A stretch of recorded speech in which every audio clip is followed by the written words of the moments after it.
Most of my family lives in a rural part of Central Florida, closer to the East Coast. Though my Uncle Ben was hosting Thanksgiving one year, his house sits on a huge lake with like 5 other houses, that's it. I don't want to give the name of the lake or the town because that would be doxing my uncle.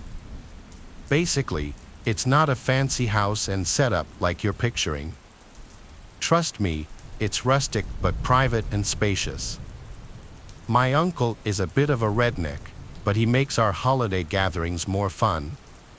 Him hosting Thanksgiving this year meant that he'd be going all out, making it like a party basically, with music, cornhole, coolers full of beers, and all that good stuff.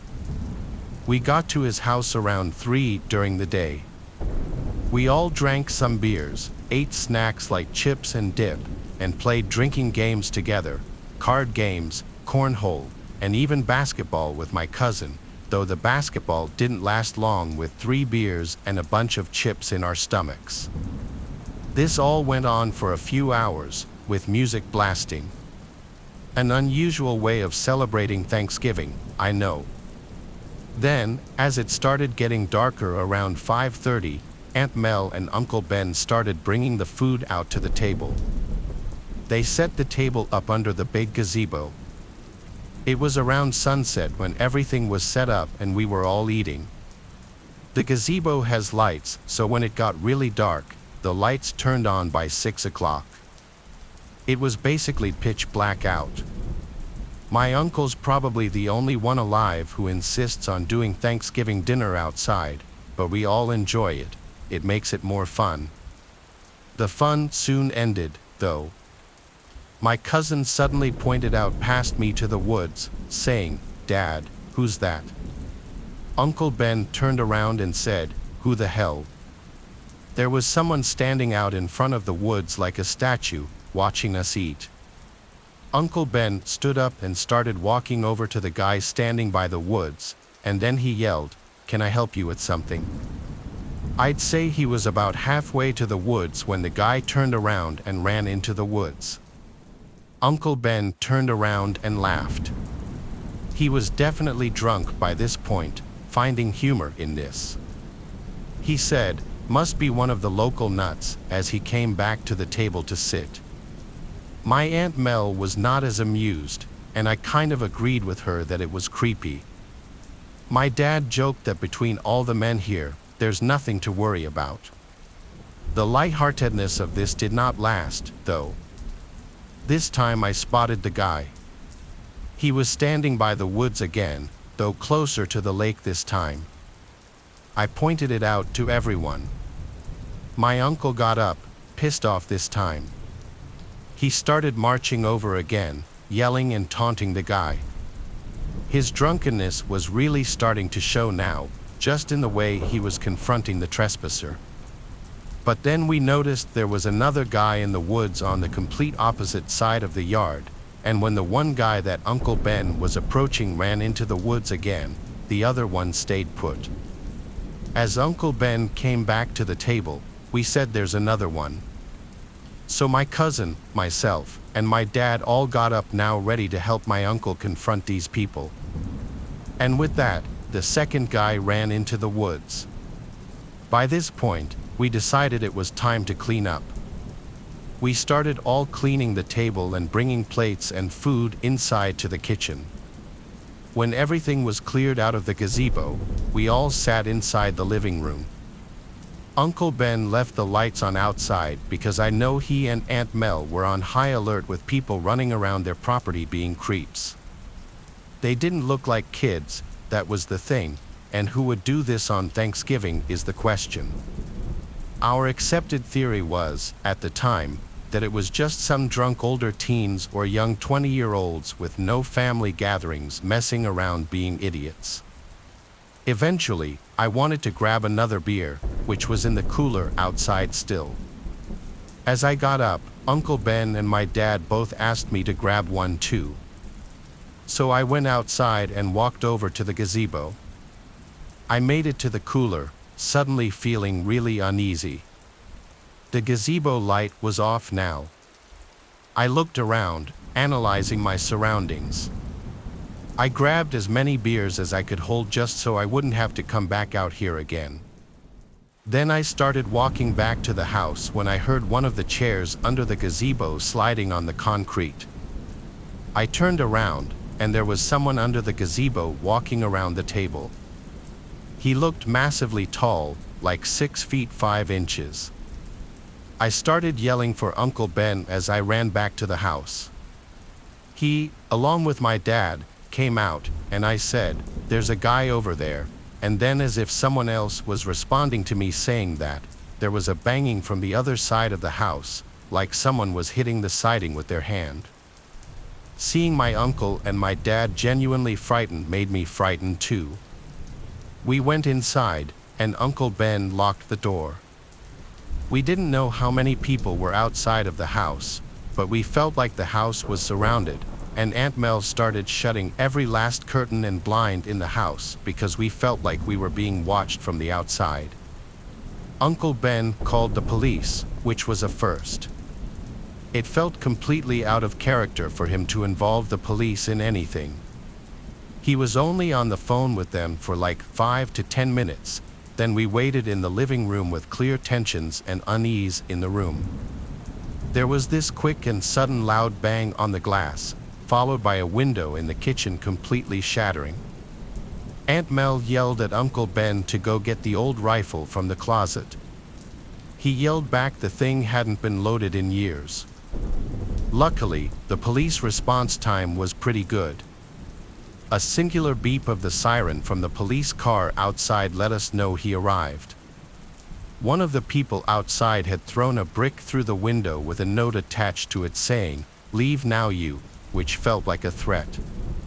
His Trump flag was also missing the next day, which created the possibility of those people's motives being political.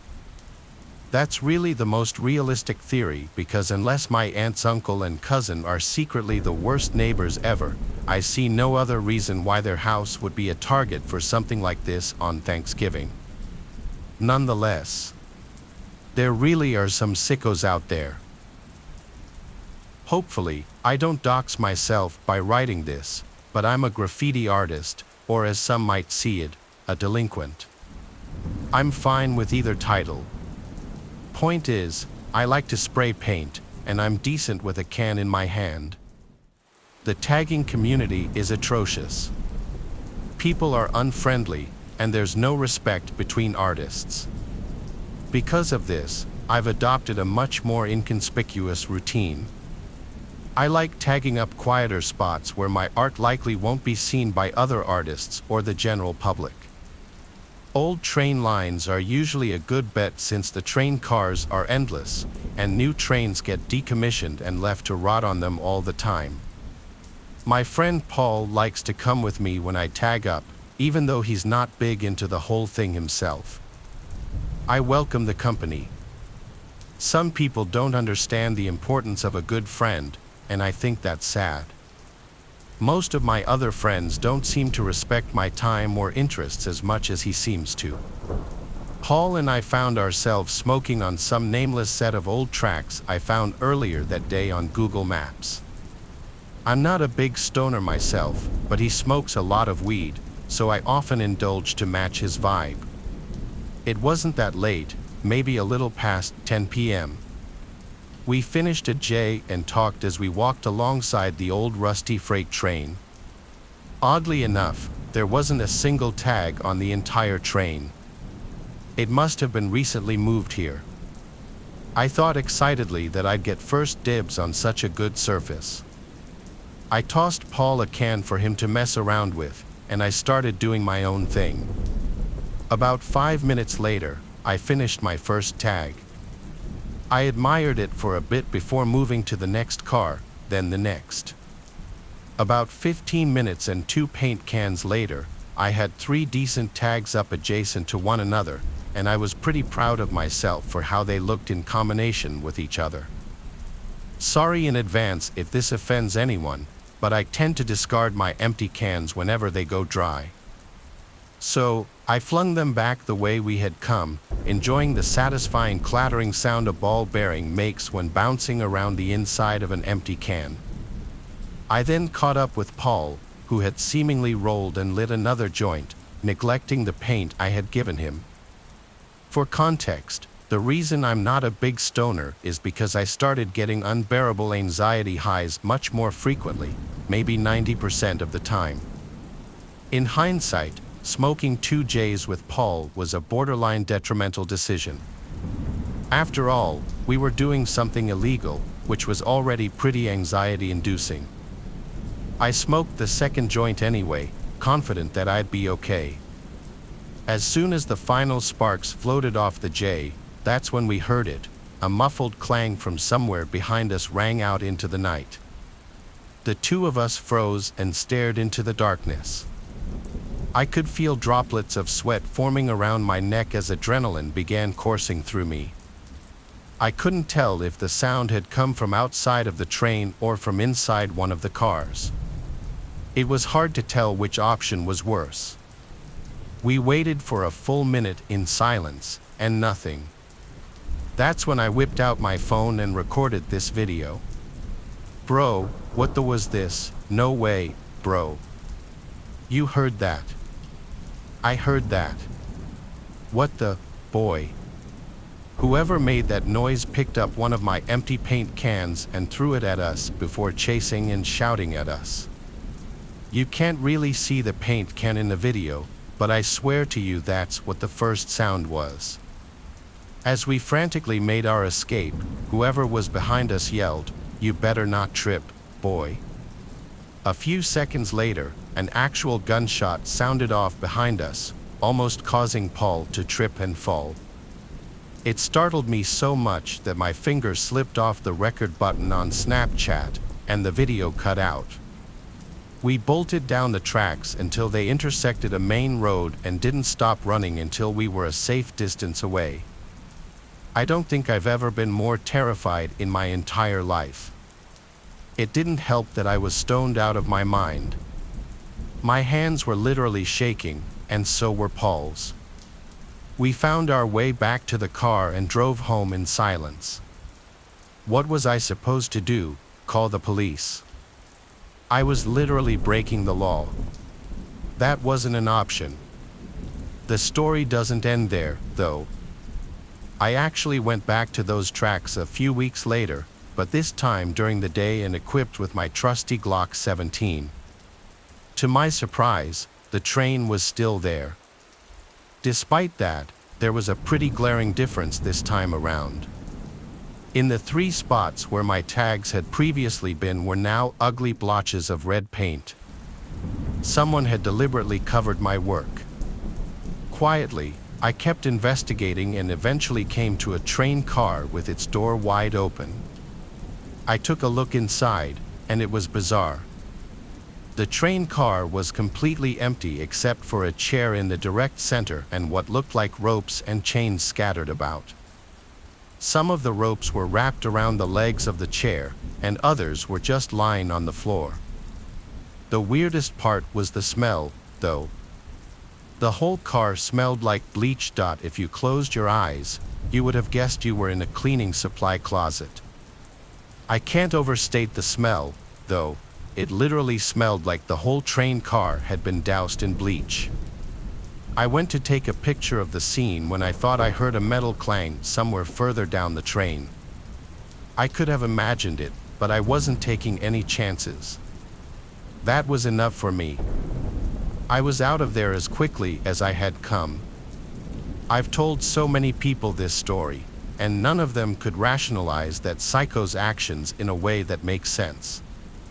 I doubt a homeless person would be able to get their hands on a gun, but I can't fathom why someone other than a homeless person would respond so aggressively.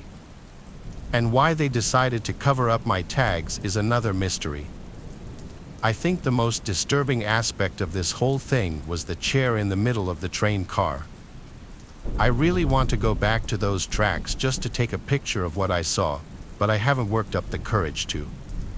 I have no idea if whoever was there that night was really shooting to kill us or just trying to scare us, but sometimes late at night, when it's just me and my thoughts, I can still hear that shot ringing in my ears. Keep in mind this story happened over the span of only a month and a half, and everything happened quite quickly. For context, my name will be June, and his name will be Luis. His mom is Dora. This is a story I've only ever told a handful of people, and I'll try to be as clear and accurate as I can. This happened just over a year ago, but obviously, I can't remember everything perfectly. I know I made mistakes, and I'll probably mention it a few times, but honestly, I've criticized my own decisions a million times over, and it's just not useful to think about what I could have done differently at this point. So please just be respectful. Okay, so here's a story about a year ago. I had just gone through a bad breakup. He dumped me over text on Valentine's Day, and after having been together for quite a while, this was quite a shock. I was absolutely devastated and felt pretty bad about myself. It only took about 2 weeks before I was looking for another boyfriend, more or less a rebound guy. That's when I met Luis. We met on Tinder and instantly hit it off. I was in my first year of university studying biology, and he was in his first year at a different university studying history. He was smart, friendly, and had a lot of common interests. He was giving me some weird vibes at first, but maybe it was that he seemed a bit desperate. Honestly, I was too, after my bad breakup, so I didn't think much of it. After only a few days of talking, he asked me to go on a date with him to a play. I was actually really excited because that sounded like such an interesting date idea, and I thought it was pretty romantic. So, we went on the date, and it went well. He rode the subway back a few stops with me, and I told him about my ex. He began telling me that he couldn't believe anyone would let a pretty girl like me go, and that he would do anything to make sure he got to keep me if we were dating. Looking back, you can see how creepy that statement is, but I was maybe naive or just happy that someone agreed that my ex was a jerk, and I took it as a compliment and saw nothing wrong with it. We kept messaging and going on occasional dates after this, and all was well. After just a few dates, Luis told me he had really bad depression and anxiety. Now, it's important for me to mention that I also have some pretty extreme depression and mental health problems, and my breakup had kind of launched me into a downward spiral. So, it was almost a relief to hear him say that because I felt like he wouldn't judge me for having depression too. After that, we could confide in each other about our depression and help each other get out of bad mental states. After this revelation, we got really close, really fast. We had only dated for a month, but we already had an intense relationship. I even thought that I loved him.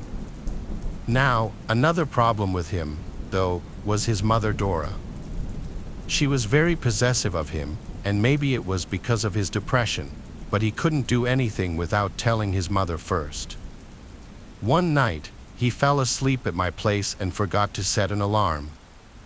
When he woke up, he had 20 missed calls and at least 40 text messages from his mom trying to find him. She had apparently called every hospital looking for him. She knew he was going to spend the night. She was just concerned because he slept 1 hour later than he said he would. She would do other things to manipulate him, like verbally abuse him or tell him he's a bad son if he didn't do everything she wanted. She also set limits to how often and when he could come to my place, and I wasn't happy with this, obviously. I told him I thought it was ridiculous that she treated him like a child and that he's an adult and can go on dates whenever he wants. If she wants to know where he is, that's fine, but he shouldn't have to ask permission. We had a small argument about this, but he was obviously a mama's boy, so I dropped it. I still hadn't met his mom at this point, so who was I to judge? Another thing I'll mention is that one time he asked me to do a role play with him in which I wore his glasses and called him specifically "sweetie." He was very clear that he wanted me to call him that. He told me he had a teacher fetish. I told him I wasn't into that kind of thing at all and that I was sorry. He asked a few times after that and never really dropped it, but I always said no. This is important later. After one particularly bad night, he came over to console me, and I told him I was feeling pretty depressed. In response, he asked me to marry him. This was only after just 1 month of dating. I laughed, thinking he was joking, but he didn't laugh. He just stared at me in the eyes. There was an awkward silence, and I said, "What?" He said, "I'm serious. I love you. I want to spend my life with you." I laughed at him and gave him a firm no. He looked disappointed but dropped it. I was concerned about this and confided in my friend. She said if it were her, she'd dump him. I thought it was quite strange, but I really relied on the emotional support he gave me, and he was very emotionally fragile at the time. So, I decided I'd just pretend it didn't happen. I'd like to mention I know I made mistakes and ignored red flags, but when I was with him, he often implied or even stated that I was too mentally unwell or unattractive to ever get anyone better than him. He said other manipulative things that made me feel like breaking up with him would be really bad for me. A few days later, I went to his place for the first time. He lived with his parents, so when his mom got home from work, I, of course, introduced myself. She seemed very skeptical of me and wouldn't shake my hand.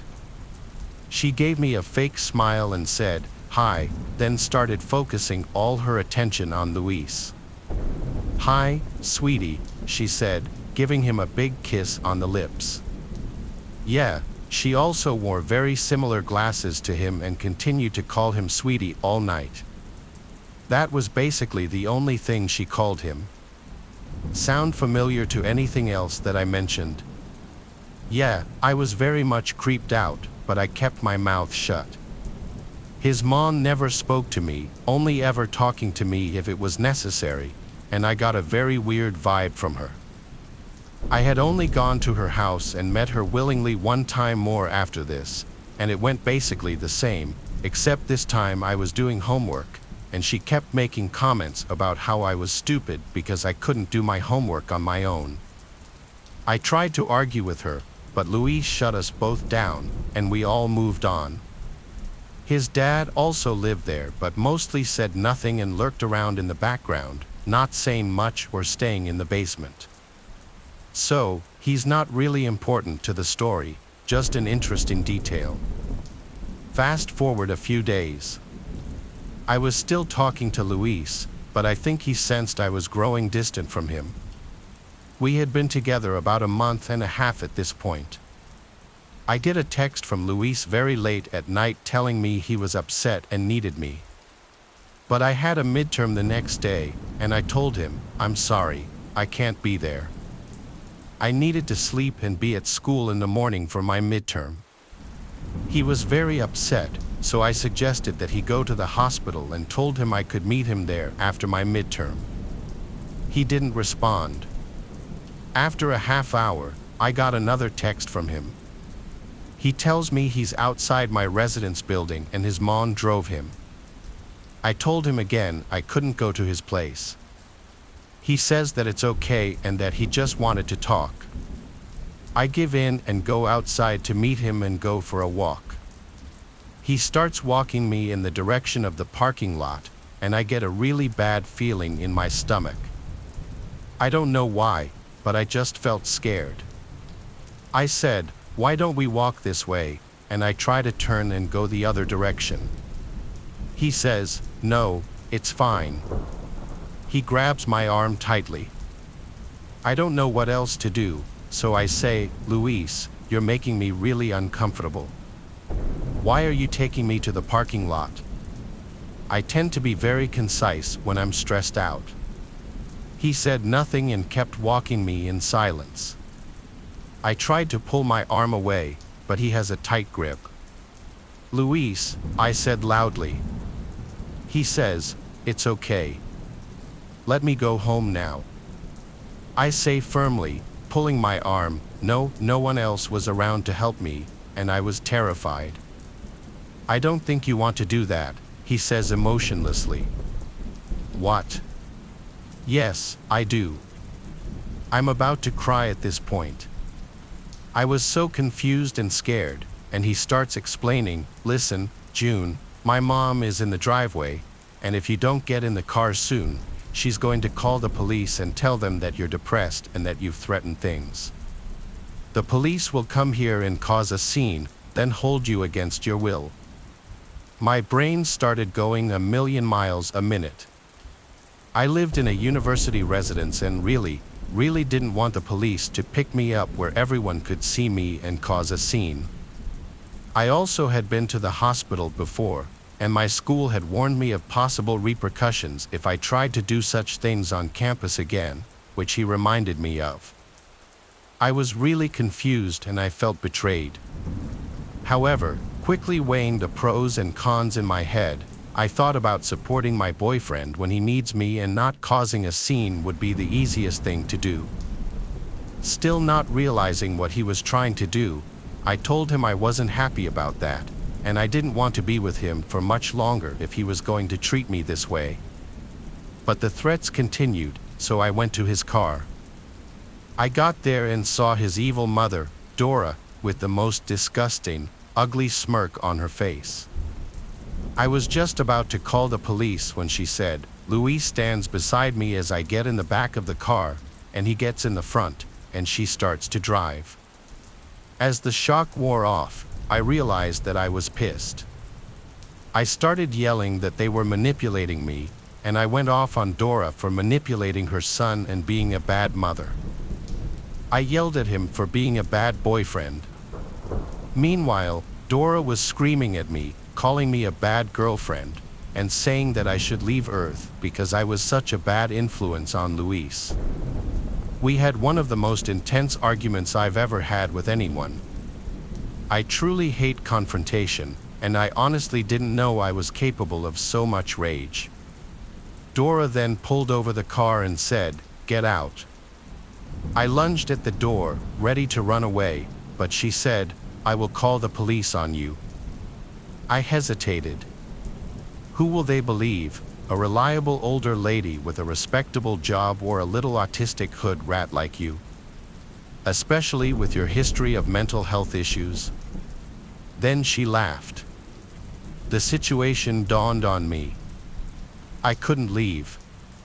While I hesitated, hands still on the door handle, she escalated her threats to tell the police that I assaulted her and her son after he tried to break up with me. She said, "In my car, you don't get to talk to me like that. So either be civil and quiet or get the hell out." Luis stayed quiet throughout the whole car ride, not defending himself or his mother, or even helping me, just stone cold and expressionless. I started crying and begging her to please let me go, to which she said, "You have every right to leave." But I felt like I had no option, so I swallowed my pride, apologized to Dora, and let myself get driven to their house. I tried texting my friend about what was going on, but she wasn't answering. Once we got there, it was like 2 or 3 in the morning. I wasn't sure because, of course, my phone had died. Great timing. Dora had been taunting me and making fun of me the whole way home, and I wasn't even able to defend myself after her new threats. I was still crying, and Luis helped me out of the car. He held on to me as I went inside. I don't know if it was because he wanted to get me in quickly or because I could barely move. I was crying so hard. They kept shushing me, and Dora raised her hand as if to slap me if I didn't shut up. In her words, so I held my tears until we got inside. Once we finally got inside, Luis brought me straight into his room. He asked if I wanted to watch a movie, but I just laid down on his bed and sobbed. He sat beside me and touched my arm in what would have been a comforting way under different circumstances. I pulled away, and he just quietly watched his videos, occasionally telling me that this was for the best. Now I couldn't hurt myself as long as he was protecting me. Now we could both be safe together. His dad was home, but the whole time everything was happening, he said nothing to me. He only came into Luis's room one time to give me a strange look and then leave. Really weird guy. Luis's mom came in a while later and told me to sit up and stop crying, saying that this was the best for me and Luis and that she was only doing this because she cared about us. I didn't have anything to say to her, so I just petted her dog and didn't make eye contact. She berated me, insulted me, and made fun of me with no reaction other than a few snide comments from me that Luis said were uncalled for. In more tears and silence, she then started going after me for petting the dog. Why won't you make eye contact? What are you, autistic? She then proceeded to call me an idiot and other slurs. All of this was even more disgusting because of her respectable job. She works with disabled teenagers. I ignored her, and then she started saying really hurtful things. Now, I can take an insult, but she crossed the line when she started talking about how my mother was abusive and how I deserved it. She could see why I was abused. My mother may have been abusive, but that crossed a line. She had no right to talk about that, and Luis had no right to tell her. She then went on to say that she was a much better mother and I should be grateful that she was doing this for me. The whole time I was there, she kept implying that this was in some sick way supposed to help me. I felt like I was only there for Luis to have someone with him, though. I lost it at the comments about my mom and started yelling at her about how she was the abusive one and worse than my mother, that I hated her. We had a screaming match for a while, and again, Luis didn't defend me and only said that I should listen to his mom. After more insults and yelling, she stormed off, and it was just me and Luis. I told him I was breaking up with him and that I wanted to leave now. He went to get his mom, who said I was just having a rough night and didn't mean it, and that we should both just sleep. They gave me pajamas to where I got dressed in his closet and went to bed, with him sleeping beside me. I wasn't afraid Luis was going to hurt me. Don't worry, he didn't, not physically at least. He was more self-destructive than violent. But I was still uncomfortable sleeping beside him because I felt betrayed, scared, and even violated to a certain point. I wanted to leave more than anything. I felt like an animal in a cage. Then I got up and bolted to the front door, only for him to run behind me and grab me, with Dora blocking my way. I started screaming, "Let me go, please. I'm sorry, let me go." I was sobbing, trying to be as clear as I could through my tears. Dora looked at me like I was the most disgusting thing she had ever seen and scoffed at me. "Grow up," she said, and walked off. Luis brought me back to his room and locked the door. His mom came back, and he let her in a few minutes later. She had some kind of pill to help me sleep, she said, but I refused to take it. She kept insisting, and I kept saying no. "I'm not trying to poison you," she kept shouting, but I didn't trust that at all. Luis took one first to prove they were safe. After over an hour of arguing and Luis taking one, it was clear I wasn't going to have a choice. I pretended to take one at first, but she shoved one in my mouth after realizing I didn't take the other one. After a while, I felt very tired and fell asleep. I still don't know what she gave me, but it tasted awful.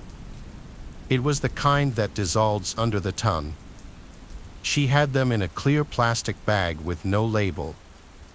I woke up the next morning to find Luis and his mom in the kitchen eating breakfast. I saw my chance. I got dressed quickly, found my phone where he had hidden it, still not charged. He had my fare card for public transport in the case, though, so I pocketed my phone and quickly snuck to the door. Nothing had ever been so intense for me before. I put on my shoes quickly, opened the door, and ran. I ran like the wind, on the verge of tears and shaking. I had never run so fast. I didn't know the neighborhood well and didn't know how to get home, but I just needed to get away. I have no idea if they chased me or not, or if they even noticed right away. The dog stayed quiet. I eventually found a bus stop and got on the first bus that showed up. I pulled out my card, tapped it, and of course, it didn't have any money on it. My brain just buzzed. I had no way to get home. I needed to be on this bus and I had to get away. The bus driver shrugged and said, "You should have money." Meanwhile, I was still staring at my card. Then I just started crying. I practically fell over, crying so hard, trying to explain what was happening, but I was crying so hard and talking so fast that I made no sense. The bus driver said, "Whoa, are you okay?" I screamed, "No," and started crying harder. He quietly handed me a transfer. I thanked him and sat down quickly, noticing everyone staring at me. I put my hood up and cried quietly. I still didn't know how to get home, but I realized the bus was going to a subway station. Even though it was a long ride, I could get home from the station. As soon as we got there, I ran onto the subway, still crying and shaking. I probably looked like quite the sight.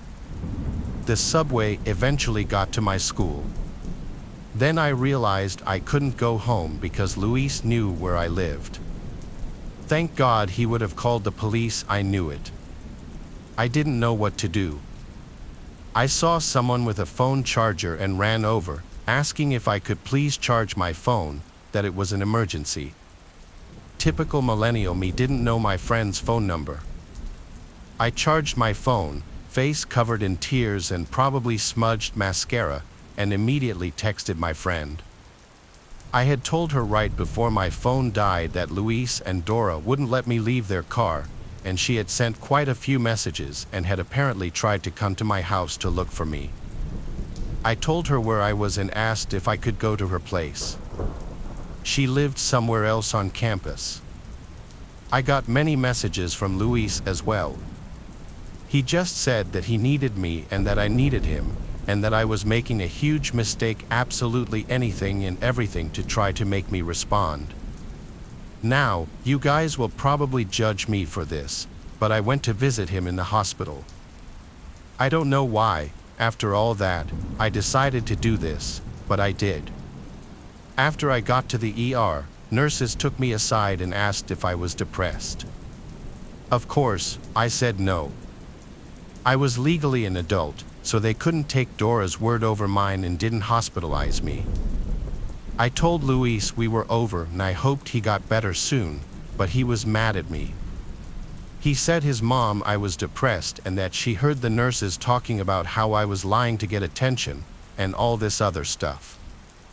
I tried to defend myself to him, but I just left defeated, gave Dora the middle finger, and literally ran the hell out. I never looked back. I crashed at my friend's place that night and slept on her floor for a week. A while later, I got a text from one of Luis's friends, basically insinuating he was extremely depressed and that it was my fault.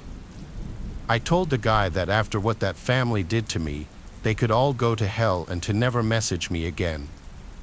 I blocked his number. I have no idea if Luis is alive or not to this day. But I did get some revenge in the end of story for another day. As you might have noticed, I didn't call the police. I did speak to a police officer about it eventually, and the concern was that Dora would be more reliable than me. I didn't have much evidence, but they said if I wanted, I could file a report. Honestly, I never did. Chu don't want to have anything to do with them anymore. On July 28, 1977, Travis Victor Alexander was born in Riverside, California, the son of Gary and Pamela Alexander. Travis's early years were marred by tragedy. At age 11, an unstable and ultimately toxic home life forced him to live with his paternal grandparents after his father's tragic death in mid-1997. He was followed by his 7 brothers and sisters. Despite his rough upbringing, Travis performed rather well in school, attended college, and eventually secured a job with a company known as Prepaid Legal Services, PPL, first as a salesman and later as the company's motivational speaker, a position that paid considerably better. As part of his job at PPL, Travis often attended conferences that took place in Las Vegas, applying his trade as a motivational speaker in front of audiences of hundreds. During one such conference in September 2006, there was one particular woman in the audience who was enraptured by Travis's charisma and talent for public speaking. She approached him afterward, introducing herself and striking up a conversation that would spark a long-term friendship. This woman's name was Jodi Arias. Jodi and Arias was born on July 9, 1980, in Salinas, California, to a mother of European ancestry and a father of Mexican ancestry. After she met Travis at the PPL conference, the pair grew increasingly close, leading Jodi to convert to Mormonism just 2 months later, actually being baptized by Travis himself at a ceremony that took place in Southern California. Despite the distance between them, the couple began dating a few months later, and Jodi even took steps to move to Mesa and then Yreka, California, living in her grandparents' place to be closer to Travis. Travis and Jodi had a tumultuous on-again, off-again relationship for almost a year and a half, often forced to maintain a long-distance relationship due to the fact that one lived in Arizona while the other remained in California for work. Such distance would put a strain on any relationship, but there appeared to be additional factors that made Jodi and Travis's relationship less than healthy. From the very first time Travis introduced Jodi to his close friends, they seemed to take an instant dislike to her. Jodi didn't seem keen to impress or ingratiate herself with them, appearing generally disinterested in anyone but Travis. His friends detected a kind of jealousy in her, noting that she acted overly possessive of Travis while failing to show him much affection. From the start, they found Jodi's behavior worrying, even frightening. Shortly after Jodi moved into her grandparents' home in Yreka, she and Travis arranged to accompany one another on a week-long work-related trip to Cancun, Mexico. Scheduled for June 15, the couple intended to make something of a vacation out of it.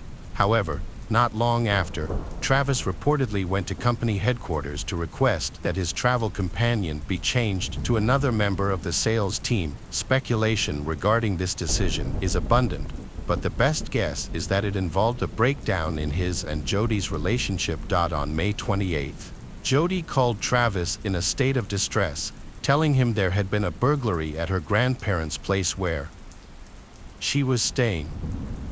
Feeling unsafe, she begged to come and stay with him for a while. The burglars had stolen a number of valuable items during the break-in, but the most significant was a .25 caliber Colt pistol that belonged to her grandfather. The police had no luck finding the perpetrators and eventually gave up searching altogether, as they couldn't seem to find any evidence to identify those involved. In response to Jodi's plea to stay with him, Travis straight up refused. This might be the best evidence we have that the two had broken up by that point. If Travis loved her or had any feelings for her at all, surely he would have offered her a place to stay, but he didn't. Alternatively, it's possible that Travis did love her but was stopped from inviting her over by something else. It's plausible that there were other women in Travis's life, but it is also possible he didn't invite Jodi over because he was afraid of her. On June 2nd, Jodi called Travis yet again, repeatedly attempting to reach him between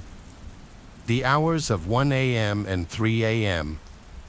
However, her cell phone records show that the longest call was a mere 17 seconds, indicating he likely didn't pick up the phone. Just after 3 in the morning, Travis called Jodi back, and the pair engaged in a lengthy conversation that we have no idea what was said during that call, but we do know that at around 5:30 that same morning, Jodi drove over to a car rental place in Redding, California.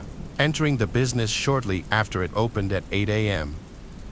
She told the clerk that she wished to use the car for a long drive to Utah for a work-related trip and then planned to visit a few friends on her way to Utah, where she would meet up with a fellow PPL employee named Ryan Burns. However, Jody didn't show up to meet Ryan until late in the evening on June 3rd, leaving a sizable amount of time to be accounted for that day.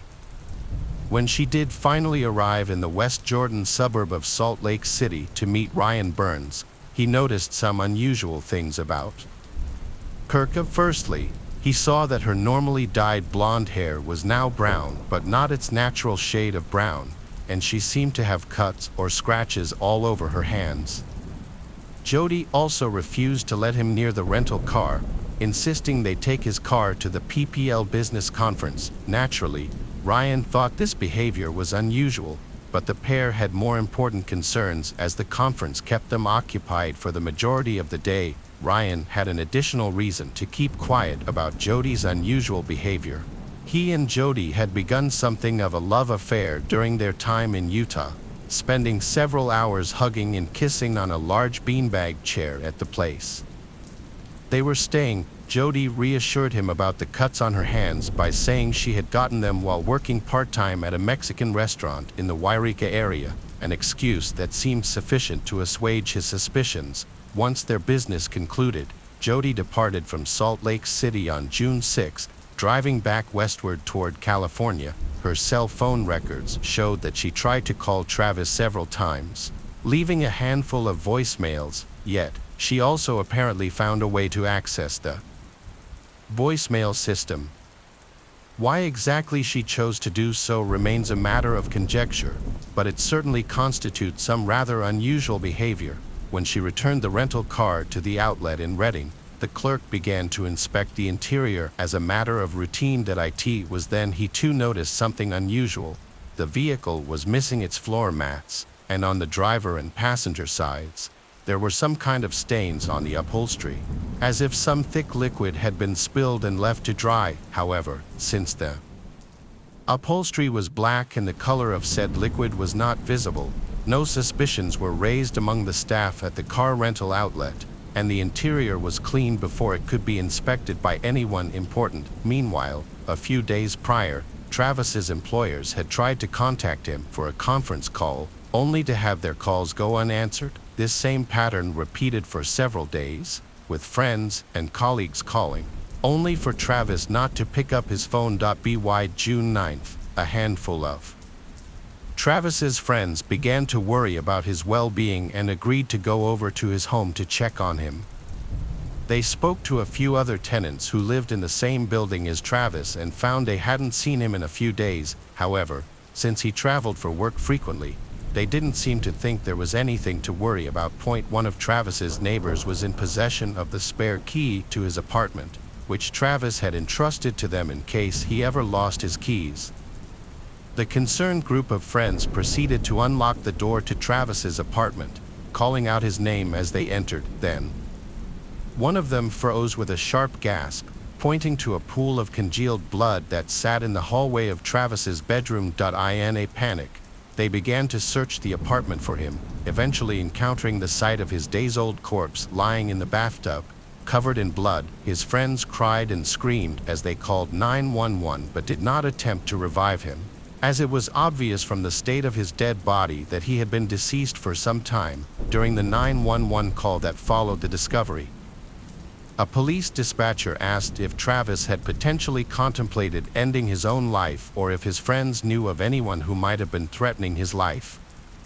His friends immediately mentioned Jody Arias, his ex-girlfriend, as a possible suspect in his murder. They indicated that in the days before his death, Travis had mentioned that Jody had been stalking him, accusing him of seeing someone else, and seemed to be in some form of jealous rage. This psychopathic jealousy led her to attempt to access his Facebook account and even go so far as to slash his car's tires. When investigating officers arrived at Travis's home, they commenced an intense search. for any evidence or clues regarding the identity of the killer. One of the most curious things they discovered was a recently purchased digital camera found in the washing machine. Despite significant water damage, police were able to recover the camera's memory card, which had a number of photographs that someone had apparently attempted to delete. These photographs showed Travis and Jody in numerous suggestive poses taken on the afternoon of June 4. The final photograph from the series was taken at 5:39 p.m. that same day and showed Travis alive and well while taking a shower, smiling playfully and completely naked, a candid depiction of the man's final moments. Another photograph taken just minutes later depicted Travis bleeding profusely while lying on the bathroom floor. DNA samples were collected from bloody handprints found in the bathroom, which provided police with solid evidence to arrest a suspect, as they contained not only Travis's DNA but also Jody Arias's. After being indicted for first-degree murder by a grand jury in Maricopa County, Jody was arrested at her home in California and then extradited to Arizona on September 5, 2008. Less than a week later, she pled not guilty, providing several different accounts of her alleged involvement in Travis's death. Initially, she told investigating officers that she was nowhere near Arizona on the day her ex-boyfriend was murdered, but after pressure from the cops, she admitted she had been present at the time of his death but claimed it involved a home invasion where two individuals broke into Travis's residence, killing him and attacking her in turn. 2 years of investigation later, Jody changed her story entirely, telling the police that she had indeed killed Travis but only in self-defense. She spun a tale of brutal domestic violence, claiming she was a victim of a cruel and violent man and that she regularly feared for her life around him. At her trial in February 2013, Jody recounted to the jury that she had been physically and emotionally abused by her parents and that her life with Travis had echoed that same cycle of abuse and guardianship, one she wanted to escape from but couldn't quite bring herself to. She described the abusive lifestyle Travis subjected her to, which she said included a considerable amount of BDSM and other painful acts that violated Mormon rules. Jody also recorded a phone conversation with Travis that she used as evidence to prove he had once wanted to use zip ties to tie her to a tree while she dressed as Little Red Riding Hood. She claimed to have responded enthusiastically on the phone but testified in court that it was all an act, stating the idea terrified her and was typical of the kinds of things Travis wanted to do. Jody also alleged that Travis admitted to finding underage children attractive, painting him as a complete monster. However, the prosecution argued that Jody was a vengeful and vindictive person who had recorded the phone conversation in an attempt to blackmail Travis and embarrass him before his Mormon peers. The prosecution also questioned a forensic expert before the jury, prompting them to confirm that a thorough examination of Travis's computer found no evidence of child pornography or any references to anything inappropriate with children. Rebuttal witnesses from the prosecution included several of Travis's other girlfriends, who stated he never exhibited problems with anger or violence. Clinical psychologist Janine Demarte testified for the prosecution, stating she found no evidence that Travis had ever abused Jody, and also noted that Jody suffered from borderline personality disorder, showing signs of immaturity and an unstable sense of identity. The final nail in Jody's legal coffin was the prosecution telling the jury that a single .25 caliber bullet casing was found near Travis's body, the same caliber as the gun stolen from her grandparents' place just a week before the murder. It turned out Jody had faked the entire burglary just to obtain the murder weapon, which not only demonstrated she was a dangerous psychopath willing to harm those close to her to achieve her goals, but also indicated that she had been planning to kill Travis for quite some time. After a trial that reportedly cost U.S. taxpayers over $3 million, the jury found Jody guilty of first-degree murder. She narrowly avoided the death penalty when a judge essentially took pity on her mental illness, sentencing her to life imprisonment without the possibility of parole. She was also ordered to pay Travis's siblings over $30,000 in damages. As of 2016, Jodi is housed at Arizona State Prison Complex Perryville, and her case and trial have garnered considerable social media interest, with even Donald Trump commenting on what he called her obvious guilt. Perhaps the most disturbing aspect of this whole sordid drama is that Travis may have genuinely believed he had found the love of his life. Searching for the fairy tale romance that all people desire, he found the polar opposite, a living nightmare that ended with him losing his life to someone who could fairly be described as a conniving, violent, psychopathic predator. Relationships break down all the time for various reasons. People hurt, people cry, but most ultimately move on and find someone else. Jodi took that chance away from Travis in a horrifically callous and bloody manner. Instead of letting Travis go, she dragged him down like a sinking ship, one from which neither of them will ever emerge intact. In the spring of 1980, 72-year-old nun Sister Margaret and Paul was serving at the Mercy Hospital in Toledo, Ohio, as the caretaker of the hospital's Catholic chapel. One of her closest colleagues at the time was the hospital's chaplain, 42-year-old Father Gerald Robert. Sister Margaret often worked closely with the popular clergymen, as naturally, their duties at the hospital kept them very busy indeed. Given that she brought so much comfort and solace to the many patients who visited the hospital, Sister Margaret was much loved by all that knew her. Sure, she could be strict, but that diligence and commitment to those in need proved objectively admirable.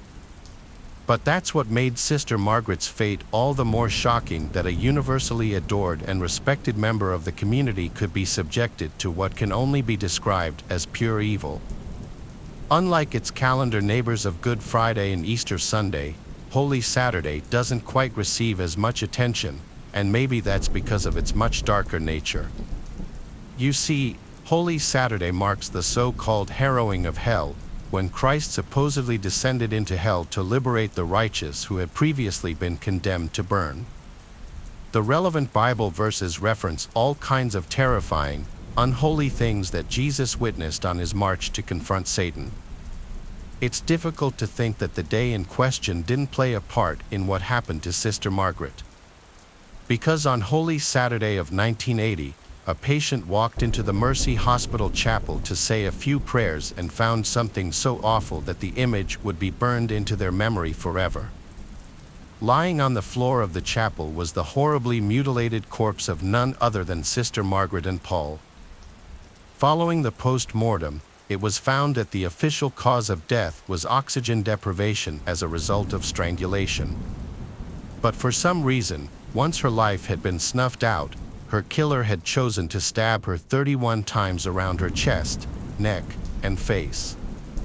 But there had been a method to the killer's horrifying madness. With most of the deep stab wounds forming the shape of an upside-down cross in Sister Margaret's torso. Her killer had also taken the time to anoint her with her own blood, smearing a cross on her forehead in a sick mockery of the well-known Catholic rite. But that's not all. Sister Margaret's killer had also wrenched open her habit, denying her dignity even in death. And while it was clear from forensic examination that the killer hadn't carnally violated her, they had taken the time to violently shove a small wooden cross somewhere it seriously did not belong. The scream that the patient let out upon finding Sister Margaret's body had people coming running from all directions. No one could quite believe it, a nun, of all people, slaughtered in such a horrendous way before being mutilated in a despicably sacrilegious manner. What kind of monster was capable of doing such a thing to a woman of God, of all people? Obviously, Father Gerald Robert was devastated and insisted on presiding over Sister Margaret's funeral just 4 days later. Many described him as being in a state of shock, seemingly unable to handle the fact that his close colleague had been so horribly defiled.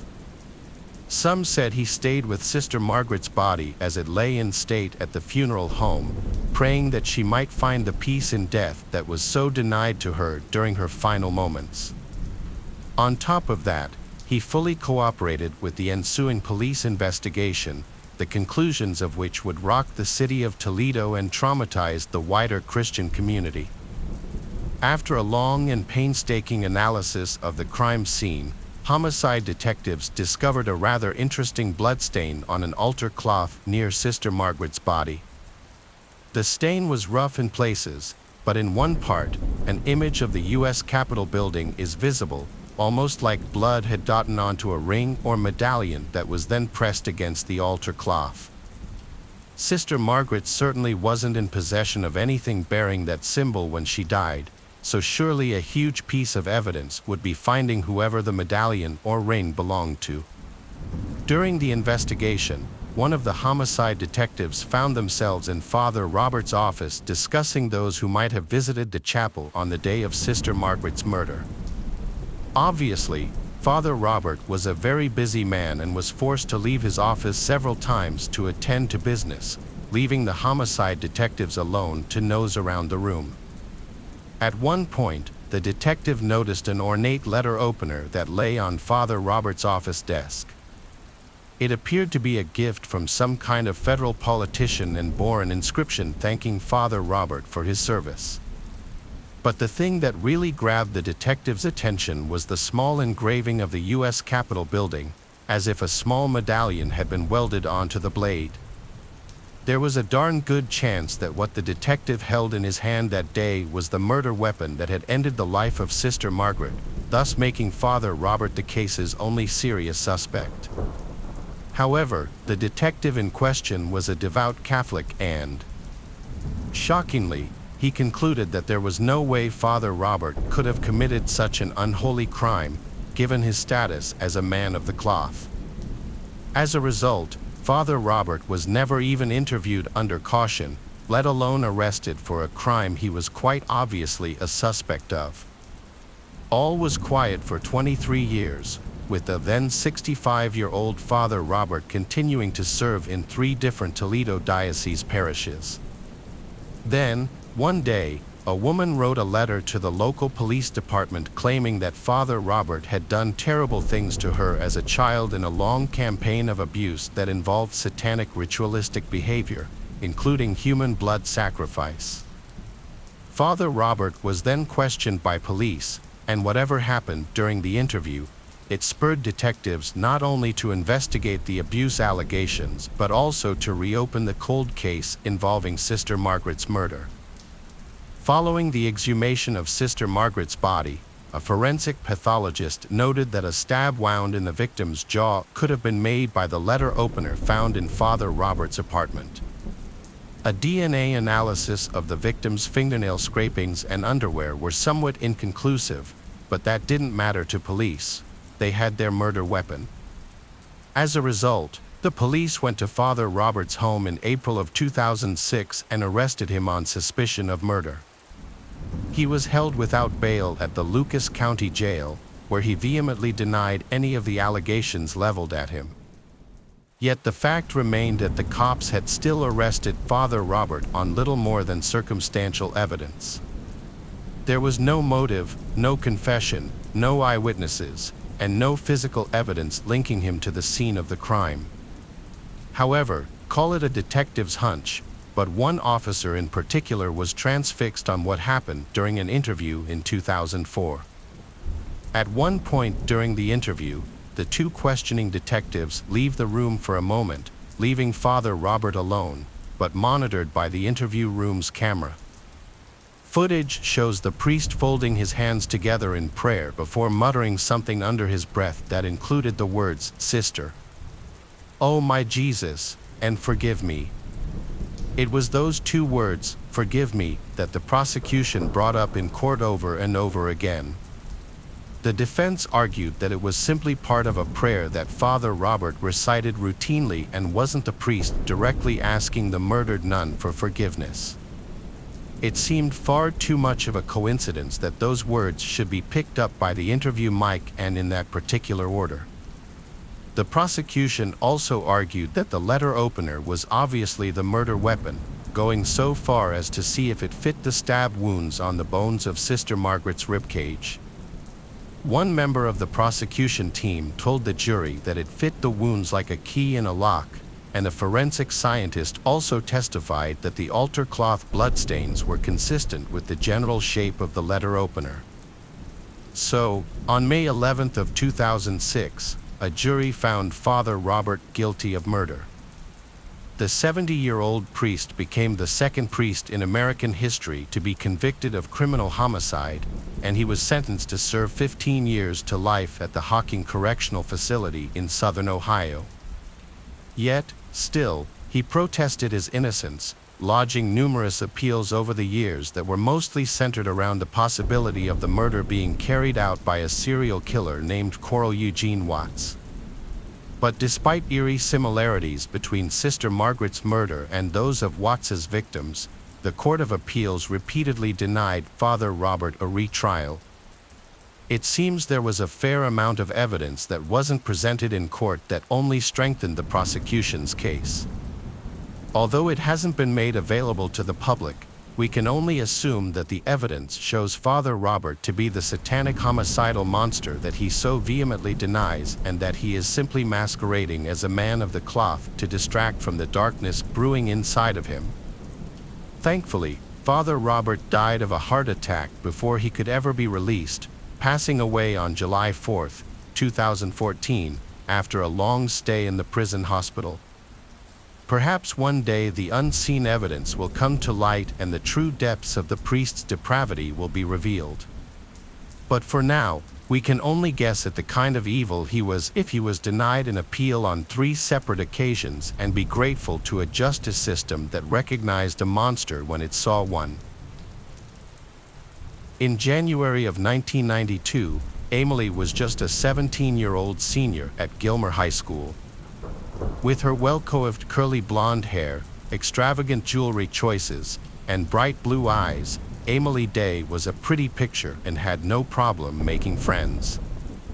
After she relocated from Natchitoches, Louisiana, to Gilmer, Texas, to live with her mother and stepfather, she hit the ground running and struck up an on-again, off-again relationship with a young man by the name of Chris Denton. The two spent a great deal of time together in the lead-up to the new year.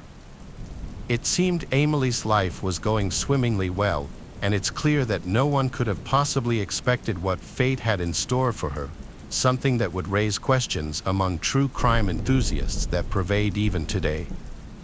On January 5, 1992, Emily finished her shift at the Gilmer's Square outlet of Northeast Texas Video, closing the store at around 8:30 p.m. before heading over to a local bank to deposit the store's daily takings.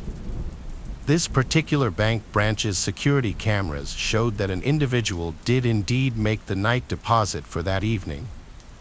But the captured footage didn't provide a clear enough image of the person for a positive identification of Emily, simply showing an arm in her car. We can presume it was her, but we can't be 100% certain. After locking down the store's shutters with her manager, Joe, he wished Emily good night before driving away in his truck. The last he ever saw of her, she was last seen wearing cut-off stonewashed jeans, a purple rugby shirt with gold trim, and brown loafers, and was getting into her car in preparation for her night drive to the bank.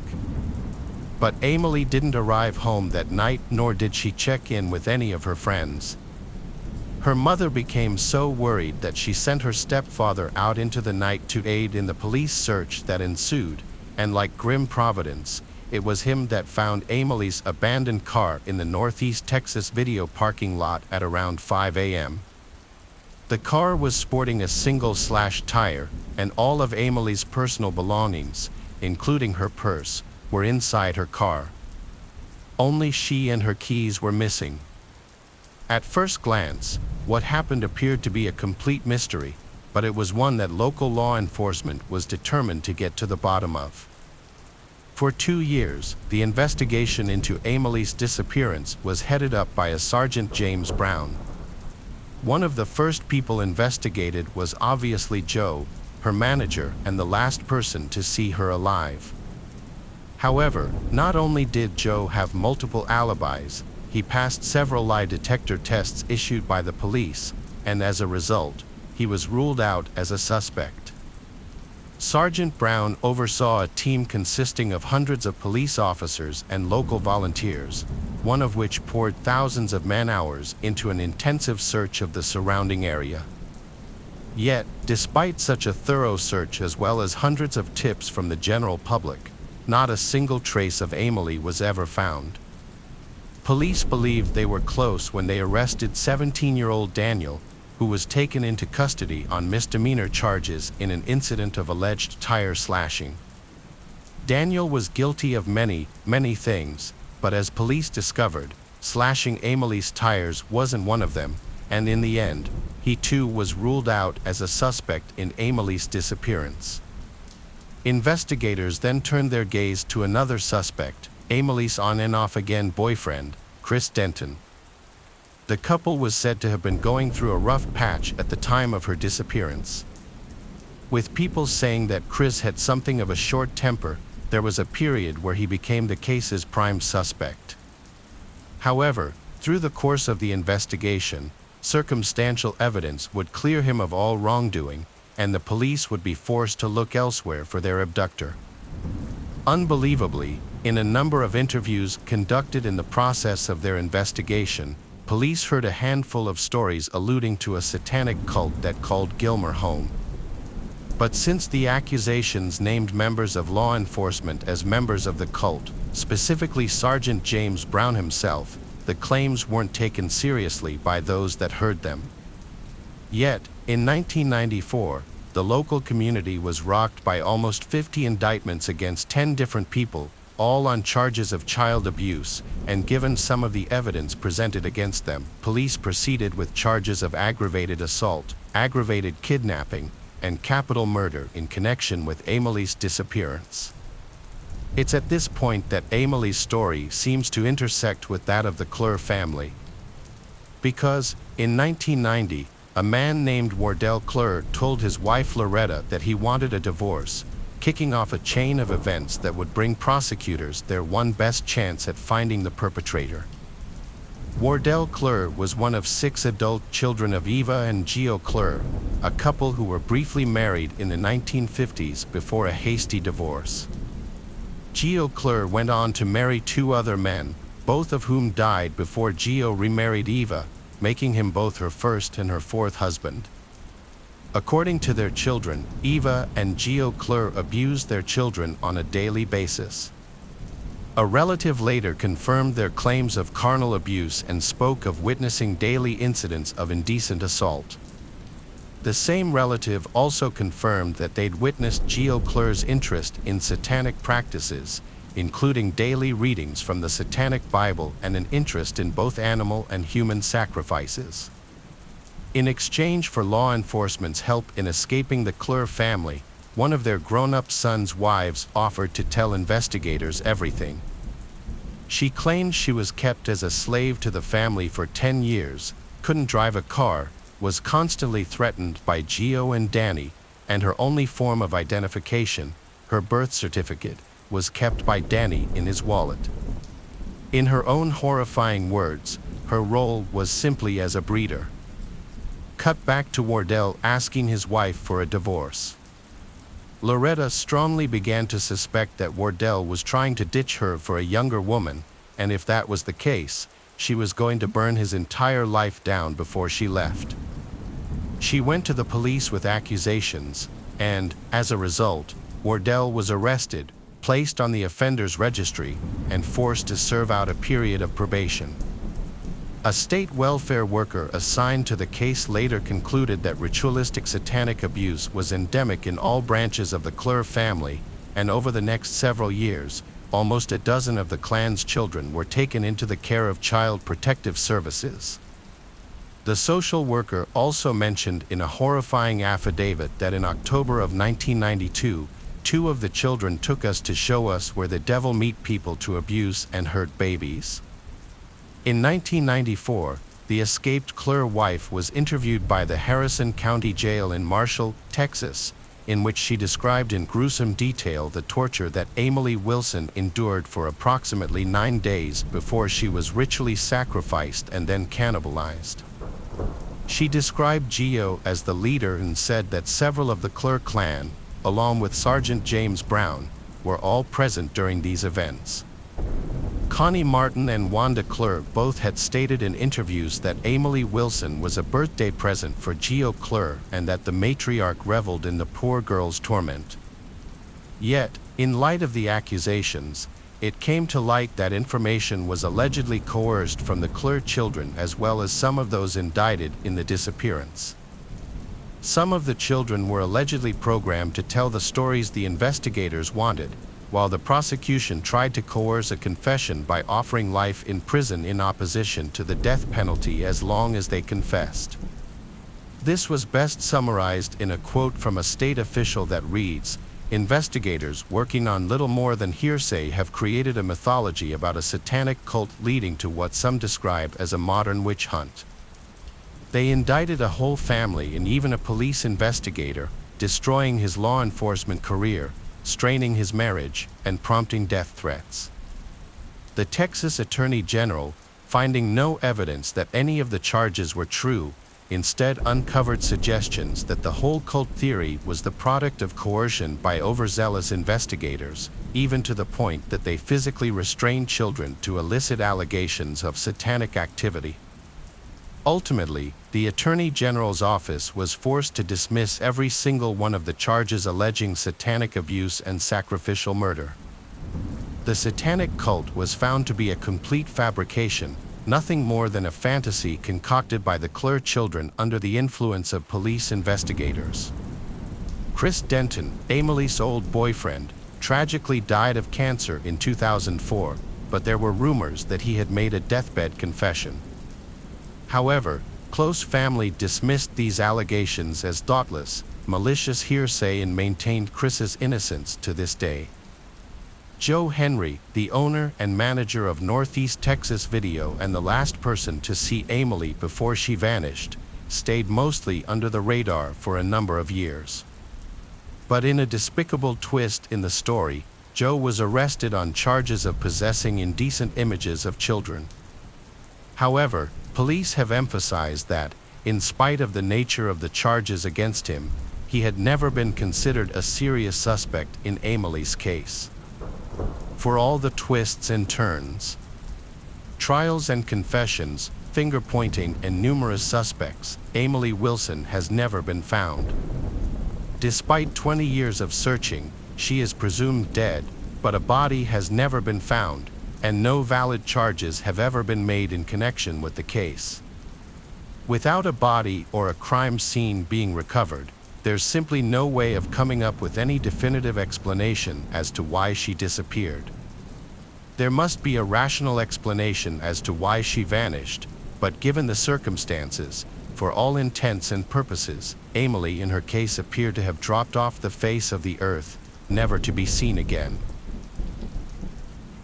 I had a vague idea of what this country was: meatball heads in the northeast, Dixieland to my south, and way out across the country was the hippie whole west coast.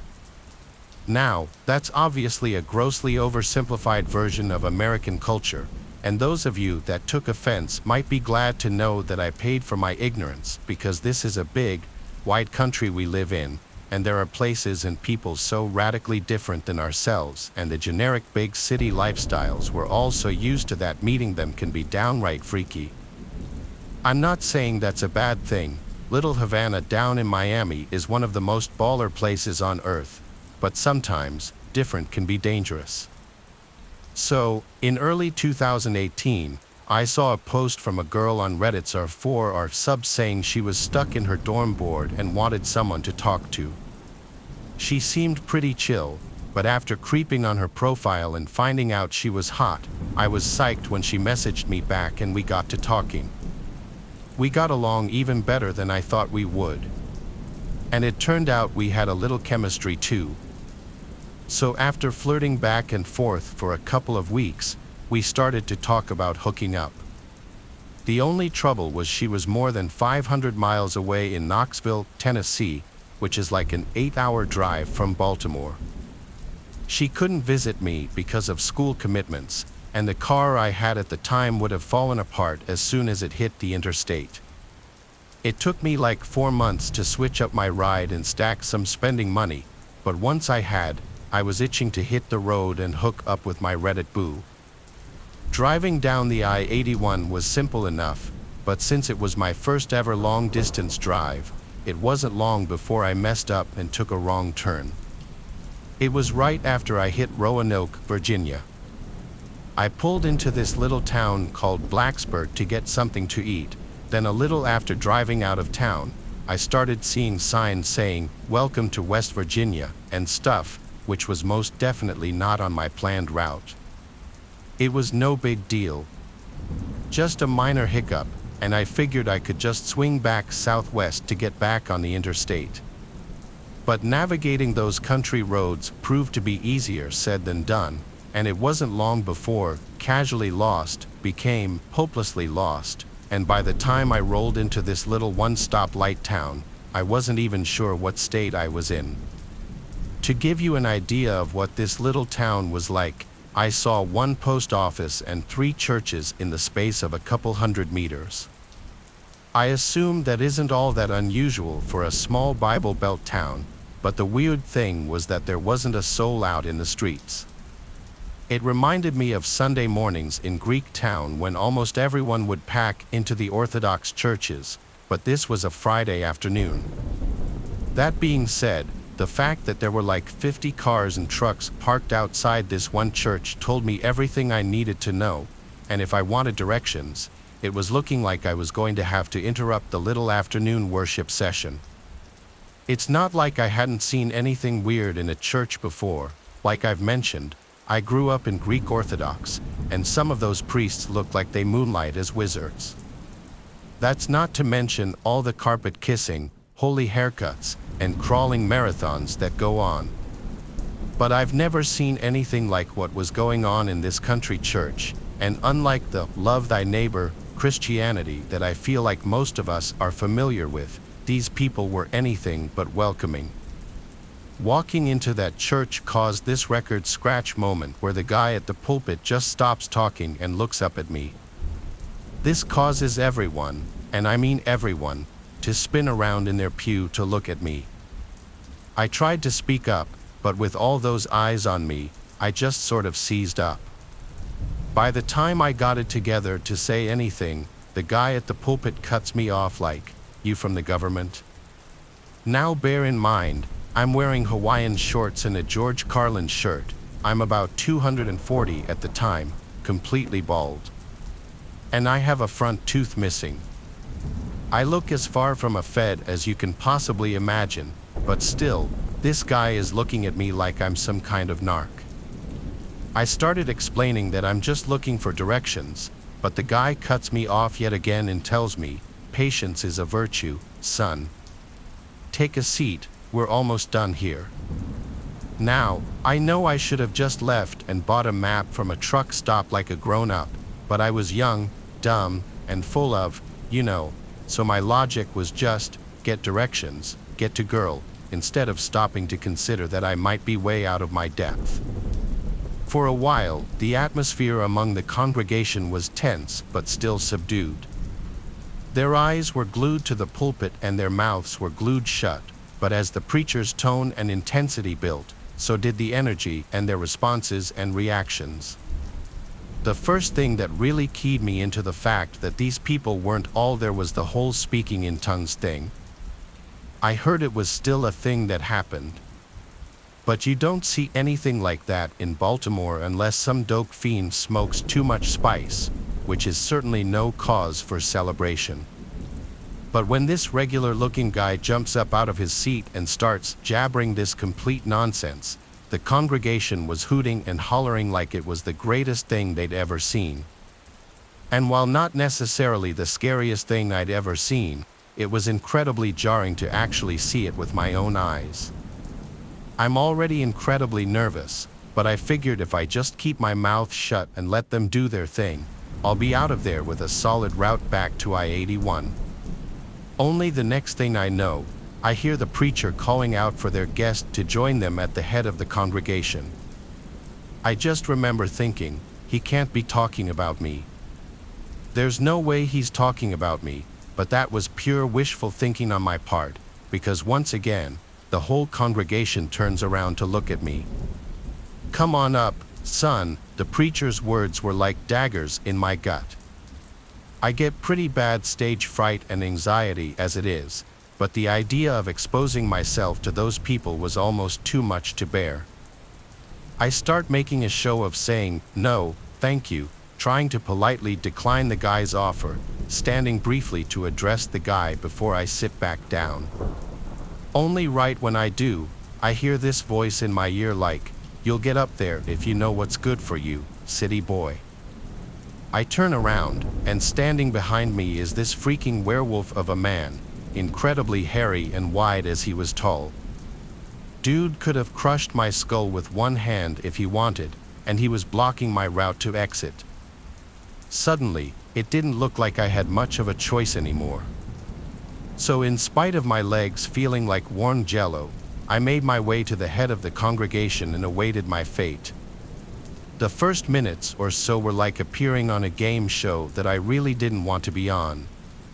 The preacher asked me what my name was and where I was from in a weird way, too, asking me, "Were you given a Christian name, son?" I tell him my name is Nick, and I'm from Baltimore, that I'm just passing through town on my way to Knoxville. He asked me why I'm going to Knoxville, if I had family there, and I just nod instead of telling him the adulterous truth. Then he starts saying how outsiders have always plagued their community, how they try to protect their prim and proper ways onto good country folks, stuff like that. Then he starts talking about how they, who they were, I have no idea, tried to string up his grandpa in the 40s for handling, so now I'm really confused. What had he been handling, and why had they tried to kill him for it?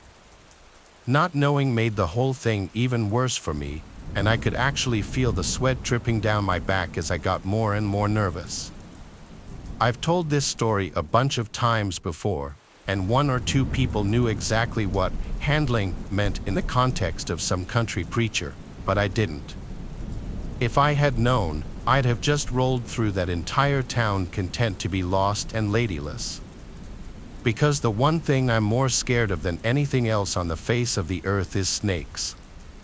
But what was the one thing that crazy preacher pulled out of these wicker baskets he had up there with him? A freaking snake, and not just any old snake, a legit rattlesnake. At first, I just froze. I didn't know fear like that even existed, the kind where you can literally not move for a few seconds as you're confronted with your literal worst fear, that deer in the headlights effect. Jesus Christ, I can still hear the sound of its rattle like it was yesterday, like, you just don't get how loud those things can be until you actually hear it for yourself. It's a sound that says, "Get away from me, dude." I'm not to be messed with, and it doesn't need translating for you to know what it means. But here's this preacher guy just straight up holding it in his hands and smiling like it's the most normal thing in the world. Not just that, but you'd think he'd be super careful handling a freaking rattlesnake. But this guy is like bouncing it up and down in time with some old church music that starts playing out of an old stereo, all the while the congregation is hooting and hollering like it's the greatest thing they'd ever seen. You'd think you'd want to keep that thing nice and chill, but nope. If I was nervous, you can only imagine how that snake must have been feeling. So, like I said, I'm just frozen for a few moments until the preacher makes a move toward me with the snake in his arms. I wasn't frozen after that, let me tell you, and I just about bolted off the stage and toward the main entrance to the chapel. I channeled all the touch football agility from my middle school years to feint and dodge the 300-pound werewolf dude on the way out, sprinted to my car, and then just took off out of town at what felt like a buck and change. I've done some stupid things in the pursuit of females in my time, but walking into that little chapel tops the list by far. I had no idea snake handling was even a thing until then.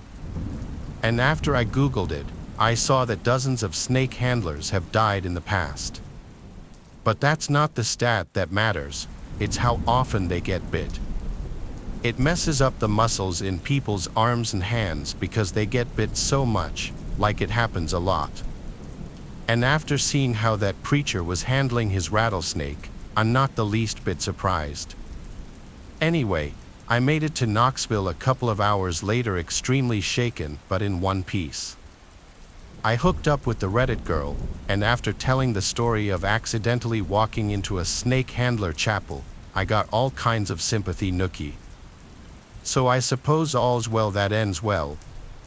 Just know that as much as we're all Americans and all that patriotic stuff, there are places out there where outsiders are anything but welcome. Getting run out of somewhere probably sucks, but not nearly as much as losing your life because of some mentally deficient guy throwing a friggin' rattlesnake right at you. In the English county of Worcestershire lies the small village of Audingley.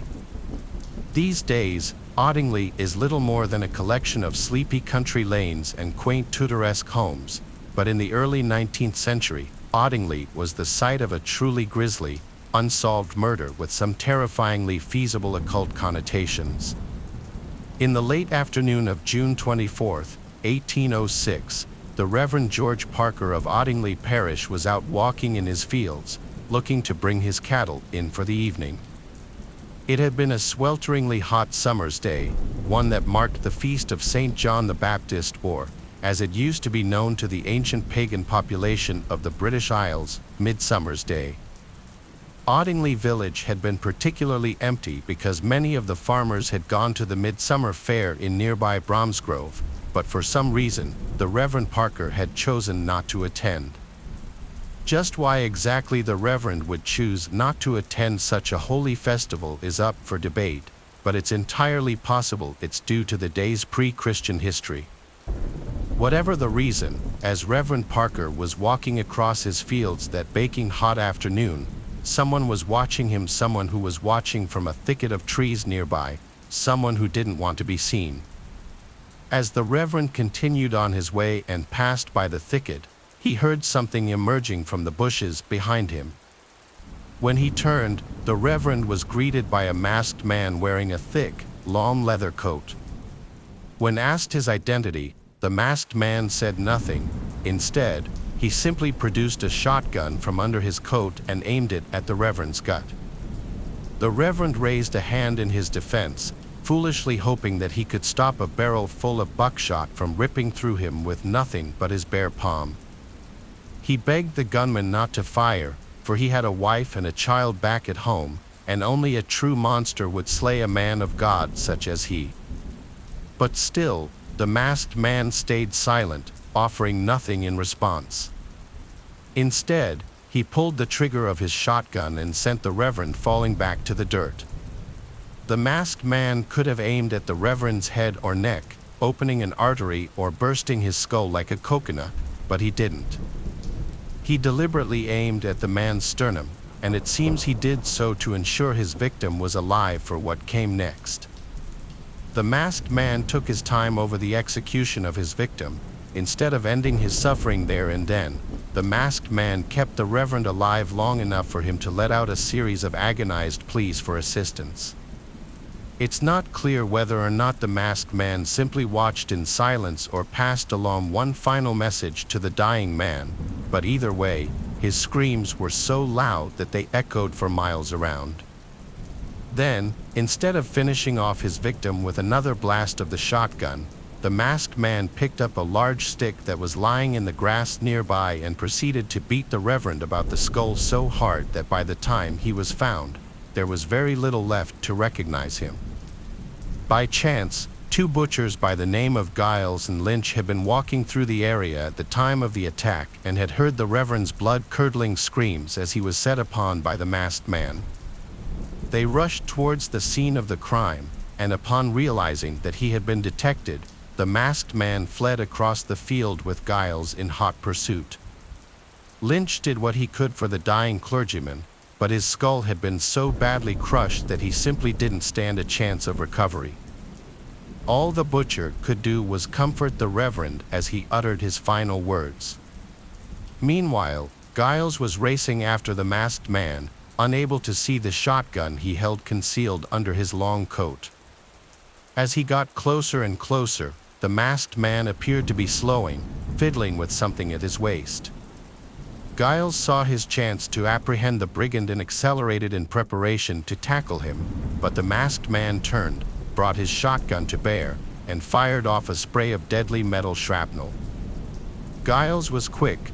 He immediately dropped to the ground just before the trigger was pulled, and the buckshot went flying over his head.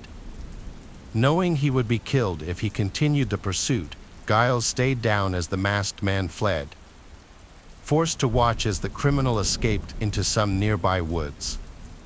By the time Giles had returned to his colleague Lynch, the Reverend had died, but not before managing to splutter out one final word before taking his final breath, midsummer. Given that the murder victim was a man of the cloth, the level of outrage was off the charts, and the local populace demanded that the perpetrator be apprehended.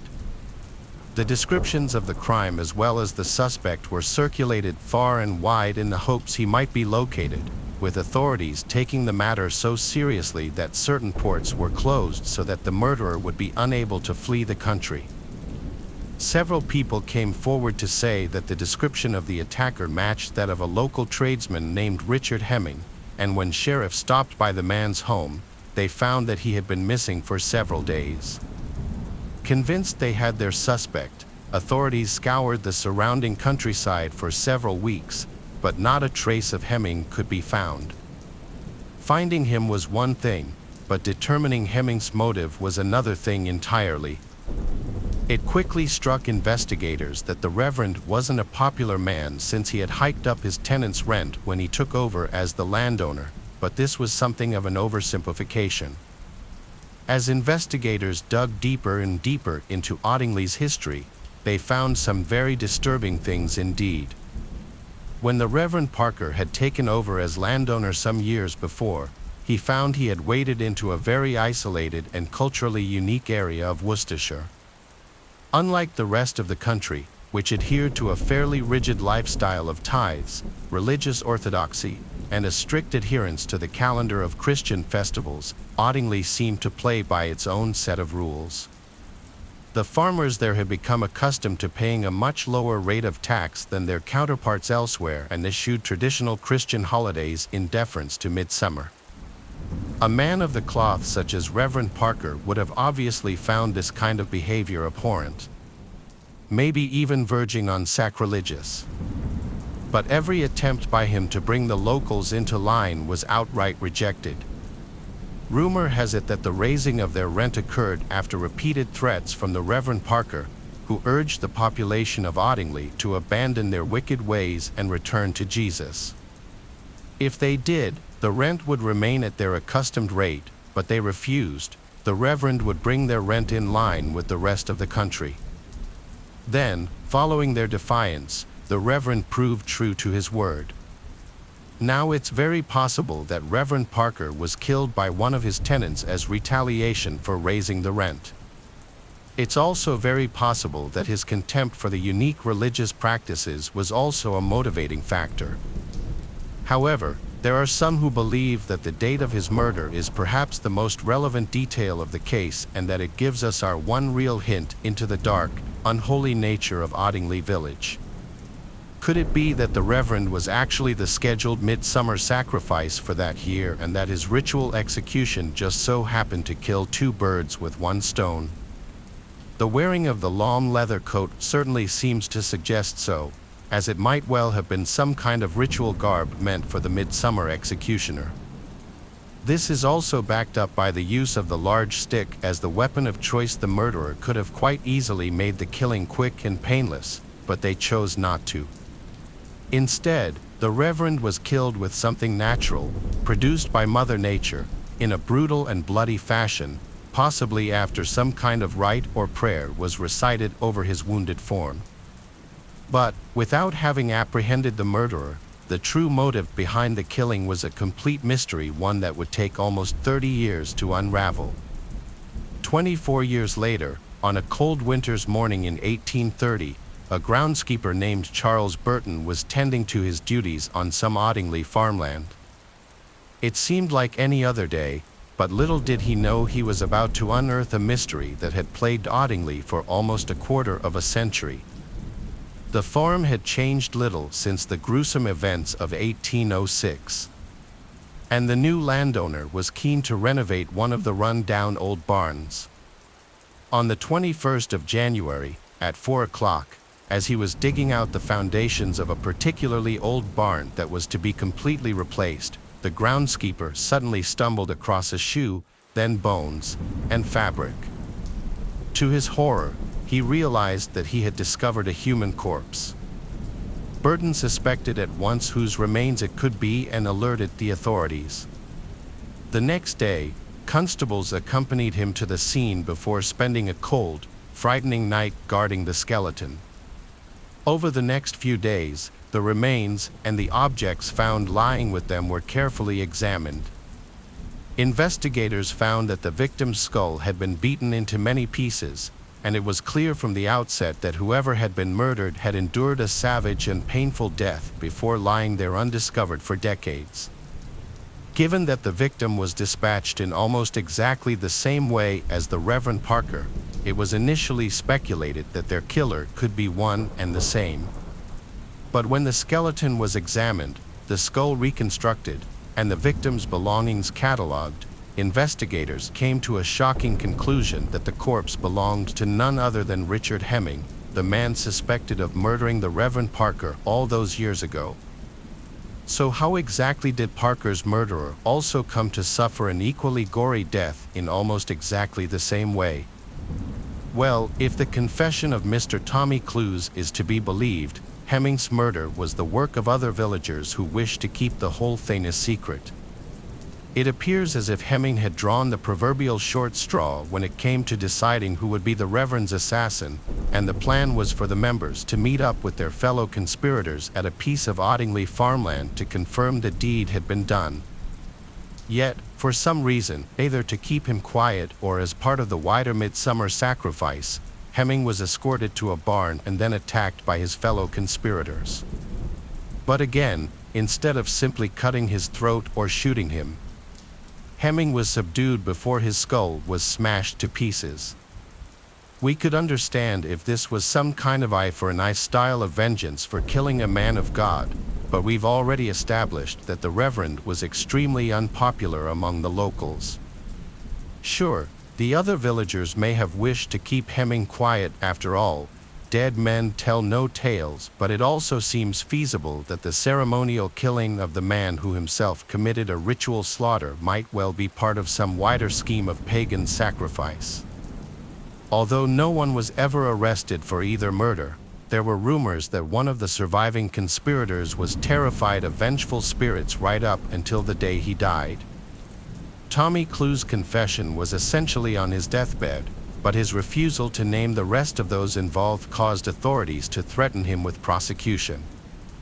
However, the old man died before he could ever face a judge, and the secrets of Reverend Parker's murder were buried with him.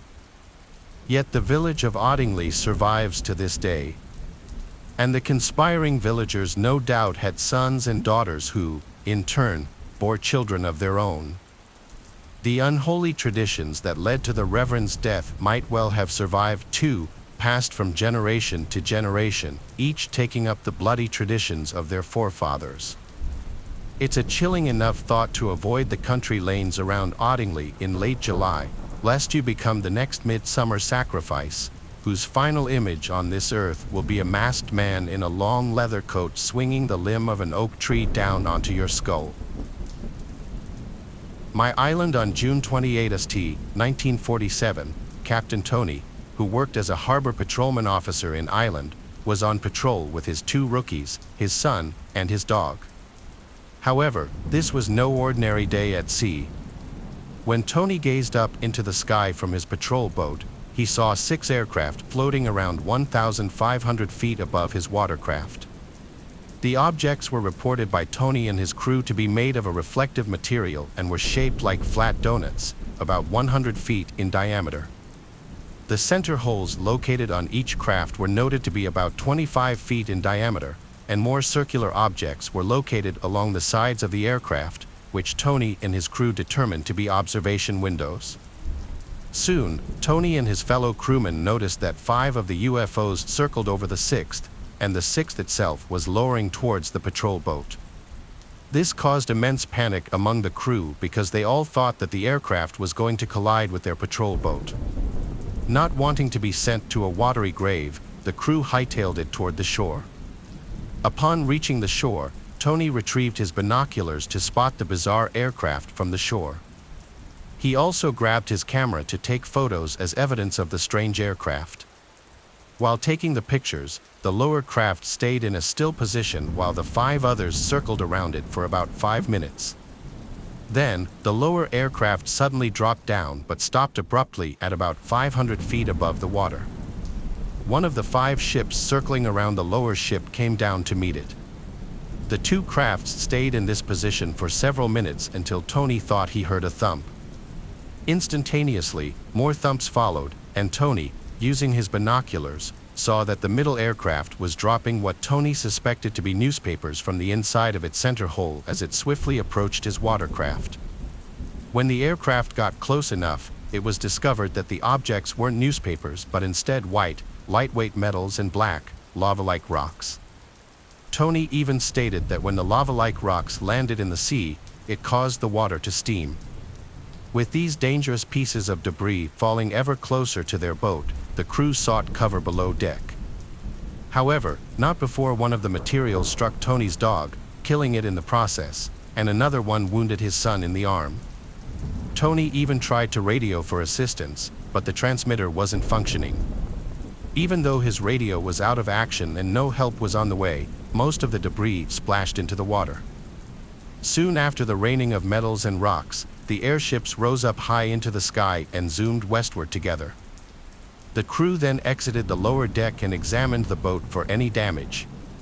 Luckily for the crew, the boat was hardly damaged, and they set sail back to their dock, lowering the dog over the side and into the water in the form of a burial at sea. Upon docking, Tony took his son to the hospital so that his wounds could be treated and afterwards explained the incident to his boss, Mark, who didn't believe Tony. When the photos Tony took of his patrol were printed and examined, the strange airships Tony had informed him of and showed him in the now-developed photos were compared and believed to be film noise and damage caused by radiation. Not wanting to shy away from proving the incident's authenticity, Tony returned to island to collect rock samples in hopes of finding the ones dropped from the middle aircraft that he had encountered during the incident. Tony reported that while he did this, he spotted one of the aircraft hovering above him as if it were spying on him. He eventually gathered the rocks and was preparing to show them to his boss the next day. But when that day came, he was visited by a small, pale man in a black suit. The man suggested that the pair of them should get breakfast together, to which Tony agreed. So, he followed the stranger to a restaurant. While they ate breakfast together, the strange man asked no questions but instead gave a descriptive account about what Tony had witnessed the previous day and eventually warned Tony that bad things would happen not only to him but to his entire family. Men then acknowledged that Tony had been telling the truth. So, the pair of them sent a package to publisher Ray Palmer in Chicago, who later founded Fate magazine.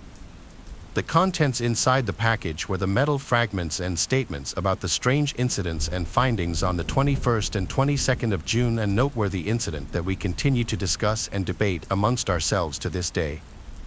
Yet not even a month later would another incident occur that is possibly the most well-known and talked about alien encounter in history, Roswell. On July 8, 1947, in the small town of Roswell, New Mexico, there were reports of a flying disc that crashed into the desert not far from the Walker Air Base. This made front headlines around the world. The reports noted that bodies of aliens had been retrieved from the crash site and were hauled to the infamous Area 51 Air Base in the Nevada desert, where autopsies were performed and carried out. Shortly afterwards, a press release by high military authorities stated that rumors of a flying saucer had become something of a reality and that an intelligence officer at the Roswell Army Airfield was fortunate enough to gain and hold possession of one of the saucers. This statement sent newspaper reports of the incident around the world insane, and news headlines of this Roswell flying saucer were everywhere. However, Just 24 hours later, that high military authority changed their story, stating that they had made a mistake and that the flying saucer was actually, in fact, a weather balloon. Unbelievably, the public appeared to have accepted this explanation, and very little was said about the Roswell incident for many years afterwards.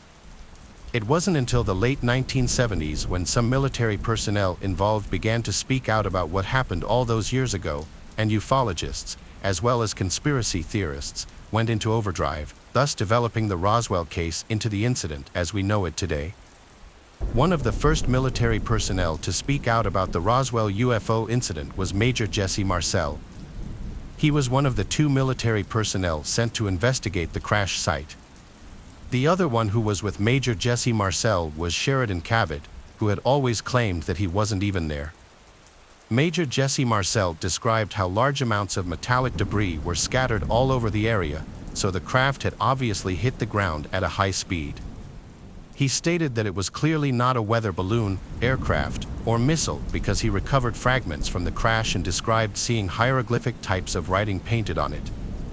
The metal was also reported by him to be light, thin as paper, but incredibly strong and hard, which was unlike anything he had ever seen in his career and life before. He also helped answer the question as to where the fragments were taken by simply saying not only did they have the one he analyzed but others as well, which are being kept well preserved in a military installation somewhere. Marcel's story doesn't end there, however, because later in life he told his expanding family about his investigation at Roswell.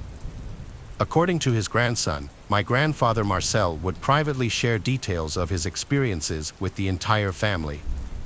And when I was a kid, basically around the dinner table, he told us how he was the head of intelligence and lead investigator of the 509 bombing group. He would talk about it with people, continuously asking a multitude of questions about the Roswell UFO incident. The National Security Agency published a report in 1994, a staggering 47 years after the initial incident, which stated that the alien bodies supposedly recovered from the crash site were, in fact, just life-size test dummies. Many saw this as the government just trying to dig itself out and cover up the situation, which only continued to fuel conspiracy theories. Lots more witnesses came forward and spoke out about the Roswell UFO incident, including a photographer who claims that he was asked if he could photograph the crash site. He explained how he was asked to take photos inside a dark-tinted area where he observed 4 identical bodies with humongous heads and shadowy skin.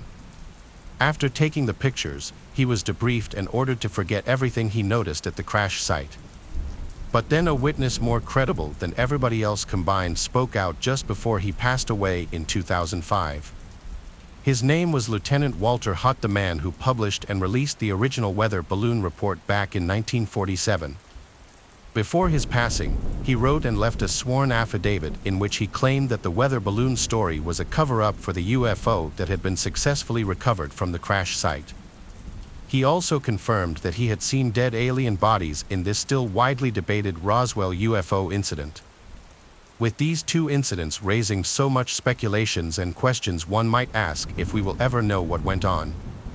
However, as the years fly by and as the people who were involved or witnessed these incidents pass away, we are really only drifting further away from the inevitable answer. So until the government sheds light on this mystery or the next incident does that for us, we can only continuously marvel at the fact that these 2 instances combined have been not only the gateway to extraterrestrial debates as we know them today, but also might just be the biggest government cover-ups in history regarding human contact with alien and otherworldly beings. Though these 2 events are the most widely renowned encounters with extraterrestrials, thousands of encounters have been reported throughout the world to the present day. I never told anyone this story because I never thought they would believe me. I was home alone one evening and had gone to sleep for the night.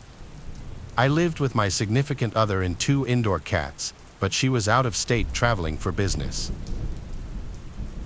I work in risk management for a big bank in Manhattan. I've met a lot of cool people through this job. I go out to happy hour all the time with my coworkers. In 2019, a new guy named Anthony was transferred to our office. I met him on his first day in the office.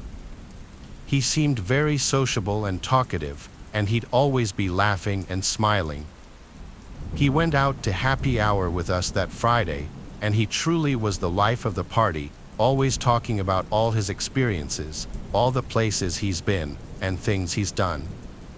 There was not a dull moment with him. Eventually, Anthony and I became friendly, and we went out together once in a while on weekends. I came to realize that the more I got to know him, a lot of what he said may have been fabrications. His stories about all these beautiful women he allegedly got with, all these stories of hanging with celebrities, I started to just take everything that he said with a grain of salt. But I kept hanging with him because he was just easy to hang out with and kind of funny. Anthony one day invited me to go with him and his sister to their condo in St. Pete Beach, Florida. His mom is very wealthy, owning a place in Beverly Hills, Colorado, and St. Pete. She would be at the condo this particular weekend, so Anthony said it would be fun. I invited my little brother to come along too. We all took the same flight. I met Anthony's sister at the airport. She seemed pretty interesting, hard to explain, but she was a bit quirky. The condo was actually decently nice. It had 3 bedrooms. I'd never been in a condo with 3 bedrooms before. Anthony and his sister took a room each, so my brother Tyler and I shared a room. I told him if we meet any girls, he's sleeping on the couch, though. Since we landed late, it was past beach hour, so we went out to some beach bars, which were pretty cool. It was a bit of an older crowd. Anthony was getting really drunk really fast, though, for some reason. It was a chill vibe. I wasn't sure why he was downing shots. I had to tell him to slow down when he started getting aggressive with people. This was the first time I'd seen him like this. He was also going up to every last girl he saw and drunkenly hitting on them, and 9 times out of 10, the girls seemed uncomfortable. Tyler and I laughed until it wasn't funny anymore, and it was more so embarrassing being seen with him. At one point, a bigger guy got in his face for talking to his girl, and I had to pull Anthony away and apologize to the guy to de-escalate things. As we walked away, Anthony pushed me and called me a piece of shit for not having his back. Tyler and I told him to just calm down. Even his sister was telling him to relax. Anthony stormed off, I'm assuming back to the condo. His sister didn't say anything and just followed. This was an extremely bizarre start to the weekend. Tyler and I stayed and finished our drinks. These girls even came up to us and asked how we knew him, making a joke of it. We actually got their numbers. They were visiting too.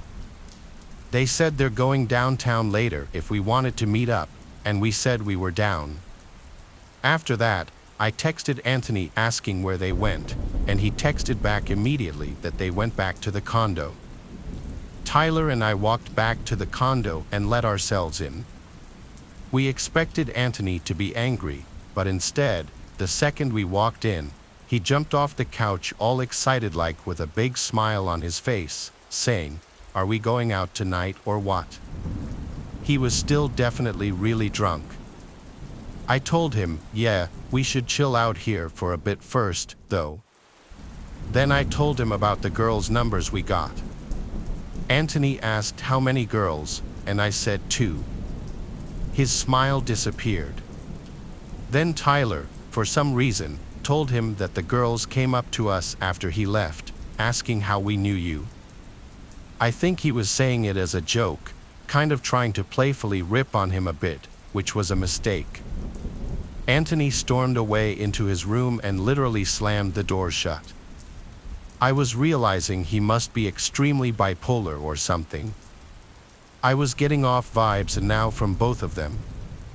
I whispered to his sister, "Is he always like this?" And she replied, "Like what?" in a very standoffish way. "Never mind," I said. This was extremely uncomfortable. I was hoping maybe Anthony would sober up and tomorrow would be better. Tyler and I chilled in our room for a little while. Anthony never came out. I went over and knocked on the door and asked if he wanted to come out with us. He didn't answer, so we eventually Ubered without them to meet those two girls at some big clubby bar. As I was getting drunker, Anthony started blowing up my phone with things like, "Where are you? How could you just leave me here? Your stuff is going in the street. Don't come back. I don't know why I invited you here." I showed Tyler and the girls, and everyone was concerned something was wrong with Anthony, and he was showing it now. As much fun as we were having with the girls, we had to Uber back to the condo before Anthony really did something stupid. When we got back, Anthony was just sitting on the couch alone, looking at the wall. I asked if he was okay. He looked at me, then looked away and said, "Yeah, hope you had fun." Then he got up and went to his room and shut the door. Whatever. We went to bed. Tyler and I just stayed up talking to each other for like half an hour about Anthony and about life in general. Then suddenly we heard footsteps on the wood floor outside. We stopped talking. The footsteps came over to the door then stopped. We both heard it. I spoke up to Tyler on the top bunk, whispering that Anthony is right outside the door. He whispered back, "I know." He must have had his ear up to the door or something, listening to us. We didn't say a word. A literal 5 minutes go by before we heard his footsteps walk away from the door. Then we heard him talking outside. He was laughing and saying stuff, but we didn't hear his sister saying anything. I wanted to see who he was talking to, so I crept over to the door and opened it. I looked into the living room, which was dark, but I saw Anthony in the corner, leaning on the wall with one hand and his head down. He was laughing and talking to himself. I heard him say, "Joe is always such a stupid shit," and then he laughed again. "My name is Joe." I closed the door quietly and went back to the bottom bunk. I whispered to Tyler what I just saw, and his response was simply, "What the hell?" I told him we should leave tomorrow morning and get a hotel, and he agreed. We tried to go to sleep, but the talking and laughing outside went on for another 10 to 15 minutes. When it finally stopped, we heard the footsteps come outside the door again, stop for a minute, then go to his room, and then we heard his door shut. Finally, we felt comfortable going to sleep. By now, I was shot. I fell asleep pretty quickly, but I woke up probably only 20 minutes later. I sat up knowing something woke me up. I looked at the door, and in front of it was Anthony standing there. I jumped and said, "Yo, what are you doing?" He then lunged at the bed, screaming, trying to apparently strangle me, yelling, "You're a piece of shit." Tyler had to grab him off of me and throw him into the corner of the room. Anthony yelled that, "You suck, Joe. I invited you here just for you to fuck on my life and talk about me to my sister." I, of course, tried to calm him down and rationalize, but there was no rationalizing with crazy. We packed our and called an Uber to a hotel where we stayed until Sunday, then flew home. I saw Anthony in the office the following few weeks, but he always avoided talking to me or looking at me, and he eventually transferred to a different office, probably because of me. Anthony seemed cool and normal at first, but he was an example of a very sick, damaged person deep down, and that night we spent in his condo absolutely terrified me.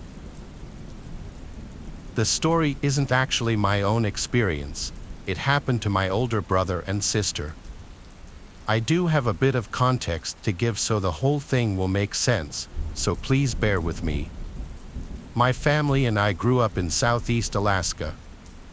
The area we used to live in was primarily a fishing and tourist town that was settled in between some mountains and a channel that led out to the sea. During the summer months, loads of tourists would flock to the town we lived in to see the beautiful mountains and the glacier that our town was known for. The only two ways to really get to the area were by taking a ferry or flying in on a plane because you couldn't really drive through the mountains. There were also several smaller towns and settlements scattered through the mountain range nearby, mostly made up of little cabins and old houses. These were almost exclusively populated by elderly folks who had bought property in the areas for when they wanted to go on fishing trips, and my grandparents were among them. At the time, my grandpa owned several small bush planes that he would use to fly people between these tiny towns as a small business. He also used a blue shack in one of these towns that me and my siblings still to this day affectionately refer to as the Blue Cabin because it was painted a shade of peeling baby blue. My grandpa and grandma had owned the cabin for years before I was born, and they often took us out to it for a week or two during the summers when I was a kid. This is where the story takes place. It had been several years since me and my siblings had gone on a trip to the cabin because of some personal problems my mom had been having with her dad. A couple of years before the story took place, I can't exactly remember why, my mom had been out of town for a long trip, and during her absence, my grandpa had offered to fly us out to the cabin for a weekend. Me, my dad, and my two older siblings all leapt at the opportunity to revisit such a nostalgic place. So, after packing some basics, cue a montage of all of us meeting at the airport, the 2-hour flight in a cramped bush plane that I remember being much bigger, and quickly finding ourselves riding through the tiny town we would be staying in my grandpa's dinky old truck headed for the Blue Cabin. We got ourselves nice and settled with the ridiculous amount of spiders that would be sharing the cabin with us for the next couple of days, and my grandpa left us to enjoy our weekend. Now, I can't quite remember what me and my dad were doing, probably walking on the beach, when my brother and sister had decided to take one of the 2 four-wheelers my grandpa kept at the cabin for a ride through one of the trails in the forest surrounding the town. It was around sundown, and at some point, while they were re-exploring the dirt trails that we used to drive down as kids, they spotted an old house through the trees. Now, this wasn't super uncommon for this tiny town because most of the houses or cabins were old as balls and were also unoccupied all year round, save for a couple of months in the summer when the owners came to fish. This house, however, looked absolutely decrepit. It had a metric ton of moss and dead leaves everywhere, and it looked like it had been abandoned for at least 20 years. Seeing as I wasn't there, I have no idea what the thought process was exactly, but they ended up driving the four-wheeler down the incredibly narrow driveway that connected the house to the main trail and then parked it before making their way to the shabby building. They walked around the perimeter looking for a way inside for a bit. The only way in turned out to be the front door, which was locked, so they ended up kicking it in. According to them, they figured it had been abandoned for such a long time that no one would care. My brother kicked in the door so hard that the deadbolt broke right off, which I suspect was only so easy because of its age and poor upkeep. They stepped inside to find a dusty, weathered kitchen. They described it as having looked as if people had left intending to come back but seemingly never did. There were cans of beans out on the counter, some of them open and buzzing with flies. There was a pot of old, nasty water sitting on the stove, and there was also a collection of very niche holiday mugs on a shelf, the kind someone's grandma might keep. As they walked through the kitchen, they kept hearing this brief chirping noise from somewhere upstairs. They figured it was one of two things, either a bird or an aggravated squirrel upset that someone was intruding on its territory, or some type of alarm. They were rather skeptical of the latter option because the house had been abandoned for years with no power or water, and anything powered by battery was probably long dead. They didn't think too much of it, though, and they just kept wandering deeper into the house. Past the kitchen was a living room with an old pump piano, some musty furniture, and on a wall beside that was a staircase that led upstairs. There were some old bookshelves as well, full of books about how to build your own nuclear bunkers. They kept periodically hearing that quiet chirping from somewhere above them, but they just kept ignoring it. My brother had taken one of the old books and was flipping through it, describing the contents to my sister, who had walked over to the old piano and had begun absent-mindedly pressing on the keys. As soon as she pressed the second key, suddenly the chirping from upstairs sounded again, but this time it was louder and lasted a bit longer. The best way my sister said she could describe it was that it sounded like a high-pitched, piercing, metallic garbling sound that lasted no more than about 2.5 seconds. My brother and sister froze in place, bricks. They had no idea what was upstairs that had just made that noise, but it had freaked them out bad enough that they just looked at each other thinking, "We need to run." They both immediately started booking it out of the house to the four-wheeler. Apparently, my brother was so scared that he didn't even bother turning it around to face the road. He just drove it backwards until they pulled all the way out of the driveway. In his haste to run away, my brother hadn't even bothered to reshelve the book. He had just had it in his hand the whole time he was running away. They talked about what they thought the noise could have been once they got back to the cabin, and my brother was convinced that it was a ghost that he had angered by taking the book off the shelf. He thought that meant he had to return it, but since it was already really dark out, they decided to just do it the next day. My sister was unconvinced that it was supernatural, but she was curious about what had made the noise, so she agreed to go again the next morning. They had told me about the house and the sound, and they brought me along this time. We carefully retraced their route through the house, occasionally hearing the same quiet chirps from upstairs. When we managed the nerve to go up, we discovered it was an old smoke detector that had been running on low batteries for probably 2 decades and was having weird technical malfunctions, hence the metallic garbling from the day before. We had a good laugh about it, but we kept exploring. We ended up finding some other cool things upstairs, more books, letters, and a check to someone for $2,000. We honestly debated if we could cash it, but it was already addressed to someone. Unfortunately, we learned from some old letters that we had found in the desk drawers in the master bedroom that the house was owned by an elderly couple. If I'm remembering correctly, the husband had served in the military when he was a bit younger, and he was a survivalist nut, hence the books on nuclear bunkers. They had a son who had been expecting a baby on the way, but right before it was due, the man who owned the house was diagnosed with cancer and had to be moved to a place with a proper hospital. His wife went to live with her son for a while her husband was in recovery, and I guess they just never came back. I don't know what ever happened to him, but the fact that he never came back isn't amazing. I hope he got the medical treatment that he needed and that he got to pass peacefully of old age. Anyway, I know the story might not be terrifying, but it certainly scared the crap out of me and my siblings when they heard the smoke detector. As much as it was fun exploring that abandoned house, we were kind of young and stupid, and I don't recommend people do that kind of thing. If you can't be convinced not to, then wear a face mask to protect yourself from spores or asbestos, and always bring something to defend yourself with in case squatters are living in the abandoned buildings. Anyway, I hope you all enjoyed this story and stay safe, everyone. I come from a small town in Pennsylvania, and I've lived here all of my life. I'm 17 years old, and the time this story took place, I was around 14 years old. My memory around this is a little hazy because I don't like to talk about it, but I figured I'd let out any dark feelings I still get by it. It may not be considered a scary story, but to me, this was probably one of the most scariest things that I've ever been through.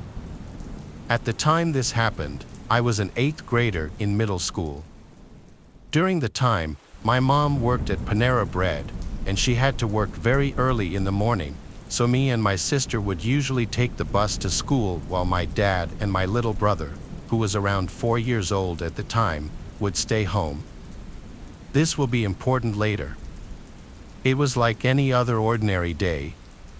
Me and my sister would get ready and leave it around 7:20 a.m. to walk to our bus stop.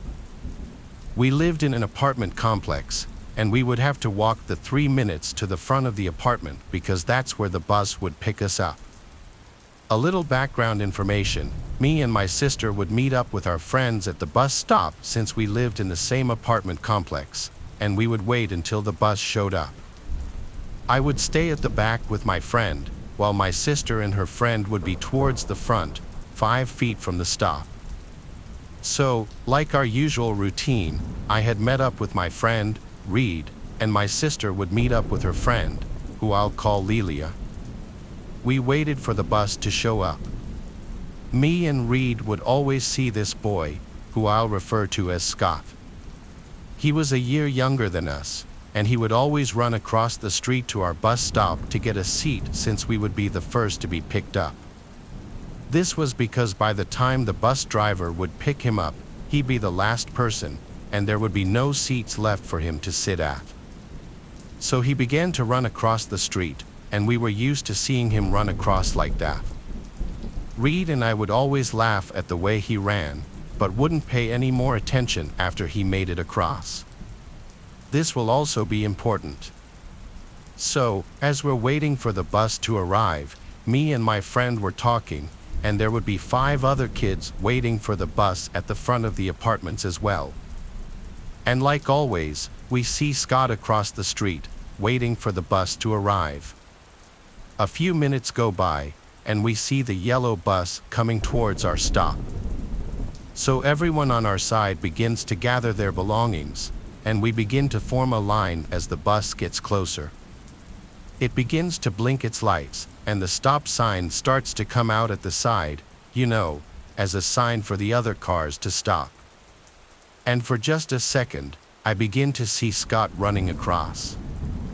I don't give it 2 thoughts since this was normal, and I began to hear the screeching noise coming from the opposite side of the road. It was like everything was going in slow motion during those couple of seconds, and I remember hearing the screeching noise become louder and louder. As I'm picking up my head to see what the noise was, I heard a big thump noise, and what I saw next will forever remain in my mind until this day. I hear a big thump noise, and I then see Scott flying in the air. I then see Scott hitting the ground so hard, and the noise was so loud as he then made an impact to the street.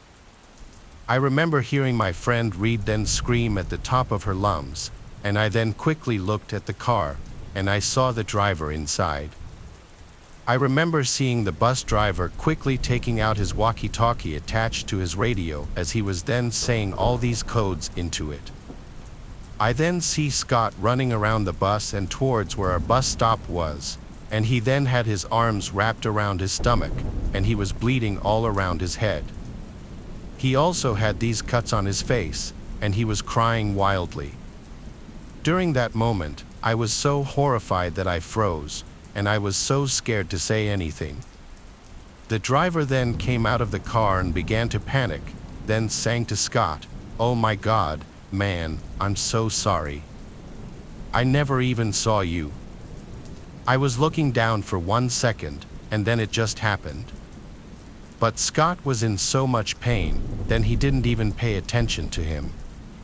Then this kid in my sister's grade ran up to him, then sang, "Hey, man, do you need an ambulance?" Scott was just crying, then shaking his head yes. The boy then took out his phone and called 911, telling the operator everything that happened. The driver then fell to the ground, took a cell phone out, and began to call someone. He then put it on speaker, and once the person picked up and said hello, he'd been sad, "Mom," to the kid, "so sorry." And he then began to break down in tears, and he just kept repeating that same line over and over again. The driver's mother had tried to calm him down, and then the driver just said, "Please forgive me, please. And even my car, it's a friend's car." Scott just stayed on the ground, lying there, as everyone watched him. The next thing I remember was that Scott always had his mother and brother take him to the bus stop, and they would always make sure he got on, but on this day, they never went with him to the bus stop. I then began to check on my sister, making sure she was okay. Her and her friends seemed a little shaken up, but they were okay. Reed's mom and sister were running up to us, and I remember hugging them. At that moment, I felt so alone and horrified. I began to cry hysterically, and my sister was just trying to comfort me.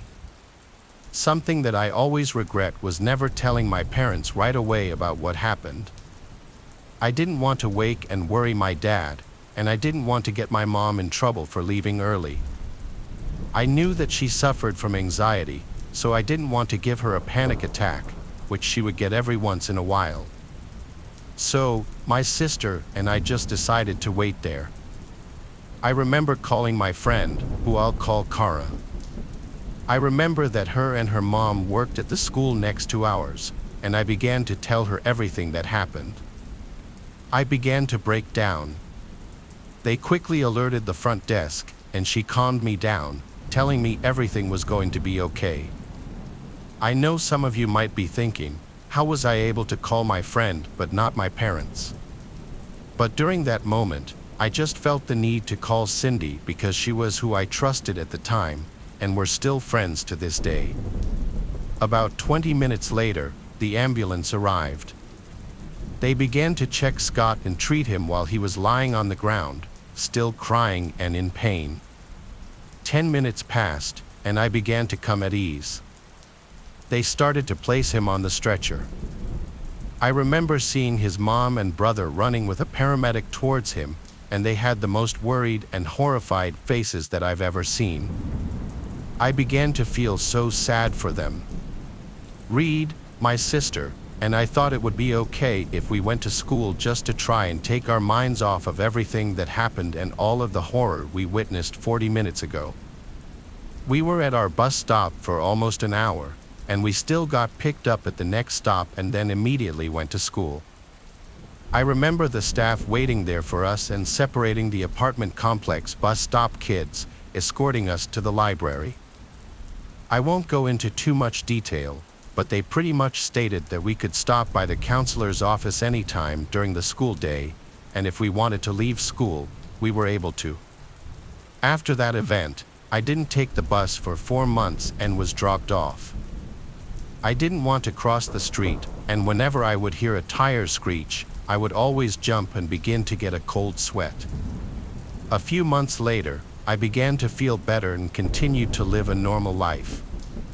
After that, Scott didn't go to school until months later, until he was finally okay, towards the end of the year. Like I said, I know this wasn't the typical stalker story, but this was one horrific event that I went through, and I never want to go through it again. But remember to stay safe out there. I really hope many people don't ever have to witness what I and the other kids had to see that day. It was truly awful.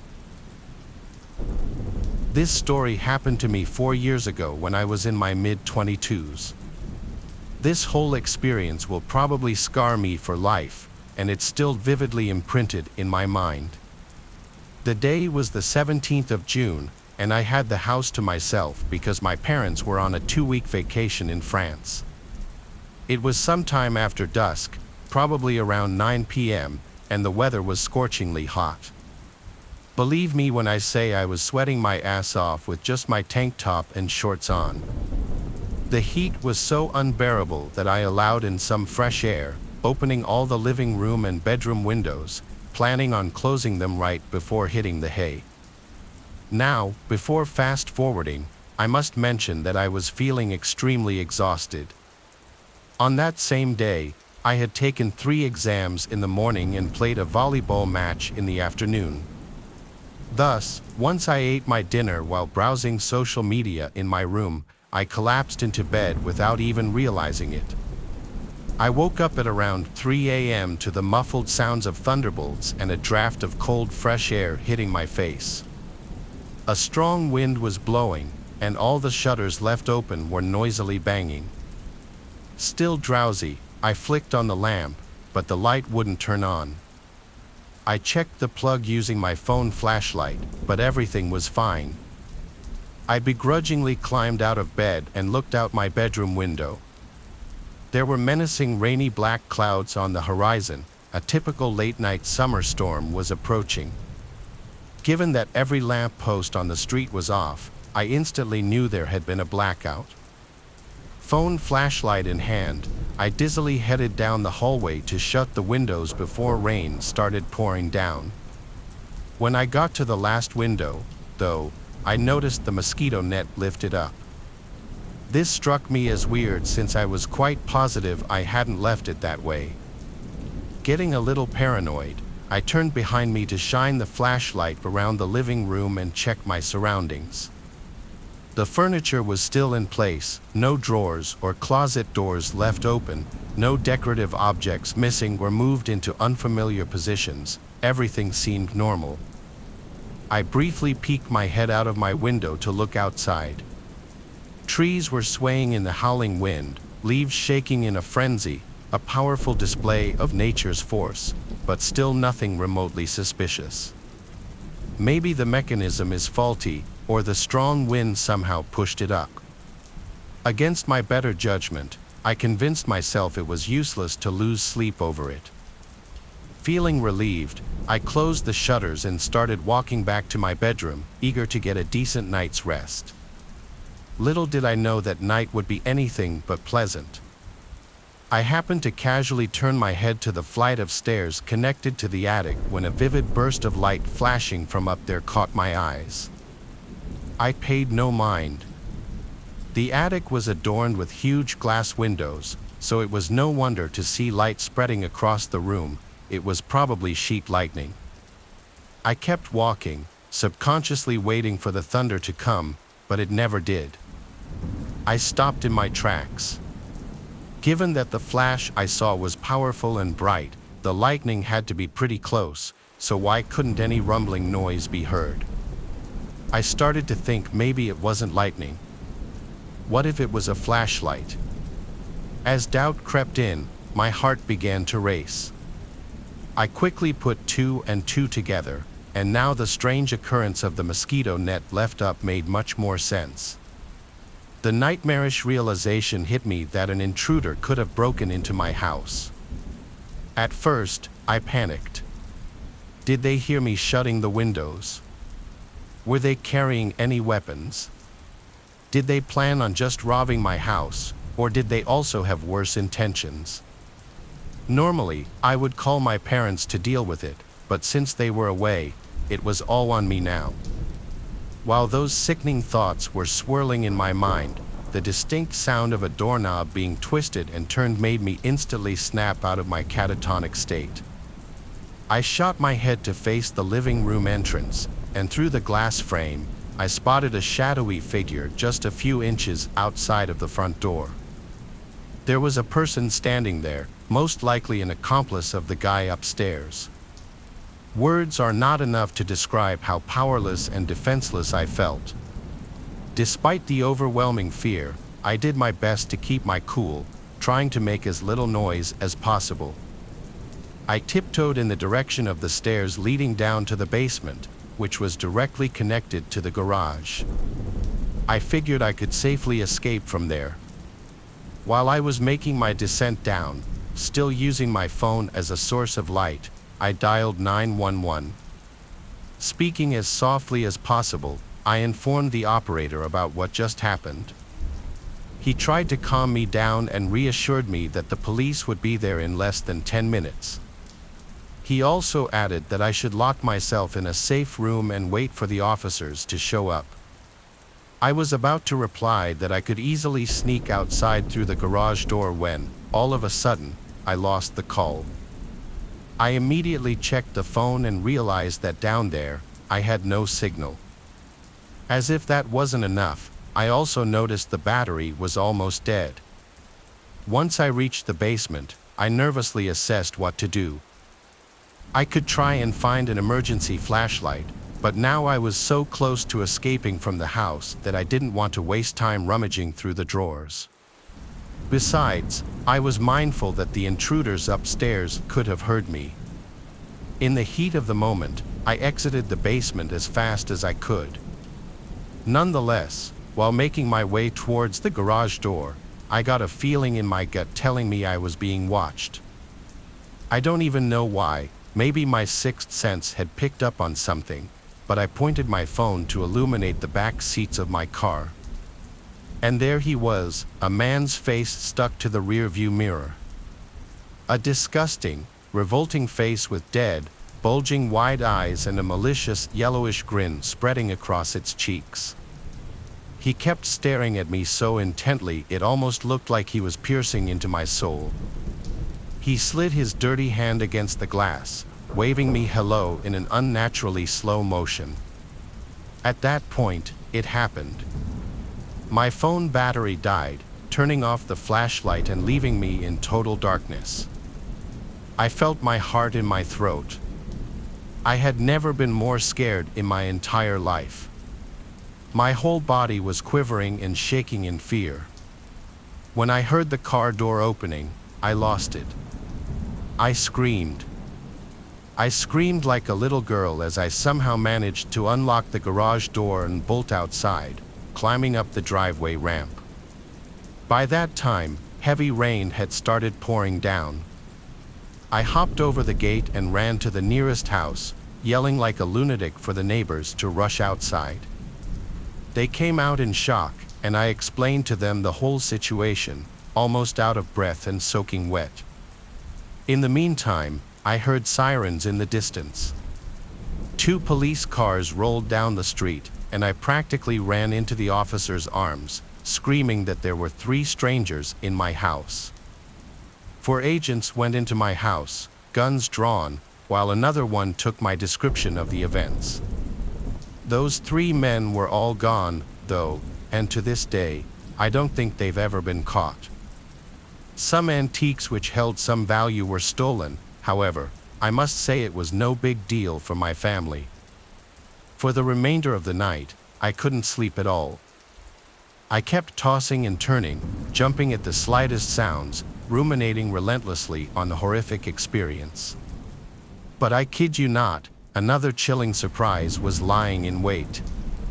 When morning came, I spotted a small piece of paper sticking out of the edge of my bed. I picked it up and went frozen stiff. The following words were written: "Bye-bye beauty, you look cute when you sleep." My wife and I backpack and hike a lot. The more remote the place, the better. In 2015, my wife and I were in the Bitterroot Wilderness in Montana. We had been out there for 2 weeks on a 100-mile route trail and had only seen one other person, Tom. We met him on our second day, which was his last day out. He told us he hadn't seen or run into anyone out there, so as far as we all knew, we were going to be alone. He told us that hunting season was weeks away, but there might be scouts out. He even said to be very careful with our food, where we eat, and our scent because it's bear country, and he had seen a few, even ones with cubs. He also mentioned that he had heard cougars in the distance, but that we should be okay as long as we stick together. We camped together that night, and the next morning we thanked him for his company and all the info and parted ways. For 2 weeks, we hiked, saw some cool vistas, swam, and saw and heard wildlife, all the stuff you'd expect to see in the backcountry. We didn't really think about Tom again after a few days out and hadn't seen anyone. We took the thought of being alone for granted and let our guard down as far as other people were concerned. We were all alone out there. We were in our last few days now, winding the trip down, sauntering back to the trailhead, just taking it all in. We found a nice flat tent site, made a fire and some dinner, hung our food bag, and walked back to our tent for the night, passing a good night's sleep. The next morning, as backpackers do, we left camp as early as possible to get some breakfast and coffee into us. But before we left, I needed to use the bathroom, so I ventured away from the tent site to find a suitable spot. As I was walking around to find a place to dig my cat hole, I came upon a lunked-up looking thing like a bush. I was not expecting to run into anyone out there, as we had only seen one other person early on and no one else since, but I wasn't paying any attention as I was looking for somewhere to go and not looking out for people. These two were in a camel blind type of wrap. They didn't realize that they were there, and they didn't hear or realize that I walked up on them until the last damn minute when I was right on top of them, tripping over one of their legs. They scared the living daylights out of me, and I scared the daylights out of them. When I hit the guy's leg, I startled him, and he kind of jumped up, knocking their blind off for the big reveal. The guy that was on his knees had a dick in his hand, apparently blowing the other guy that was up against the tree. Now the guy on his knees is looking at me dead in the eyes with a look of, "What the hell, who are you?" The guy standing yells at me, "WTF are you doing, man?" They scrambled, one trying to stand up, the other pulling his pants up, all while both were fighting the blind that was wrapped between them. With me in disbelief at what I just came up on, I just stood there for what felt like forever. I stumbled over my words to find an apology and blurted out, No, nothing, guys. Sorry, man, have fun," and I turned back to camp in almost a run. They started to yell at me to stop, but I didn't. It was definitely the longest 200-yard sprint ever. I got back to camp, and my wife looked at me and instantly knew something had happened and asked, "What's up?" I told her to grab her stuff, and we hurried out of there without a word. Somewhere around an hour later of sprint hiking, we had to stop. I still hadn't taken a dump, and I had to go, so we took a spur trail to break, snack, and I told her what happened. She told me that she was worried and that I scared her. She was scared the whole time, thinking I had been chased by a bear or a cougar or something and that it was after us. I told her there was nothing like that and that it was just two hunters hiding out, blowing each other. We talked a bit about it, and she asked if I thought they'd look for us. I told her I didn't really think so and that they probably left after being caught. She asked if they were upset. Yeah, I said, they yelled at me wanting to know what the heck I was doing. Should we just go back to the car and leave? She asked. No, let's just wait the mountain, just in case they're at the trailhead waiting. Like I said, we've been out for about 2 weeks now, and we have been making our way back and are less than a day's hike from the trailhead at this point. After a while of talking it over, we kind of just chuckled it off, and we hiked on to the creek where we were going to camp for the night. We made it to camp off trail with no incident. The next morning, we woke up, broke camp, did our morning routine, and hiked to the trailhead. With all of that, we're not really thinking of the two hunters anymore. Well, as we got to the trailhead, we met two ladies that had been prepping breakfast. As we were walking to the parking lot, they started to chat with us with the usual backcountry questions of how long we had been out, how many miles did we do, did we see any bears, what did we eat.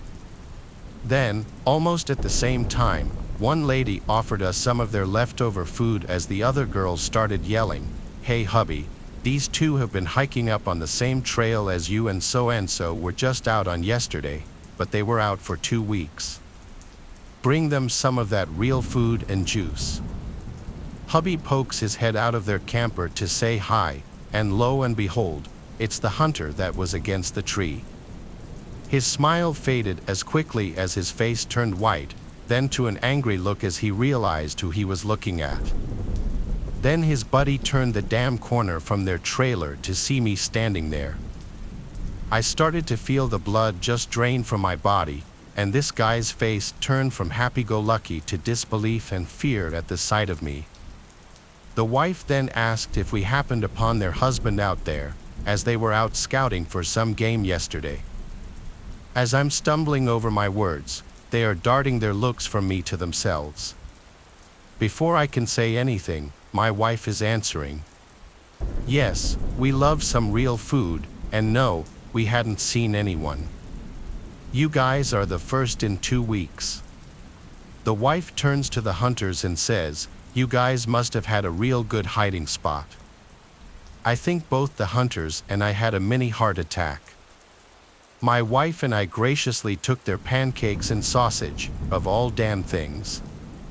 I could see both hunters quietly talking to each other, staring over at me every once in a while. I'm doing my best to avoid this situation by packing up the car while my wife is thanking the hunters' wives for the food. Both hunters, with sidearms on their hips, came up to me with a beer. The one that was on the tree kind of pushed the beer into my chest and asked if I'd seen anything out there. My heart freaking stopped. I again stumbled over my words. No, other than, some wild animals. Nothing worth writing home about. Yeah, we didn't see much either, but we are really surprised you didn't hear us last night walk through your camp. Be careful, you never know what can happen out in the middle of the woods. After a few seconds, the other one just smirked, and they turned to leave with a "have a safe trip home." I wasn't sure what was going to happen in that moment, so I was psyching myself for a fight. I was kind of shaken up as we were leaving the trailhead. My wife asked if I was okay and if those were the guys I had seen. My reply was, "Yeah, what do you think?" Then she asked what they said to me. I told her I thought I was going to have to fight them, but they just gave me a beer to buy my silence. I didn't mention the passive-aggressive threat they made about walking through our camp. My first day as a plumber started like any other. A call came in from an older woman in a creaky old house on the edge of town, reporting severe leaks in her kitchen. I was eager to make a good impression and maybe score a repeat customer. I had no idea what I was in for. When I arrived, the house was shrouded in an unsettling stillness. The lady, Mrs. Beatrix, was a frail, wary woman with sharp eyes that seemed to pierce right through me. She led me back in 2004. I was a broke teenager, so my mom made me get a job at our local McDonald's. It was nothing special. It was my very first day working at McDonald's. I was so nervous but excited to start my new job. I got the breakfast shift and had to be there to start prepping at 5 a.m.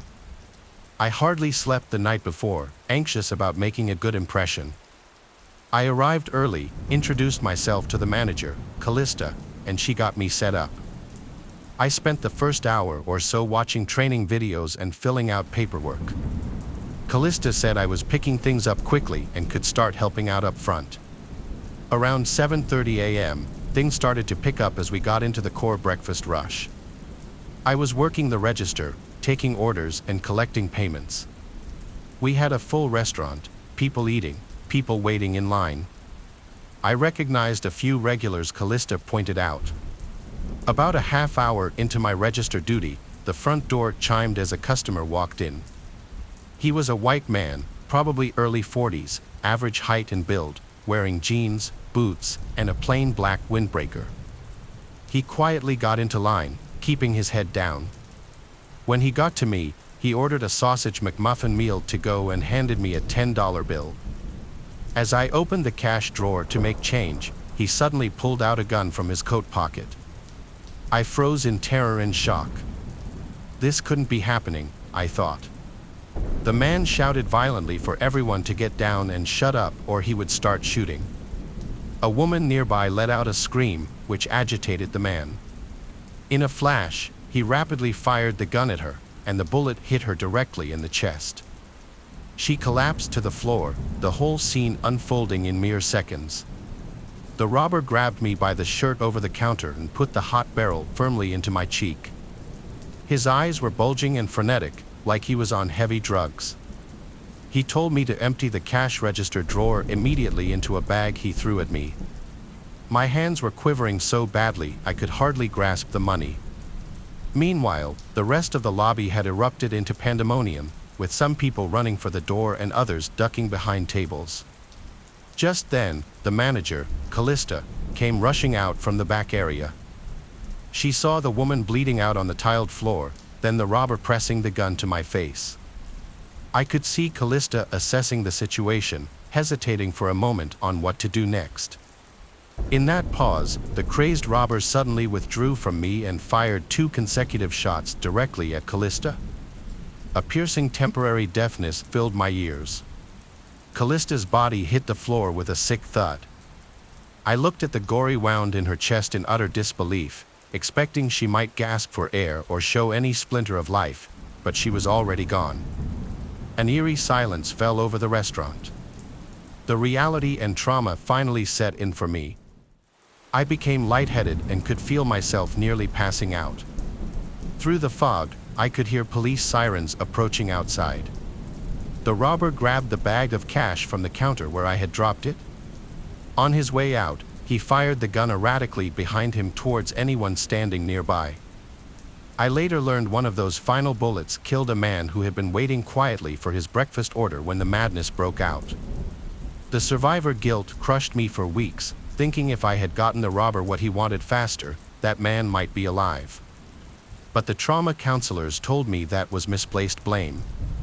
In the end, 3 people were dead, and I was left emotionally scarred from the events of my first day. The robber was caught the next day trying to skip town.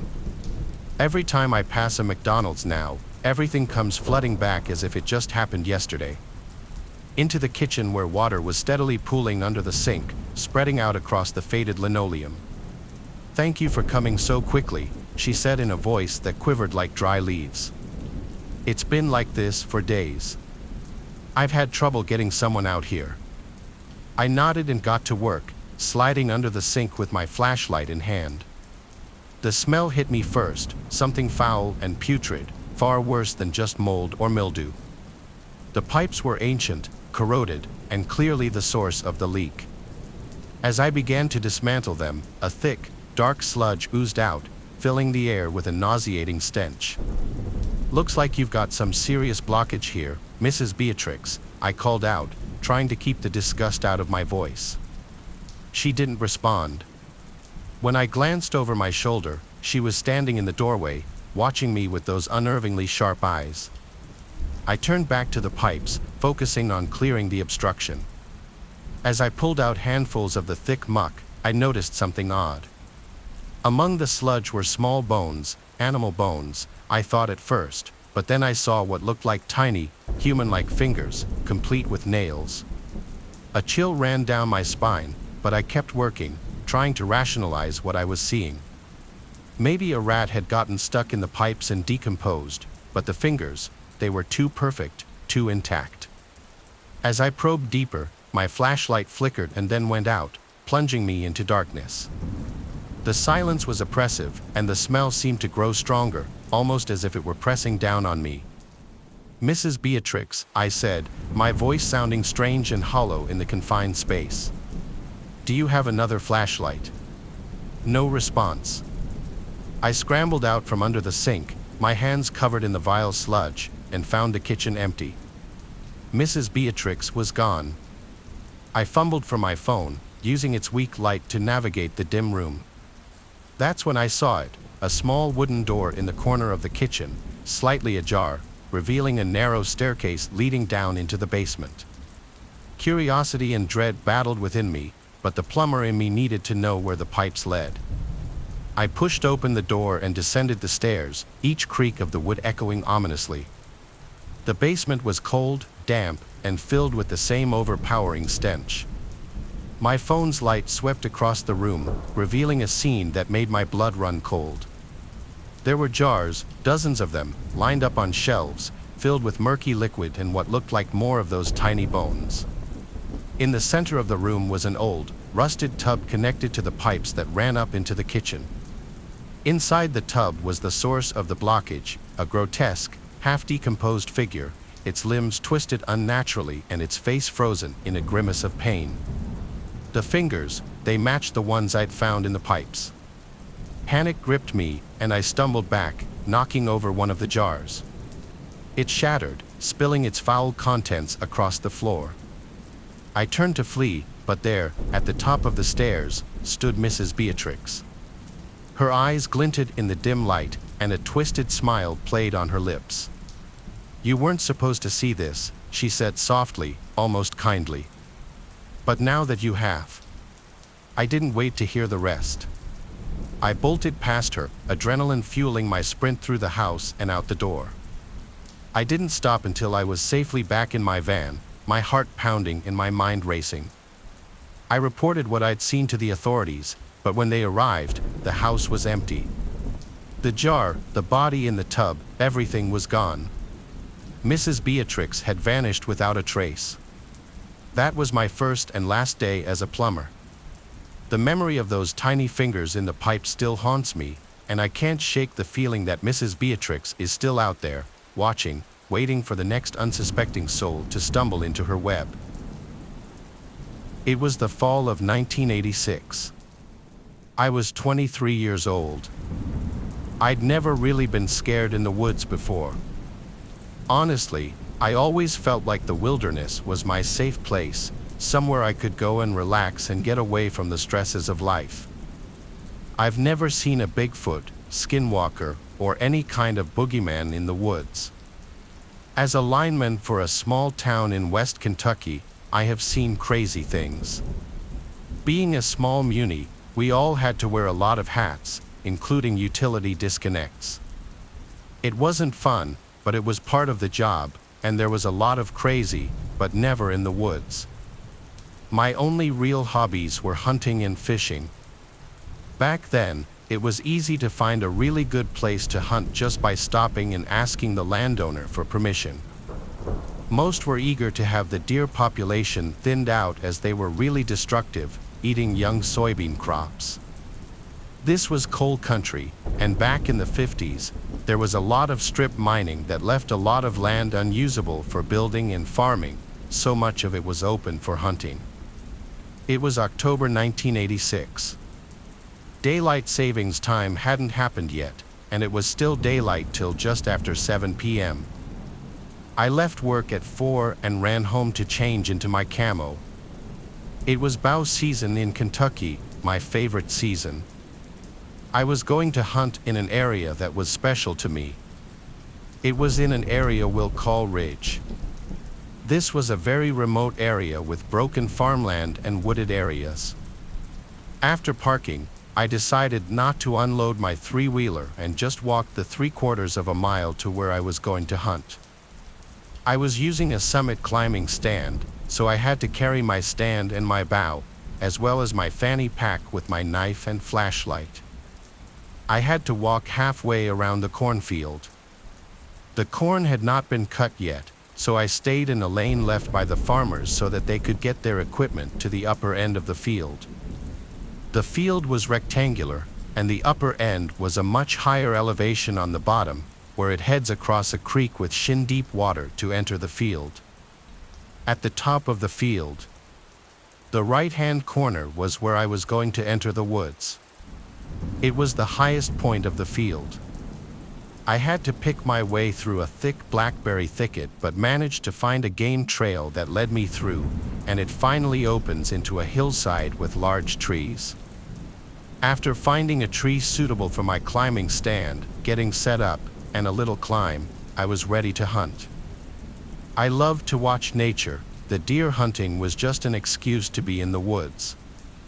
As a lineman, I had no fear of climbing high, so I would get as high as I could. This time I was up around 20 feet before the canopy started blocking my view. It was around 5:30 when I was settled in my stand and had an arrow knocked.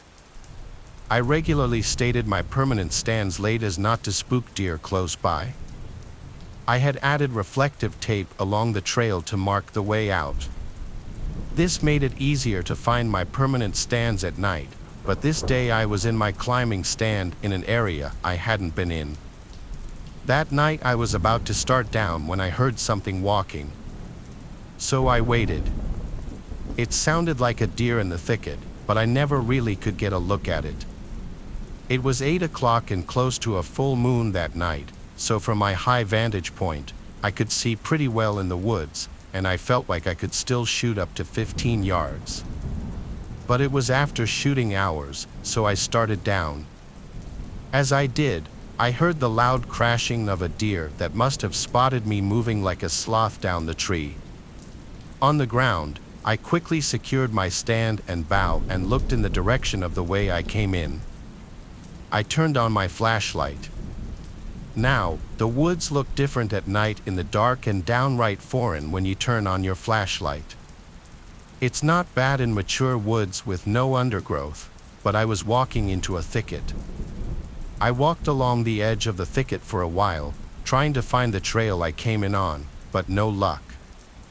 It was almost 9 o'clock now, and I was ready to get out, so I just started picking my way through the thicket, keeping the moon on my right shoulder. And finally, I came out into the field about 25 yards from where I went in. As I stood there picking the thorns out of my hands and legs, thinking this adventure was over, I surveyed the lane around the field. In the light of the pale moon, I saw it. Now, when I walked in, I came up the left side of the field around 200 yards to the end, turned right, and walked another 100 yards. Where I was, it was higher on the ground, and I could see around the field where I came in. When I walked in, there was nothing in the trail. I hadn't heard any equipment or ATVs, so I was shocked to see something in the trail, and no small something either. It looked 6 feet wide and 6 feet tall, just standing there about halfway up the field trail. It was the only way out, so I never hesitated. I started walking back to the trail, turned toward whatever it was standing there, hoping it was just a strange shadow, but it wasn't. I grabbed an arrow from the quiver, remembering my knife was in my three-wheeler. I walked fast and never broke stride. 100 yards away, and it didn't move or make a sound. I walked loudly straight towards it for 200 yards, all the while thinking it's really there, in my trail, blocking my only way out. As I got closer, I could make out what it was. It was 2 people standing side by side, and this unnerved me even more. It was 9:15, 40 degrees out, and nobody should be here. I kept walking, now 20 yards away, and I see that it's a guy and girl, maybe 20 years old. 10 yards away, I'm walking towards them, but no sounds from them, they just stood there. When I got to them, I half expected them to jump me, but they never moved. I said, "Kind of cold out here, ain't it?" No sound. They still never moved. I kept walking. I turned to keep an eye on them. I was thinking, okay, this is it. They never turned around, never even moved their heads. Across the creek and within another 100 yards, I made it back to my truck. I was even more uneasy approaching my truck. It was just so quiet. All I could think of was someone waiting to ambush me. So I kind of eased up on it very quietly and watched it for maybe 3 minutes before approaching it. It seemed fine, so I headed to my truck. As I left, I tried to figure out how they got there because I never saw another vehicle. I tried to just put it behind me, but the next day at work during lunch, I was gonna run and get some food, and I noticed all 4 of my tires on my truck were low. After inspecting them, they all had around 10 to 15 roofing nails in them. I had to put tubes in them to get home. Something odd was going on in those woods. Somebody most certainly did this to my tires while it was parked in them. After this, it always felt like someone was watching me when I was hunting in that area. That's why I stopped going alone, and I never parked off the main gravel road again. I never found out who those 2 young people were or who punctured my tires. Hunting season at least once a year I try to travel up to Maine and rent an Airbnb to go hunting. I never bought my own place because I can't really afford it just for a single trip every year, so doing a weekend rental makes more sense for me. Plus, I'm not exactly an expert, I'm still trying to get more experience. Some years I'd go with my uncle, but in recent years he hasn't been in the best shape health-wise. He's not really up to it anymore, so I've been going alone more recently. Last year, which was 2022 at the time I'm writing this, was the last season that I went hunting. It was November, and the Airbnb I rented was near a national park. I arrived late on a Friday because I had to come home from work, get ready, then head out on the road trip. When I pulled up into the long stretch of private dirt road to get to the cabin-type Airbnb, it was pitch black outside, and it was dead silent too. This time of year, there's obviously no bugs or crickets left, so the nights are dead silent and dark up there. Especially if the place you're staying is secluded like this one. I pulled up as close as I could to the cabin, and the owner told me the key would be hidden under the mat. Sure enough, it was there. I brought my 2 bags inside the cabin and unpacked my things onto the bed in the one bedroom. It was a very cozy cabin, and the owner already had the heat turned up for me, which was nice. Maine gets pretty cold up there in November. There was cable and Wi-Fi in this Airbnb, so I set an alarm to get an early start at dawn, which in my opinion is the best time to find deer or even moose if you're lucky. The next morning, I was up as soon as my alarm went off, and I was out in the woods in less than half an hour. Since this was foreign territory to me, I posted up behind a blowdown I found, some knocked over trees. Usually, this would now be a waiting game, but I heard a man's voice call from behind me. I had a mini heart attack and turned around to see some man with gray hair but who looked like he was only 50. He was approaching me slowly. He said slowly in a very angry-sounding voice, "What the hell are you doing here?" I responded, "Excuse me." He said, "Hunting is restricted here." I actually was unaware of this. When I explained this to him, he said, "I watched you right up here. You best leave the way you came." This scared me.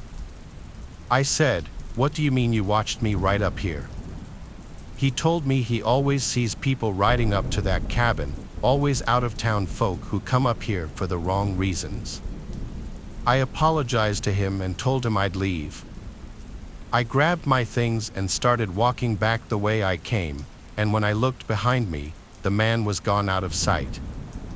I walked back to the cabin, then took my car and drove to a different park that, according to some website, allowed hunting. I posted up there and had a failure of the first half of the day. Around midday, I went back to the cabin to just regroup and have a meal. But when I got back to the cabin, I found that the door was unlocked. I could have sworn I locked it before. When I got inside, I was almost positive certain things had been moved around, and the zipper to my bag was unzipped. I couldn't remember if I left it zipped up or not, but it was typical for me to always keep my bag zipped up. I just checked every room quick before settling down. I was way too hungry to just prepare a light meal, so I drove to the little village nearby and picked up some Chinese takeout. Then I drove right back to the cabin. I was planning on heading back out to the park at dusk. When I got back to the cabin, I just ate my food and went straight to take a nap. After my nap, I headed back out to the park. I spent about an hour walking maybe a quarter mile very slowly, and I wasn't finding anything. My uncle always told me you could find a deer or a moose in 10 minutes or 10 days.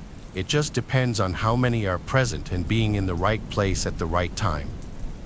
Sadly, luck was not on my side this day, and so when it was starting to get dark, I packed up and started heading back to my truck. It was just a short drive back to the cabin. I cooked the pasta and meatballs I brought with me for dinner as I had the TV on in the background. Then I laid down on the little love seat couch as I ate and watched some old black and white movie. While sitting there, I thought back to earlier, how the door was unlocked and things appeared to have been moved. Only, I didn't notice anything missing. I wondered if it was just in my head or not. Long after this, I brushed my teeth and shifted to the bedroom where I began to watch another movie in there, planning on falling asleep to it. I was starting to drift into that half-sleep state where what was going on in the movie was actually starting to blend into this half-awake dream I was kind of having. So I heard the distinct sound of a door clicking open that snapped me out of my half-sleep. I groggily looked up and noticed the closet door in the room was now cracked open. This immediately woke me up completely.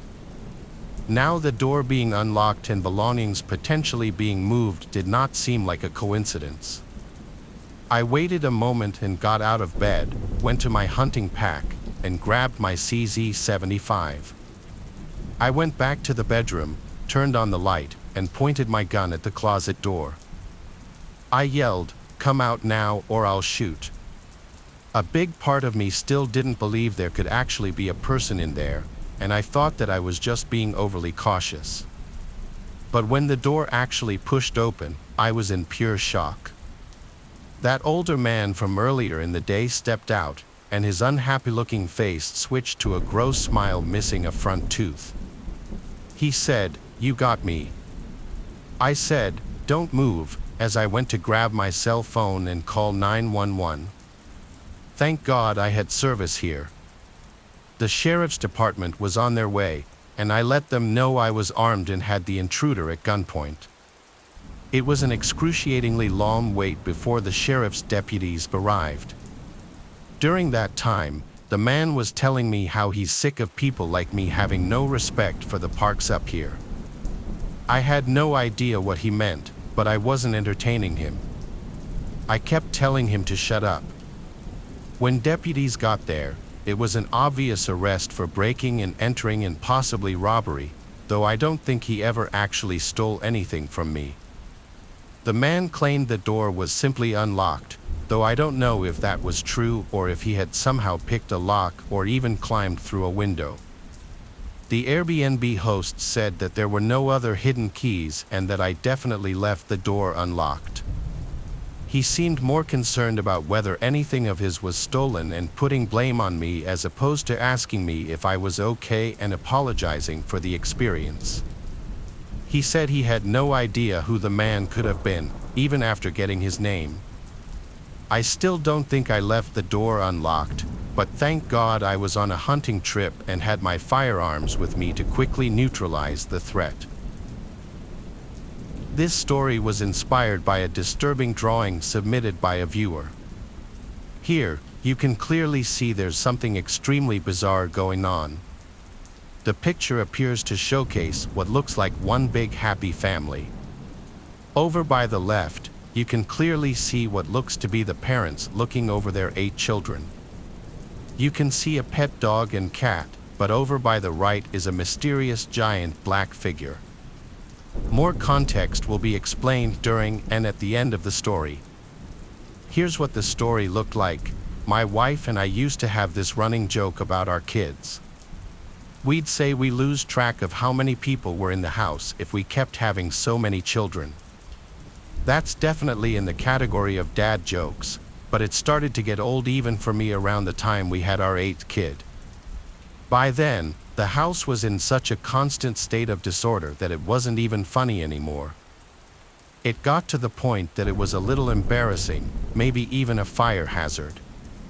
I guess we were lucky that it wasn't a fire that made us come to our senses about keeping the house a little more organized. But I'd argue what actually happened could have been just as bad, if not worse. It's one of those things you would struggle to believe on TV, but when you see it happen to your own family, you aren't afforded the luxury of disbelief. I always thought a house full of kids and animals would be its own security system. I mean, with 10 humans and a dog and some other creatures, You'd think there would always be at least one of them awake to sound the alarm if they noticed something. But if the business as usual state of the household is absolute chaos, nobody ever knows what's going on in a deciphered between normal and not normal. Even now, I can struggle sometimes with telling whether or not something one of my kids is doing is normal. Like a 5-year-old boy's drawings, for instance. They always look kind of deranged and manic just because a 5-year-old only knows how to scribble with crayons. But for the most part, they're harmless. 90% of them are the same thing anyway, just a bunch of stick figures with names and a couple defining features here and there. Maybe a table or a chair, and with boys, sometimes there's a gun or a decapitation or some crude act of violence seen in movies and video games. But that's all normal kid stuff, at least I think so. Every once in a while, though, something a kid of mine does makes me do a double take. Most recently, it was my youngest son, Brandon. I honestly forgot exactly how old he was when this happened, but I think he was around 4 or 5 years old. The first thing I noticed was that he wasn't sleeping right. I wake up at dawn every day to go to work, and usually the only other person who's awake in the house at that time is the dog, waiting for me to let it out. However, one morning, Brandon was sitting at the dining room table lazily scribbling on a piece of paper with a bunch of crayons around. It was like he'd been up all night just layering colors over the same piece of paper with a picture of the family on it. "Hey bud, what you doing there?" I asked. "Drawing." "Well, I can see that. But what are you drawing? Is that mommy and I and your siblings? Maybe I'm just a silly old man, but it looks like you drew too many people, buddy. There's only 10 of us, plus the dog and cat." "No, I can count to 10. I'm just drawing my friend too." "Oh, your friend is pretty tall there, buddy. Where'd you meet them?" Here in the house." "When?" I don't really remember. I saw her last night though, Dad." "Is she allowed in the house?" A chill ran down my spine. I froze for a moment while my little boy stared me down the way that only children can when they ask you a question you are not prepared to answer. Don't worry about it, kiddo. You probably just dreamed it up." Okay. I just didn't want to freak him out or tell the family and have them freak out. Every once in a while, a kid will make something up and believe themselves, but I just had a funny feeling about this one. This was one of those cases when a kid sees something they weren't supposed to see. And they weren't even aware it was wrong. I figured I'd let him at least stay calm for the moment. I knew my wife was going to be home all day, so I went ahead and went off to work despite the goosebumps. But for the whole day, I couldn't stop thinking about it. I tried to distract myself with a task, but every time I got into something, I would get distracted with another realization, some new pair of dots that I connected. I knew I had a lot of kids and the house was always a little messy, but recently things had gotten worse. Things had started going missing or showing up in the wrong place, misplaced pieces of sentimental clothing, toys that were fine one evening and broken in the morning, and nobody fessing up to getting out of bed past their bedtime. Little things. My heart was racing by the time I got home, and it sank when I saw my son in the exact same spot when I left 8 hours ago. By then, there were several more drawings in all different colors of crayon. They were all basically the same thing, the classic family portrait where everyone in the family was one color in one drawing and in all different colors in the others. But in every single one, there was a figure in deeply pressed black wax with a distorted face and long messy hair. That's when I knew I had to do something.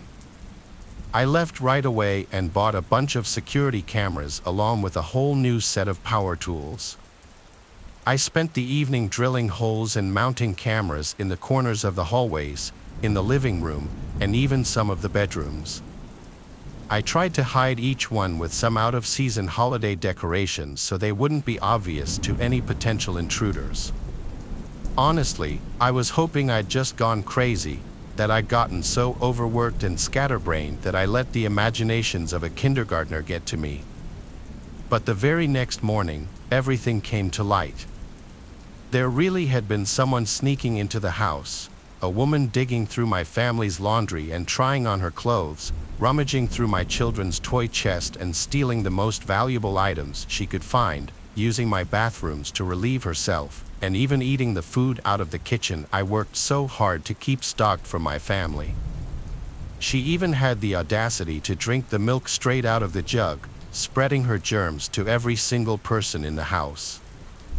I don't know how my stupid dog didn't raise hell when it saw this woman, but I guess she was some kind of dog whisperer, or maybe my dog is just a spineless coward because all I saw my dog do was run away and hide.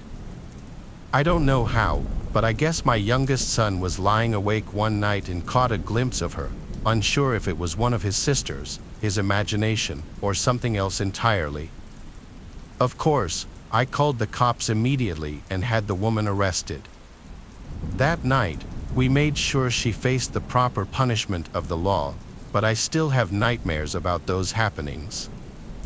I always kick myself, and my wife defends it too. We always think, maybe illogically, maybe reasonably, that if we kept the house a little more tidy, we would have noticed the evidence of that woman's intrusion before it got to that point. Ever since I was a little kid, all the older men in my family would take me fishing every opportunity they got. It was like some family ritual. I, being the youngest, meant that I was next in line to become an expert like all of them claimed to be. The ones who took it the most seriously were my dad and his brother Eugene. Our houses were decked out like the ones you've probably seen on fishing shows. I won't go into detail, but if you took a step into my house, you'd instantly be able to tell my parents spend more time on the water than on the land. This is actually his story, not mine. My dad's a pretty hard guy to scare, but let me tell you, whenever he tells the story, it's like he's a different person. He doesn't like talking about it, but every so often at a family gathering or a special occasion, one of my relatives will ask him to tell it, and he will. My dad's name is Gwyn. He was fishing with my uncle Eugene and their close friends Clytus, Dylan, and Lagan. They had set out early before the sun had even broken the horizon, heading to a remote spot they had all agreed was prime fishing territory. This place was a couple of hours boat ride from the nearest marina, tucked away in a secluded cove-type area that few bothered to explore. It was known among them for its abundant bass and the occasional pike. The day started like any other fishing trip, with the boat cutting smoothly through the mist rising off the water, everyone sharing stories and jokes over the hum of the engine. They anchored the boat in a familiar cove surrounded by dense forest. Lagan was the first to crack open a beer, even though it was so early in the morning. My dad tells me all the time that Lagan is his wild friend, the one who tends to drink a little more than he should. They fished for hours, the only sounds being the occasional splash of a lure hitting the water and their own laughter, oh, and the occasional crunch of empty beer cans that they were drinking like water. As the day wore on, they had their fair share of catches, each one sparking a small celebration. As dusk approached, the light began to wane. A dense fog rolled in from the water. My dad describes it as the boat literally being swallowed by fog. Clytus, who was the most experienced fisherman of the group, kept saying that he had never seen fog so thick. That's how unnatural it was. Dylan, the jester of the group, was almost as drunk as Lagan, both of whom were seemingly unfazed by the fog that had ensnared them. It was starting to get dark. They had originally thought that they could just wait out the fog, but it didn't seem to be going anywhere. My dad and Clytus agreed that Eugene should just try to drive the boat out of the cove and into the open ocean, where the fog probably wouldn't be as dense. Eugene agreed, but even though he was typically the most cautious, he only narrowly avoided colliding with the shore. He refused to risk further damage to his prized boat. They reluctantly came to terms with the fact that they'd probably have to spend the night on the boat. My dad made the point that they'd need to tell their families about the situation, and of course, they had drifted into an area of the cove that had no signal. My dad needed to handle some business at work, so neglecting the problem was not an option. He offered to go ashore in search of a signal, and Clytus and Dylan said they'd join him. Eugene would stay back to guard the boat and an increasingly inebriated Lagan. My dad, Dylan, and Clytus made their way over to the shore and jumped out of the boat, only getting slightly wet.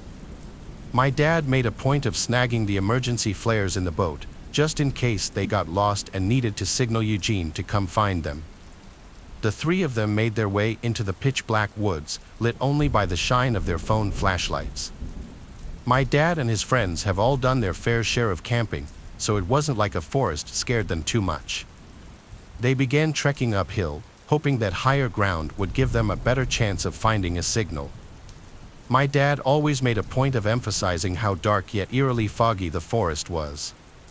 You could practically feel yourself slicing through the fog just as they were adjusting to the dense atmosphere. A series of strange clicking noises began to permeate the silence, first emerging from directly in front of them before encircling them completely. These sounds were unlike any forest sounds they were familiar with. It was rhythmic yet erratic, as if someone was tapping out a code meant only for the woods themselves. The distinctiveness of the noise made one thing clear: it was human-made. The realization that they weren't alone hit them like a freight train.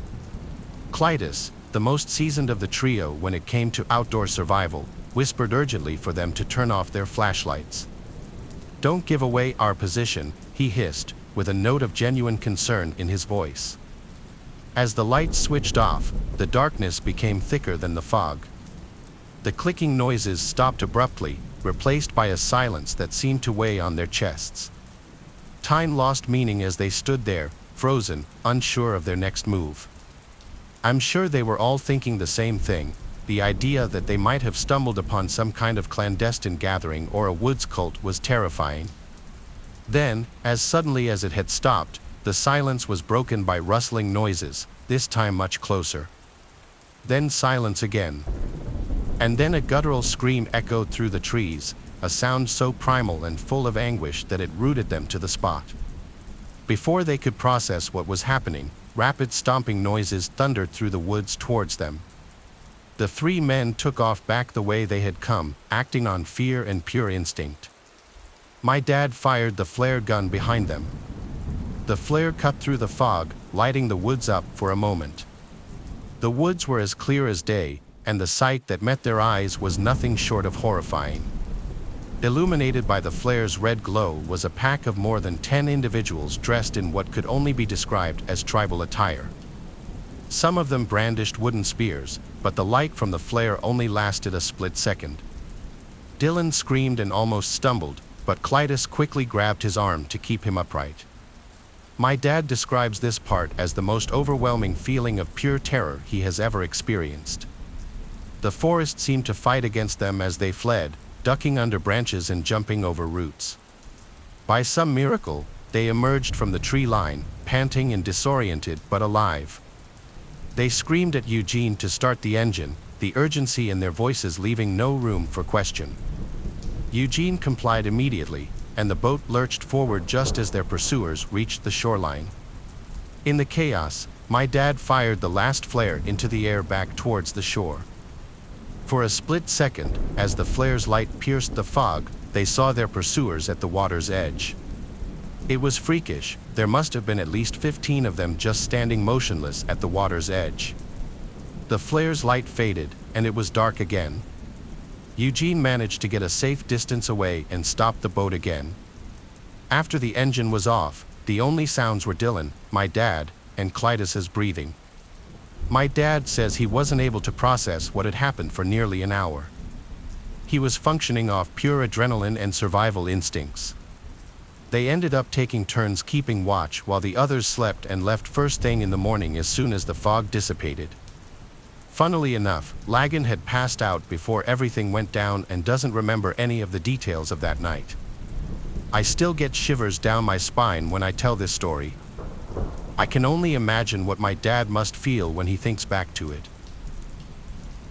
Foreign off this chick that was a little unstable to say the least.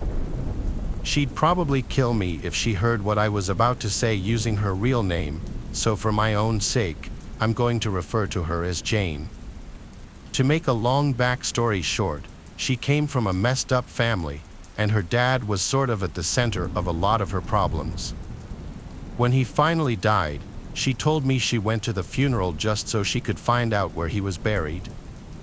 A few days later, in the middle of the night, Jane called to ask me to take her to the cemetery to smash his gravestone. Although that was something I would never do to anyone, no matter how much I hated them, I could understand why Jane would want to do something like that against her father's memory. She didn't have a license, so I picked her up and we drove to the cemetery. When I parked the car in the visitor lot outside, she pulled a hammer and a handful of grocery bags out of her purse. She said she just wanted to go in, smash it up into a bunch of small pieces, bag it up, and leave. Obviously, I knew that we were breaking at least one law by trespassing into the cemetery after dark, but this was all right with me. I just told her I would keep an eye out for anyone in the area while she did what she needed to do. On that note, we got out and hurried over to the grave. Jane knew exactly where it was, so it took us no time at all, but I was still extremely nervous about the whole thing. It wasn't just the threat of being arrested, but the vibe of the cemetery itself. I really felt like I wasn't supposed to be there, like we were disturbing all those dead people by marching through in the middle of the night. I kept my hat on straight and tried to give Jane space. At first, she spent a minute kneeling on top of the relatively fresh grave, whispering a bunch of curses and crying just from the sheer intensity of whatever emotion she was feeling. But then, without warning, she started screaming and striking the headstone. The first time caught me so off guard that it sent chills through my whole body. I spun around and was about to tell her to quiet down, but at first glance, I knew she wasn't going to hear me. She was going absolutely berserk on this stone, screaming and wailing at the top of her lungs. Each time she hit it with the hammer, only a small piece would break off. I realized we were going to be there for a while if it went on at this pace, and she was making so much god-awful noise I was terrified that somebody in the nearby neighborhood would hear us. I also thought about how blood-curdling it would feel to be walking by the graveyard and hear Jane's banshee-like shrieking in the distance, and to be unsure if she was like a ghost or a serial killer or something. My instincts set in and I became more concerned about my own safety than anything else. Here was this completely unhinged, crazy person violently thrashing her way through a mixture of grief and unhealed trauma, seeing red with total tunnel vision, and I was alone with her, surrounded by darkness and dead people. I was worried that if I got near her, she would forget it was me and think I was the ghost of her father and start trying to kill me or something, so I backed away. However, it wasn't long before the deep-seated rage within Jane started to wear off a bit and she became tired. She then stopped and looked at the progress she had made. 2/3 of the headstone was still intact, but she was already exhausted. That's when she looked back at me, and for the first time, I saw the look of unveiled insanity in Jane's eyes. I'd always known Jane had a few screws loose, but this was next-level crazy. All her movements were sudden and jarring. She stood and shoved the hammer into my chest, telling me to take it and finish the job. I protested at first, not wanting to get roped further into what I thought was Jane's thing she needed to do, but as soon as I did, she grabbed me by the ears and yanked my head down so that my face was less than an inch away from hers. She then screamed so loud that it practically ruptured my eardrums. She demanded that I break the gravestone for her, or she'd use the hammer on me and bury my body next to her father's. Seeing that I was in too deep to back out, I reluctantly accepted the task and committed myself to making short work of it. Of course, I was stronger than Jane, but I wasn't nearly as uninhibited. What happened next, though, made me all the more sure that I shouldn't have tried to fight her or anything. As I was hacking away at the stone, managing to break off bigger pieces, she was standing behind me laughing like an absolute maniac. She was cheering me on the way I imagine a witch would encourage another witch to their first human sacrifice. I tried my best to ignore her, but it was impossible. I glanced over my shoulder and saw that she had pulled out a knife, which sent another chill down my spine. Before I knew it, she knelt behind me and straddled my back, throwing her arms over my shoulders, whispering little pure evil into my ears. I froze up and stopped swinging the hammer because I didn't want to hit her. She told me I was almost done. Then she did something I'll never forget. Both of her hands were out in front of me, one of which held the knife right before my eyes. She put the blade to her palm and sliced it open, creating a fountain of blood which quickly spilled down her wrist. Then she whispered some kind of satanic blessing in tongues and smeared her bloody hand over my face, from my forehead down to my chin, then across my throat until she finally rested her hand with a vice grip at the base of my neck. She asked me if I could taste the blood, and I said I could. She took pleasure in this, and then she finally let go of me to stand on the grave again. Then she screamed out at the top of her lungs that these would be the final tears she would ever cry over her father. As she looked up into the night sky with her eyes open, she put her hand up to the moon and clenched her fist, squeezing the wound to form drops of blood which fell down upon her eyes and face. I watched this whole thing, stunned out of my mind, until she looked back at me with her face full of bloody tears and growled at me to finish the job. Of course, I was thoroughly terrified of Jane by this point and I was ready to leave. I just did as she said. At last, when the whole thing was smashed to bits, I convinced Jane that we needed to go. Thankfully, she seemed ready, but the entire time we were picking up the pieces and bagging them, she was giggling. When it was all cleaned up, we ran back to my car, somehow going through this whole entire ordeal without anyone seeing us or calling the cops on us. I drove Jane back home and I dropped her off. As she got out of my car, she tried to drag me out to spend the night with her. I'd been waiting for that night for months, but by then I knew where that would go. I knew it would be no good for me, so I made up some excuse about having to work the next day in the morning. I cut off all contact and I've been avoiding her out of fear ever since. I regrettably used to work at a hotel in our town. Our town had gotten hit by a hurricane a few months back, and a lot of houses were badly damaged, so many people vacated the place. The hotel is about a 15-minute walk from my house. The town and hotel name I'll leave out of this, as I really just don't want anything traced back to me. The hotel was a very standard bed and breakfast type place, you know, where they serve wet scrambled eggs, frozen sausages, and assorted cereals. The hotel had a busy month after the hurricane, as some people were out of their houses due to damages. But after a while, things quieted down, if anything, quieter than before the hurricane. I always worked nights from 6 p.m. to 2 a.m. Then someone would relieve me at 2 a.m., and they'd work till 10 o'clock or 11 a.m. I could always see how many people were checked into the hotel, and at the time, it was only maybe 9 rooms, which wasn't a lot at all. I could go the whole night sometimes without seeing anyone. There was a back break room for employees with a coffee machine, fridge, table, and a couple of sofa-type chairs. The employee bathroom was also back there. At night, I spent most of my time back there. There was a bell at the front desk that people would ring if they needed anything. I was in the back when I heard a deep voice from the lobby saying, "Hello," repeatedly.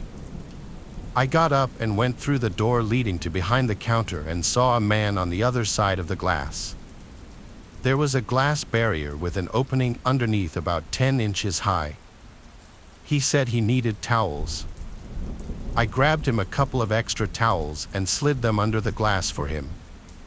He grabbed them rather aggressively, shot me this weird look, then walked to the room's hallway. I stayed in the lobby, now sitting in the rolling chair by the monitors, and I just watched that man on the camera walk down the hallway. He was looking around weirdly, then he started rubbing the towels on his face. I said out loud, "What in the world?" Then he got in the elevator, so I went back to the break room. It was maybe 10 minutes later when I heard a voice again from the lobby. It was the same voice. I walked back out, and that man was standing on the other side again. He said very loudly, "My key card is broken." I asked what his room number was. He said it was something random, like 2C something with a letter in it. Our hotel rooms strictly had numbers, no letters, so I knew this man was lying. I told him, "Sir, our rooms don't have letters. Are you sure you're staying here?" His reaction was not something I was expecting, nor was it something I wish I ever had to be a victim to. He threw the towels on the floor, started smiling, and slightly tilting his head as he got closer to the glass. When his face was practically pressed up on the glass, he said, "I'm going to kill you," still with a smile on his face. Then he said it again, louder, and again. Each time he said it, it got louder until it was almost a scream. I screamed back at him, "I'm calling the police," and I did. I picked up the phone and showed him as I dialed 911. He kept his disturbing smile as he now started mocking me, calling the police. As I spoke to the dispatcher on the phone, explaining very loudly what was happening in front of my face, the sick man laughed and headed for the door in a slow walk. I told the dispatcher he was leaving, and when he was gone through the doors and out of sight, I said he was gone. She asked me if I still wanted an officer to show up, and I said no, it's all right. So the next couple of hours of my shift went slow. I decided for obvious reasons to hang around in the lobby now instead of the break room. There was one guest who checked in during this time. At around 2 a.m., my relief came, and I clocked out and was free to go home. I walked outside to the parking lot. It was cold out. I remember wishing I had brought my coat. I walked with my hands in the pockets of my light jacket and my hood up. Then I heard a voice in the parking lot. I turned around. There was a line of bushes that covered the first floor windows of the hotel. It came from the bushes. I don't know what the voice said. I didn't care. I walked faster now. Once I got out of the parking lot, I was on a main road for a brief minute, but there were no cars on the road in this quiet town at this hour. After a minute, I turned left down a residential street that would eventually turn onto my block. It was dead silent out, not even the sound of any distant traffic, just the sound of my shoes hitting the pavement. And then the sound of someone else's shoes hitting the pavement behind me, only it was the sound of someone running as if on their tiptoes, trying to be quiet. By the time I turned around, they stopped. There was a car right behind me, and I almost knew that there was someone hiding behind it. I heard laughing and then a familiar voice saying quietly, "I'm going to kill you." Without even seeing him, I knew it was that man. I looked around, planning out my next move. I couldn't outrun a man, let alone wearing my work shoes. I looked at the nearest house. It had an upstairs light on. Someone was awake. I would go run and ring the doorbell for help. I looked back at the car, and I saw him, that man, peeking his eyes out from behind the car as he inched around it to the front. When he got to the hood, the rest of his face and upper body were exposed, and I could see his disgusting, crazy smile again. I ran for the house, screaming, "Help me." I made it to the front door and rang the bell at least 3 times. That's when the man grabbed me and started choking me, whispering in my ear, "Die." In that moment, I thought my life was flashing before my eyes. Then an angel in the form of a man opened the front door to the house and screamed, "Hey," at the man choking me. The man's grip was released from my neck, and I fell to the floor. I never turned to watch the man run away, but the man from the house helped me up and brought me inside. He gave me water and called the police for me, and I explained the whole story to the police. They collected the CCTV footage of the man from the hotel and put feelers out to track him. I was called into the police station when they did a lineup of people who looked similar to the man on the CCTV footage, and I was asked to point out which man I thought was him. I looked at all 5 of them for like 5 minutes, and I ultimately said it wasn't any of them. I don't know if the pressure and nerves got to me, but in the moment, I truly didn't recognize him to be in that lineup. I hope to this day I didn't make a mistake and let that man roam free. Throughout my life, I would go through phases of different hobbies. I'd pick something that interests me, obsess over it for a year or so, and then find something new to keep myself entertained. During the summer of 2022, I was big into fishing. About an hour's drive away is a shore house my family has owned for decades that's on the water with a lagoon and a small Boston whaler. My friends and I would take frequent trips there to fish and just chill. It was the following October, after summer, when my 2 friends, Asher and Victor, decided to hit the shore house for a weekend to try to catch some striper, as they're abundant during the fall months. Asher was an avid fisherman, which was a big reason why I got into the whole fishing craze in the first place. Unfortunately, during this time, our boat was out of the water due to maintenance, so we'd have to fish off the beach and piers. This was no problem, though, as Asher had all the necessary rods and gear to do so. We got together on a Friday afternoon and I drove us all down. When we got there, we fished during the day off of different piers along the inlet. Night rolled by, and only one of us had caught a fish, which was Asher, of course. It was just a small bass though, nothing too exciting. Bummed about our luck, we decided to stay up late to fish off the beach during the night.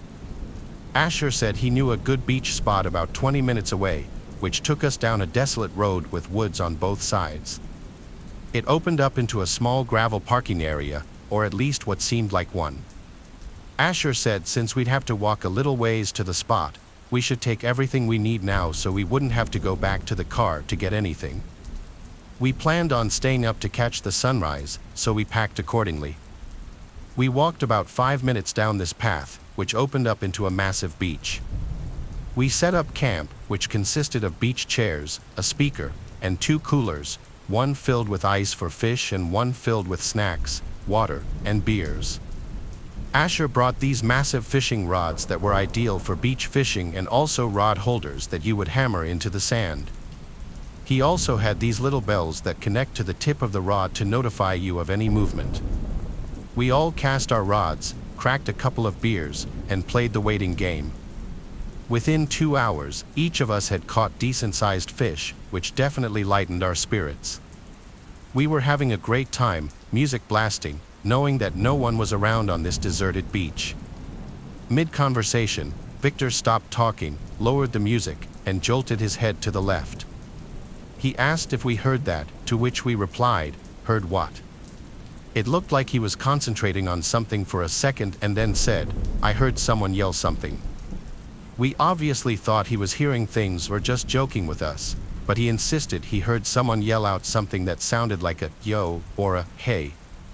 Either way, it seemed unlikely given that we were on some hidden beach at like 1 a.m., so he quickly forgot about it and our conversation resumed. It definitely made us more aware, though. A couple of minutes later, right after I cast in a fresh hook, I noticed something out of the corner of my eye. There was something on the beach in the distance, but I couldn't see what exactly. The others noticed it too. As it got closer, we realized what it was, a person walking towards us. We grew silent and turned off the music. He came up to us. It was a middle-aged white man, maybe 40 or 50. He was wearing a dark blue jacket with a hat and hood up. The way he walked up to us was really sketchy, and he had this intimidating look on his face. We said, "What's up?" kind of awkwardly. He just eyed us down for like 10 seconds and then said in a low voice, "What are you boys up to?" It was pretty apparent what we were up to. Asher said, "We're fishing," and he let out some grunt of acknowledgement and nodded his head. He didn't say a word after that and just stood there, looking at us, then at the rods, and then at the water. We shot each other looks, thinking he was going to try and rob us. There was no way he could have taken on the three of us, though. The bell on one of our rods broke the silence, notifying us that we had potentially hooked a fish.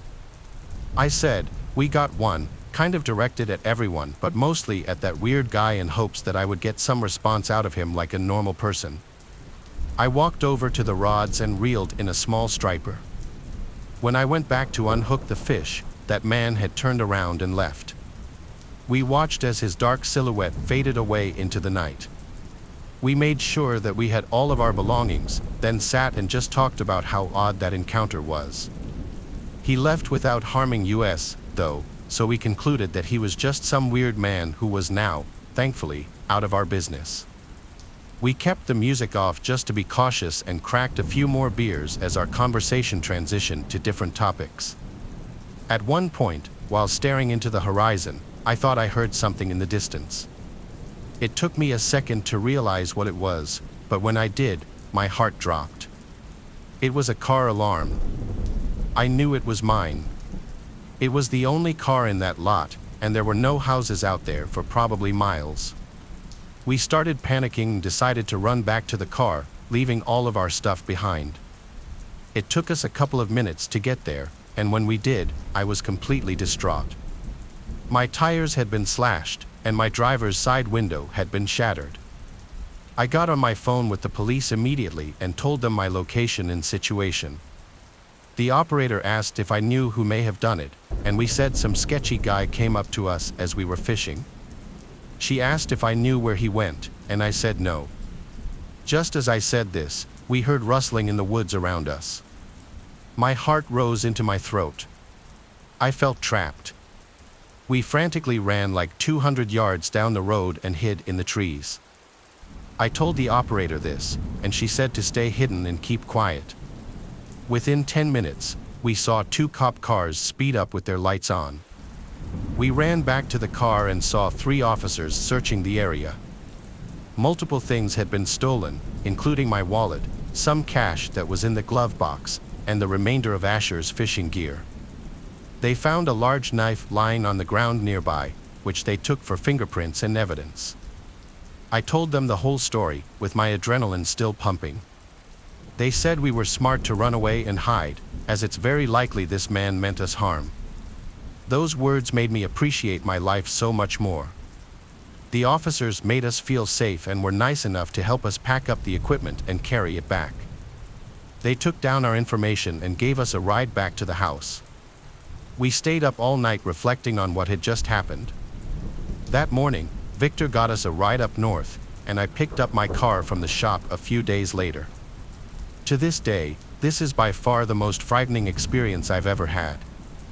What was supposed to be a normal fishing trip became a terrifying ordeal that cost me hundreds of dollars worth of damages. I never got a call back from the police, meaning that guy is probably still out there. Needless to say, I gave up fishing as a hobby and haven't touched it since. And I were 19. At the risk of sounding pretentious, the two of us come from well-off North Jersey families and get to enjoy our summers down the Jersey Shore. My house is in Belmar, New Jersey, and his is in Lavallette. It was a random summer night during the week, and Alex was driving the two of us from my house in Belmar down to Lavallette, about an hour's drive. To be completely honest, I preferred hanging out at Alex's house not only because it was a little nicer but because the general vibe of Lavallette is more geared towards kids our age. If we weren't scouring the area for a party, we could enjoy some drinks on one of the many private beaches we technically weren't supposed to be on. I could go on and on about things to do down the shore, but for the sake of brevity, I'll try my best to get to the point. As we were driving down, we agreed that we opt for a quieter night. No partying, links, or anything that we might normally do. The two of us agreed to snag a few beers, roll a joint, and chill on one of the private beaches under the stars. Honestly, it sounded great. The two of us had been going pretty hard with some of our other friends. A break from partying was much needed. To anyone unfamiliar with the layout of Lavalette, there's a beach side and a bay side. Most of the beaches feature a really high dune and a steep drop-off as you approach the ocean. If you were to stand at the ocean's edge and look back, you'd see a pretty sizable hill of sand. After drinking a few drinks at Alex's place, we snagged some bikes from his garage and made our way toward the beach of our choice. For whatever reason, Alex insisted on journeying further than I'd ever been, which I didn't quite understand since all the beaches were basically the same. I really didn't mind a longer bike ride, though, so I just went with it. Eventually, Alex decided on a desolate-looking beach at the end of the road with no cars parked on it. Every house on the street had its lights off. I actually preferred this. This was back when weed was illegal in New Jersey, and we weren't too keen on getting caught. Plus, we did have some drinks with us despite the fact that we were only 19. We hid our bikes under some shrubs, then made our way toward the beach. The two of us lit our joint and smoked under the stars, the only sound being the light waves of the ocean and the accompanying wind. The beach stretched on endlessly in both directions, and the sand felt cool underneath our feet. The two of us got progressively drunker while we filled the air with laughter and conversation. Eventually, we just laid back in the sand, watching a sky full of stars in hopes of witnessing a shooting star. That's when we heard it. I heard it first. It was almost undetectable. The sound was like a metallic buzzing, sort of like the sound you'd hear in a massive gymnasium with large overhead lights. I really can't describe the sound any better. It was a faint metallic buzz that couldn't possibly be anything caused by at the beach. I sat up and stared at Alex, and I could tell the moment he started to hear it too. The two of us whipped our heads in every direction, looking into the darkness for the source of the drone. Strangely, it was difficult to pin down exactly where the sound was coming from. It was just too faint to tell. We were beginning to get freaked out, but were too terrified to move. We assumed that whatever was making that noise would go away and we wouldn't have to worry about it. There was literally no way we could be seen from our spot on that beach. It was way too dark, and the sound of the ocean definitely drowned out any sounds we had been making. I know it doesn't exactly sound scary, but I'd be lying if I said my heart wasn't pounding out of my chest. The drone continued on, and after another few minutes, Alex gestured for me to follow him. I nodded my head in agreement. Leaving was definitely the best option. Just like a scene from a movie, the exact second the two of us stood up, the droning went from a 1 to a 5. It took every ounce of self-control I had to resist the urge to yell in fear. It wasn't a gradual shift. The sound literally increased in a split second, and it was definitely coming from our right. I felt the hairs on my neck stand up, and a wave of fear washed over me, tensing my body from head to toe. We stared into the darkness and still didn't see anything, but now the drone sounded so close to us that we instinctively started running toward the sand dune. I didn't even know what we were running from. All I knew was that something was seriously wrong and there was someone or something after us. As we were about halfway to the dune, I felt Alex place a firm hand on my shoulder, abruptly stopping me from continuing to run. At first, I was confused, but then I saw what his gaze was fixated on. I glanced up toward the dune and saw it. There was a dark figure standing motionlessly at the peak of the dune. Its arms were freakishly long, almost reaching its knees. It was ridiculously tall, and I was shocked at how it managed to stand so still. It was truly terrifying. Alex shouted at me, breaking my gaze from the figure, and we continued running, this time parallel to the beach. We ran to the next dune entrance and sprinted up the slope. As we made our way to the peak, we looked back at where we had just come from. I can still remember the terrifying sight that followed. Not only was the dark figure still on the dune, but there were maybe 3 or 4 more standing motionless on the slope. Each one looked like they were facing us. We didn't have time to go back for our bikes, instead opting to run the entire way home. The next morning, we retraced our steps but couldn't, for the lives of us, find those bikes. Maybe they had been stolen, or maybe whoever or whatever was stalking us the night before had something to do with it. Either way, I've never experienced anything scarier on a beach and still have trouble explaining most of these events. The weirdest thing for me is that I was never able to determine what the buzzing drone was, and to this day, have not heard anything even remotely close to it. Beaches have always terrified me, well, not always. My fear is a direct result of what I'm about to tell you. As a kid, I used to love the shore. I remember spending many summers in eager anticipation of the weekend when my family and I would hang out at our beach house, or if I was lucky, they'd let me spend it at my friend Charles's beach house, which was even more fun. I was 16, and this was one of those special summer weekends. My junior year in college, I had a strange experience. First, a few background details. My dorm room was attached to my roommate's, so I had to go out through hers to get to the bathroom or the hallway. She was a light sleeper, but I wasn't the type to be out late, so it didn't matter. I had 2 normal operations in my life at that time and discovered that while under anesthesia, I would wake up briefly toward the end before I was supposed to. If I got a mosquito bite, I had to deal with it for at least a month. I'm not a fast healer. One night, I had the most vivid dream of my life. I woke up briefly somewhere else and then went right back to sleep. In this dream, I looked left, I looked right, and then I passed back out, just like if I was in surgery. I was on a hospital gurney, slightly inclined, facing the wall. There was ambient noise behind me, and the echo suggested it was a very large room. There was nothing sinister about the noises. On either side of me was a row of empty hospital gurneys. At my feet, just to my right, 2 people were having a conversation sitting on a bench against the wall. One was a person in a dark suit, the other, I don't know what it was. It was small, and I saw its hands, which appeared to have darker, grayish skin.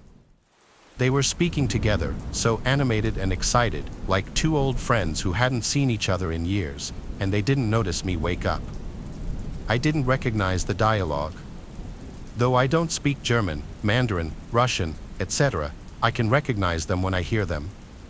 This language was wholly unrecognizable, yet the person in the suit was fluent. I went back to sleep. In the morning, I said to myself that that was a messed up dream and went to the shower. As I passed my roommate, who was still in bed, she asked, "Where did you go last night?" I thought that was odd. After my shower, I started to put my makeup on and noticed something on my face. I leaned closer and could not believe what I saw, 2 perfectly parallel lines, impossibly thin and impossibly perfect. There was some clear hard gel on the top, and that's what I felt. There was no blood. My own hair was thicker than the width of the cuts, yet I could see down into my skin a little. This was 1996. I had never seen anything like this. These days, I would say it was a laser cut topped with liquid Band-Aid, but neither of those things seemed prevalent in those days. I said, "Okay, there's an explanation. I slept on a staple or a paper clip." I do homework in my bed all the time. I went and scoured my pillow for anything sharp and found nothing. So, I got my sewing needle, a staple from some homework, and a paper clip. I dunked them in hydrogen peroxide and made cuts on my face similar to what was there. Immediately, blood welled up, and the skin was jagged from all three objects, and the width of all cuts was thicker than the laser cuts. I determined that nothing in my room could have made the cuts. I didn't have an X-Acto knife, but I knew the blood would well up the same way if I did. I skipped my first class as I tried to figure out what to do. I kept obsessively feeling my face all day, in awe of the perfection of what was there and how it could have come to be. There were only 2 people on campus rich enough to have a digital camera, which meant I would have to borrow a friend's 35mm because I didn't have my own. That meant I would have to explain myself to my friend and possibly the photo shop when the pictures came back. Who would I even give the photos to? Who would I even contact, and what would I tell them? In those days, if you even said the word alien, you were a pariah. After hours of mental debates sitting on the edge of my bed, I gave up thinking about it and finished my classes for the day. I sat on the edge of my bed into the night, debating, unsure of what to do. In the wee hours of the morning, I woke up. The cuts were gone, completely healed, no trace of even a scar. I was disturbed for a few days, but then I eventually forgot about it. A few years after graduating, I decided I was going to have some dental work done and went to 2 different offices to get quotes. They both took a full facial X-ray. I had long since forgotten my crazy dream and the cuts until I sat down across from the first X-ray technician and pointed to a strange thing showing up above my teeth. I asked if I was looking at a mirror image because it was on the same side as my cuts had been rather than the opposite side. No, I was told, the X-ray was actual, not a mirror image, so the right side of the image corresponded with the right side of my face. I pointed to the almost square image above my teeth and asked what that was. "It's just an X-ray anomaly," he said. He didn't seem bothered by it. I figured that meant there was some damage or irregularity with the X-ray plates and let it go. Then I went to the second dentist, an orthodontist, and had another X-ray done. You guessed it, the square was there in the exact same place. This time, I didn't even try to make polite small talk or beat around the bush. I pointed to the square and said, "What is that?" This time, the tech looked at me funny and said, "It's an X-ray anomaly," and she leaned closer and whispered, "We see them all the time," in a way that gave me goosebumps.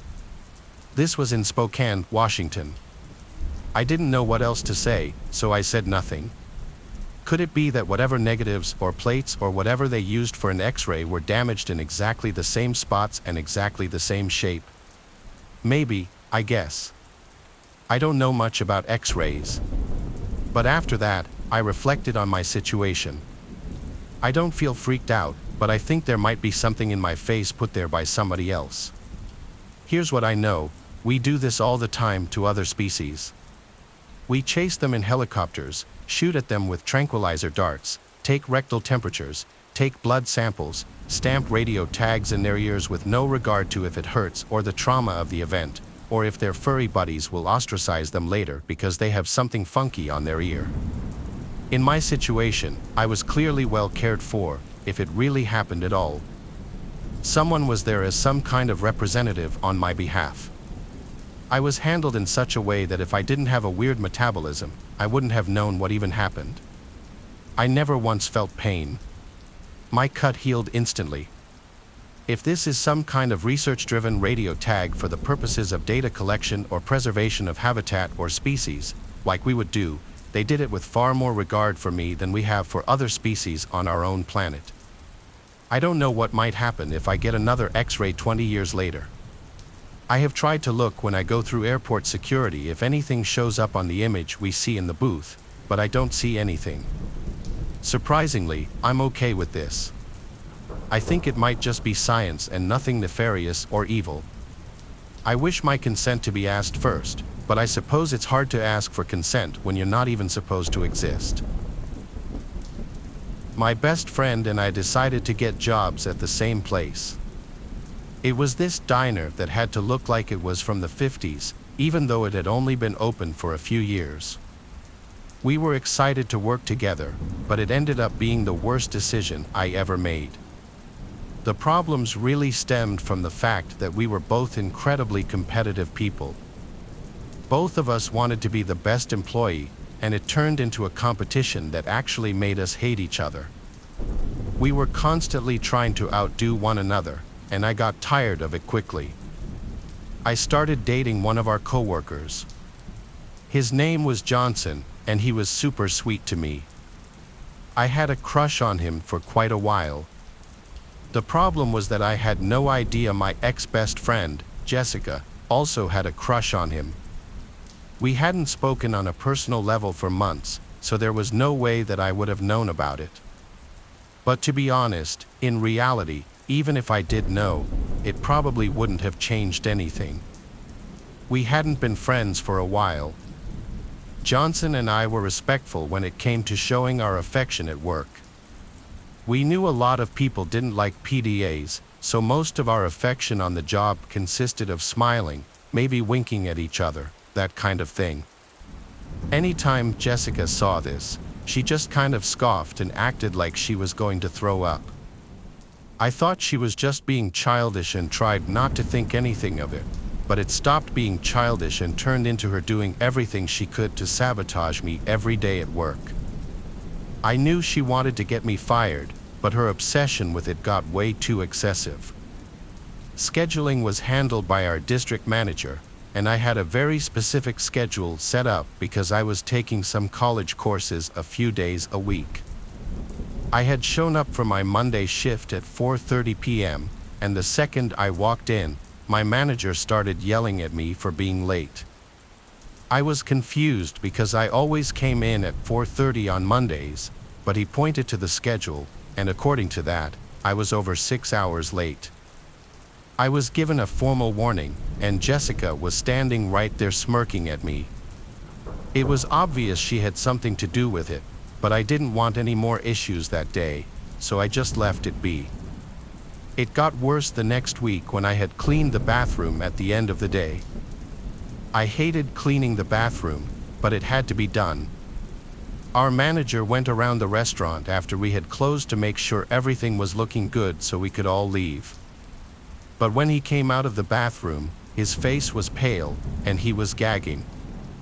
He could barely stand upright, and when the door opened, the smell was unlike anything I'd ever experienced before.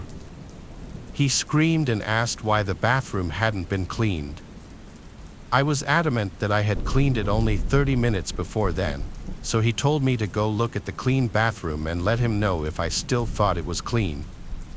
I walked in and was met with the horrible stench of, well, I'm sure you know what I'm talking about, and it was everywhere.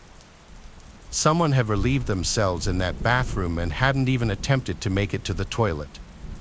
It was on the walls, the floors, the sinks everywhere, and I ran out of the bathroom with tears coming down my face. I was trying hard not to, but I threw up right there on the floor. I was confused and disgusted, but also knew for a fact that it was Jessica.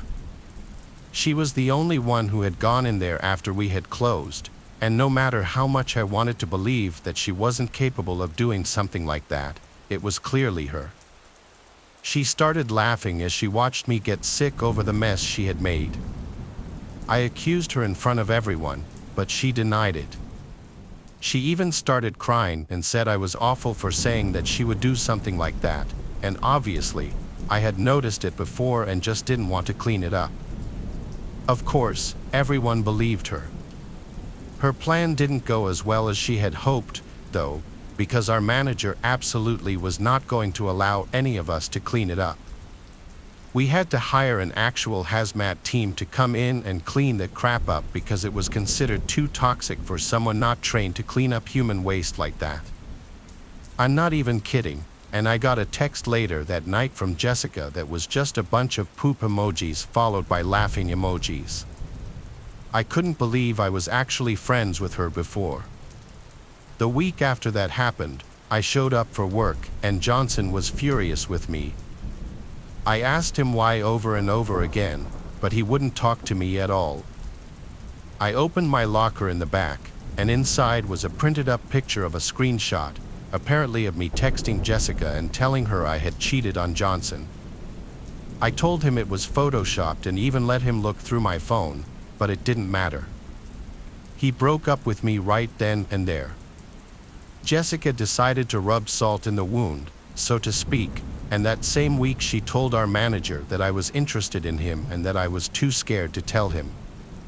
This, of course, wasn't true, and all it did was make for the most uncomfortable day of my life.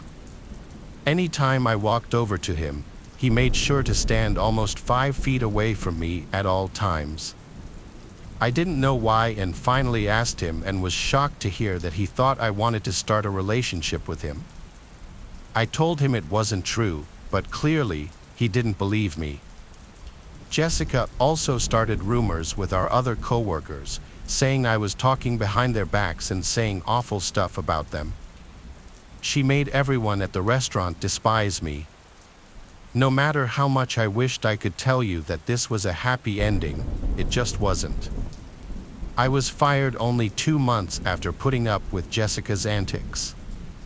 I told our manager that it was her who was behind everything and that I was a good employee, but he just told me that I should get help for my obvious mental issues. I turned in all of my work clothes and didn't even bother saying bye to everyone since they all hated me anyway. I ended up getting super depressed after that. No other place in town wanted to hire me because Jessica had sent a mass email to most local restaurants telling them about what had happened at the diner.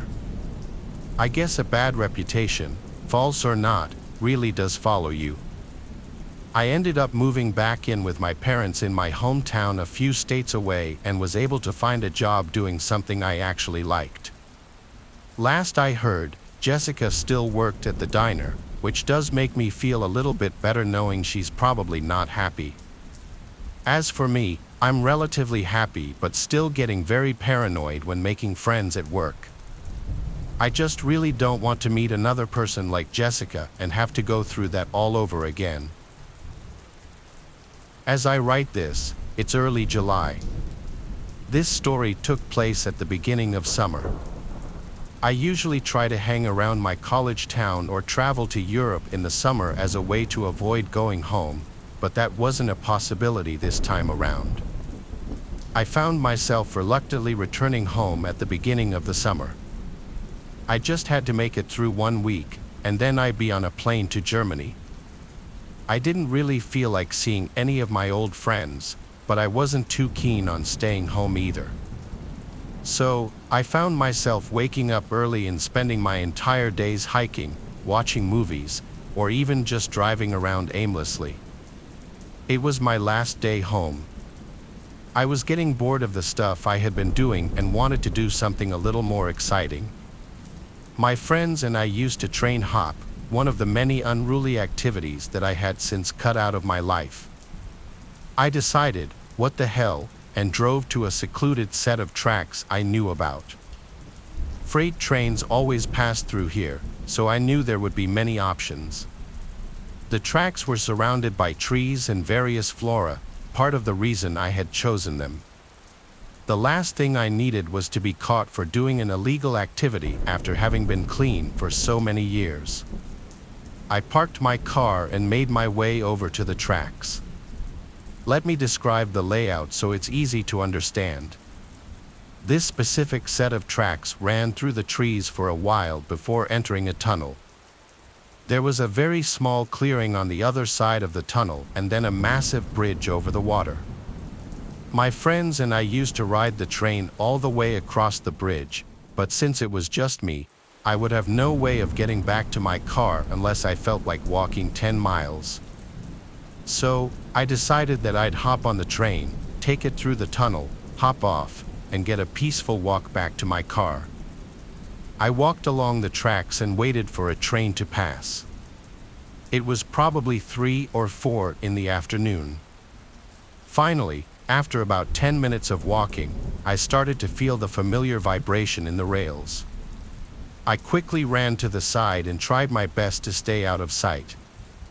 Usually, as far as I know, freight train conductors didn't care enough to report people walking along the tracks, but I didn't want to take any chances. The train passed, and I waited for a good number of cars to go by before emerging from my hiding spot.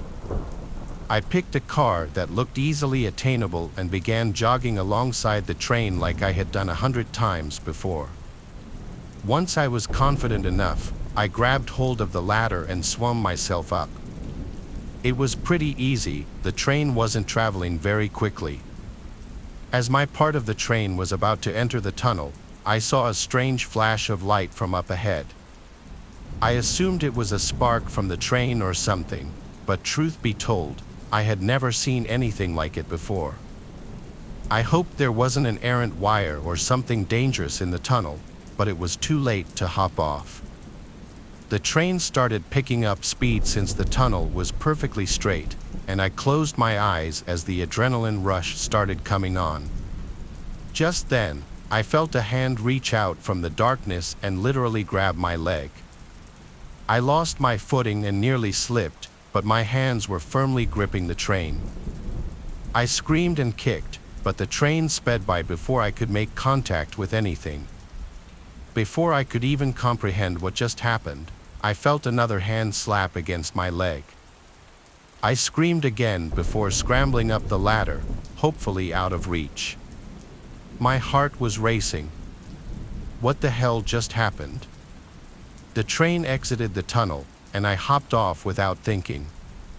I waited for the train to completely pass and watched it chug over the bridge. I remember pacing back and forth in the little clearing, thinking about what just happened. Like, were there really people in the tunnel, and what could they possibly be doing there?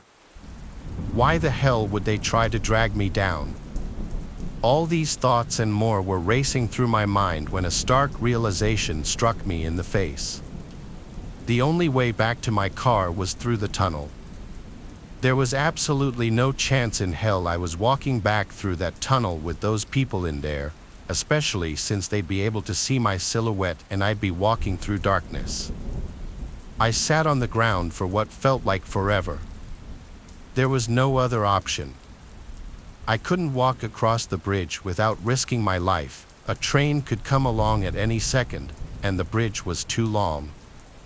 I considered calling someone to come rescue me, but I wasn't even sure if they'd be able to do anything. Police weren't an option. I was breaking the law just being here. I had no choice. I picked up a rock and started making my way through the tunnel. There were 2 people in there, which I knew for a fact, but there could have been more. I had no idea. I got about halfway to the point where I felt the second set of hands when I heard something. A faint click was coming from somewhere in the tunnel. It sounded like a human clicking their tongue, but it could have been made by a machine. It was honestly hard to tell. I froze and thought to myself, continuing to walk this tunnel was a death sentence. I felt a rush of confidence and pulled out my phone. "You better stay back, or I'll shoot," I threatened, my words echoing off the tunnel walls. There was a moment of silence. The clicking stopped as quickly as it had begun. I was obviously bluffing about having a gun, but I figured it was better to bluff than just walk in silence. I then pulled up a video on YouTube of gunshot sound effects, turned up my phone's volume, and played it. It was honestly louder than I was expecting, and with the echo of the tunnel, I prayed to God that whoever was in there bought it. Without waiting another second, I sprinted full speed into the darkness, bracing myself for a fight.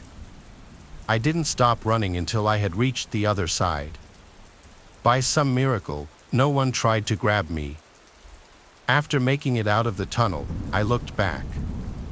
There was another flash from deep in the tunnel. This time, though, it subsided long enough for me to clearly see 2 silhouettes standing on the tracks facing me. That was it for me. I turned to leave, but as I was jogging away, the nastiest screech I've ever heard emanated from the tunnel. It sounded barbaric, definitely human, but far from normal. I don't plan on ever train hopping again.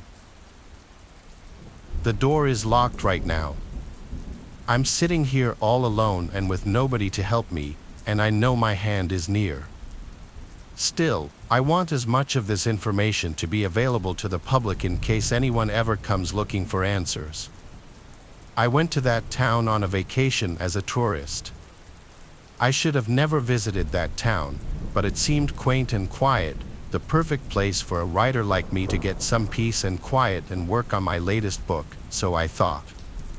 The day I arrived, everything seemed to be perfect. It was a Saturday, and I spent my time visiting the local shops and getting to know the people.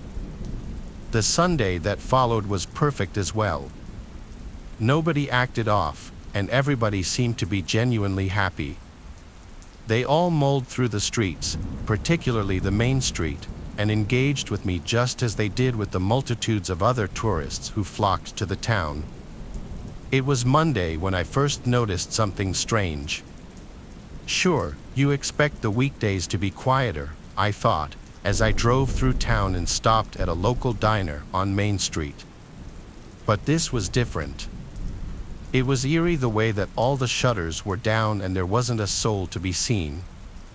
I decided to ask the waitress about it. She was the first person I had seen all day. "Where is everyone?" "Oh, at the church, hun." "Where else on Monday?" "Oh, we practice a slightly different religion here." "Why don't you head up and watch? You might convert, you know." She grinned at me, her yellow and crooked teeth showing, and went back to wiping down the counter. I shuddered and decided to leave. I went back to my hotel and thought about what she said. I'd always made it a point to study religion, and I had a great deal of respect for it, so I decided that maybe she was right. Maybe this would be interesting. I got in my car and drove down to the church. The sign outside read, "Welcome," in big friendly letters. I walked in, and the first thing that hit me was the smell. It was a mixture of blood and incense, and it made my stomach churn. I almost turned to leave, but something made me stay. I sat down in the first pew, trying to make my presence as unobtrusive as possible, and looked around. The altar was draped in a red cloth, and there were candles burning everywhere. On either side of the altar were two men, both clad in black robes. Their faces were hidden in the shadows, but they spoke in loud and booming voices. "We welcome you, O Lord, into our presence.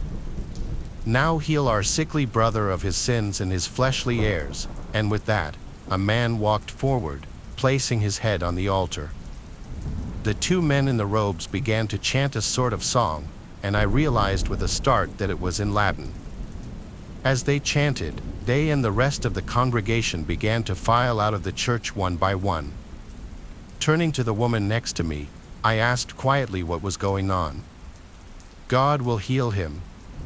He takes him away onto the next world to be full of good. Soon he will return healed of his earthly ills." She smiled at me and patted my hand before she too filed out of the church. I sat there, however, till nobody was left but the man who still had his head placed on the altar. And then I heard a noise.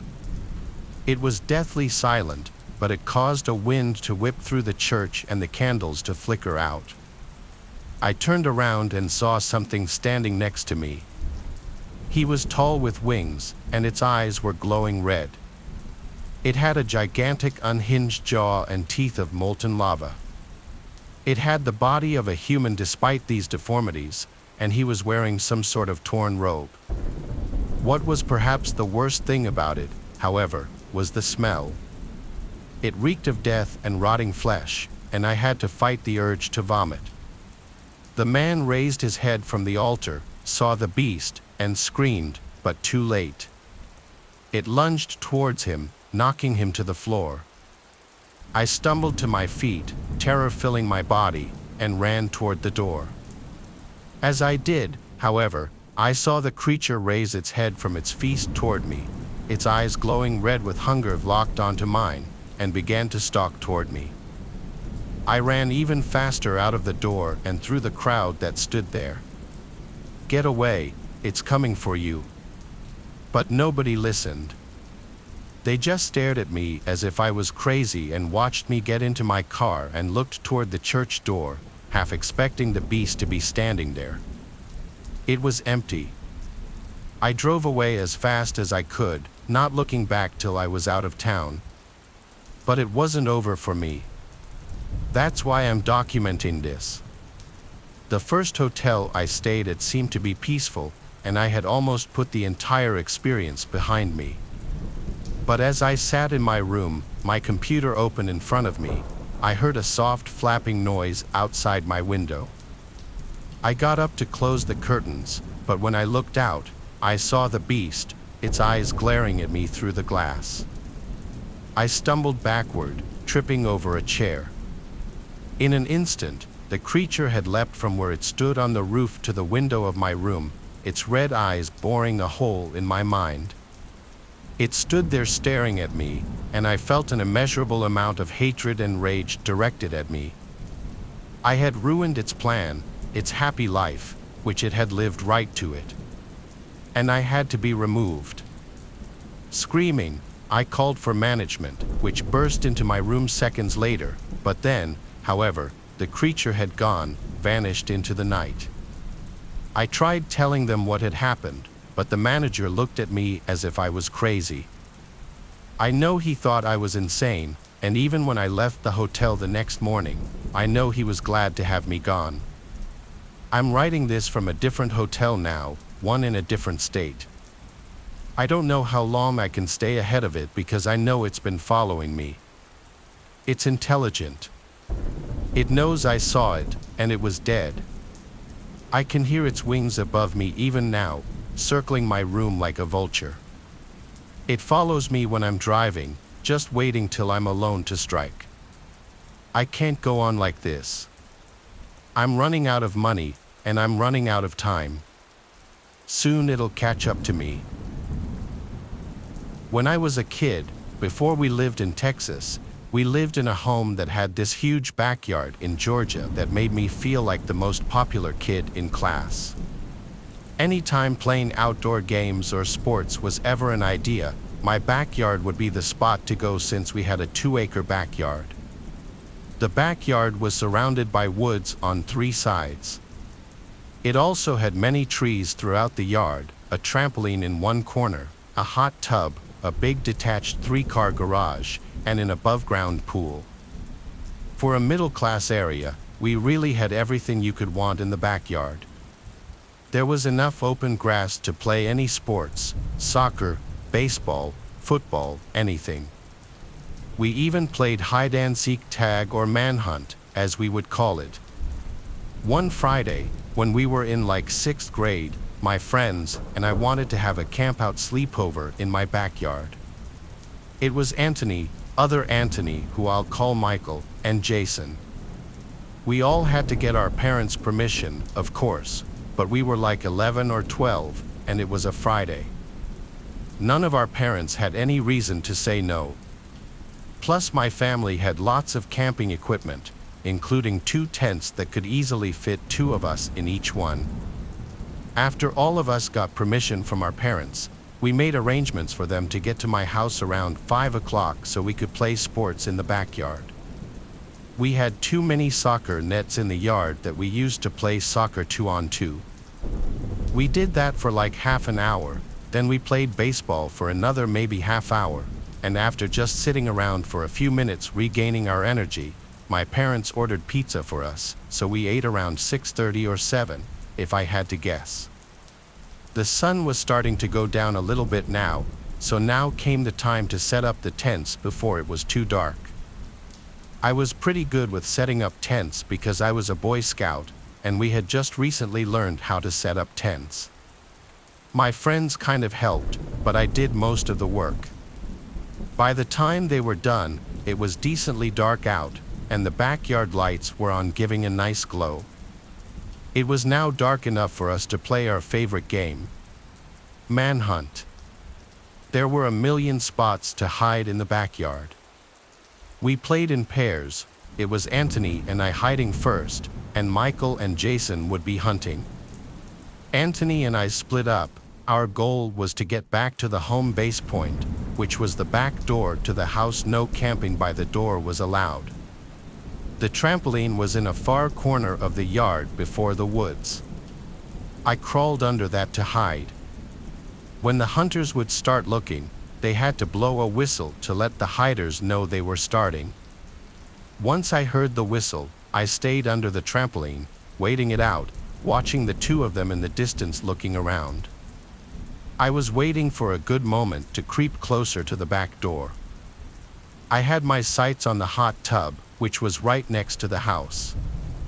If I could make it over to hide behind the hot tub, I could straight line beeline it to the back door.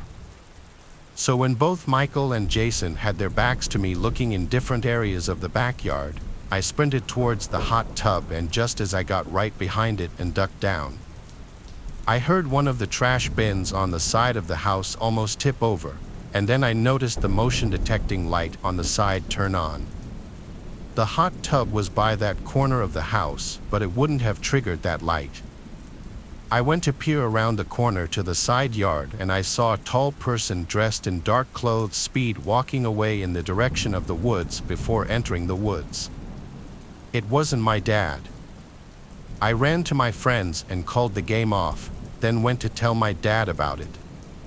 We came out and looked around the woods for a few minutes and then checked the street for any unusual cars. Nothing and nothing. He said we should sleep inside tonight, which obviously bummed us out. We went inside and just played a game on my PlayStation. I again described to my friends what I saw, just some tall guy walking into the woods on the side of the house after apparently almost knocking over one of our trash bins. We talked about just going back outside and sleeping in the tents since they were already set up anyway. And plus, what were the odds whoever that was still out there hours later? After we finished playing our game, we went back outside quietly to not wake my dad up. It's not like we were hiding the fact that we were going back out there, but we didn't want to advertise it either.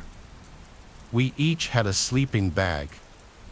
Anthony and I shared a tent while Michael and Jason shared the other.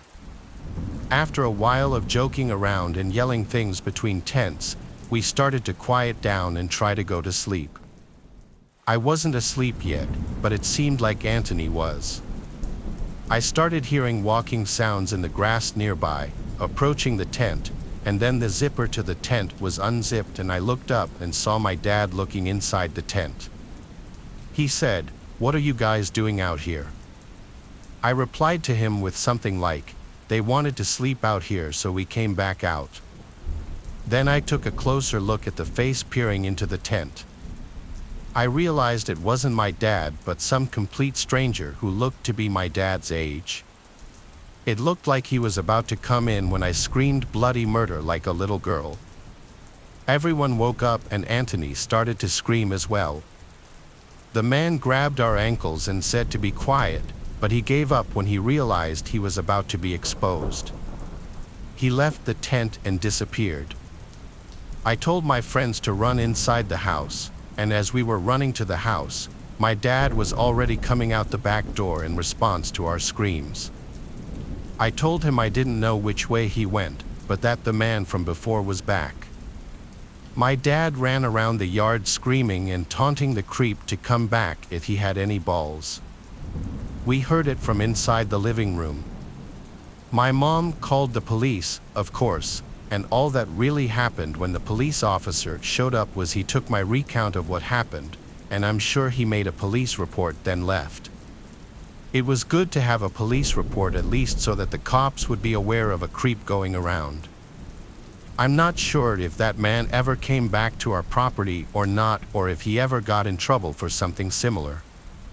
Either way, it was pretty traumatizing, and it could have gone much worse. This happened a few years ago on the 4th of July. I had recently bought a house with my girlfriend of 7 years, whom I recently asked to marry me. We already have 2 kids together.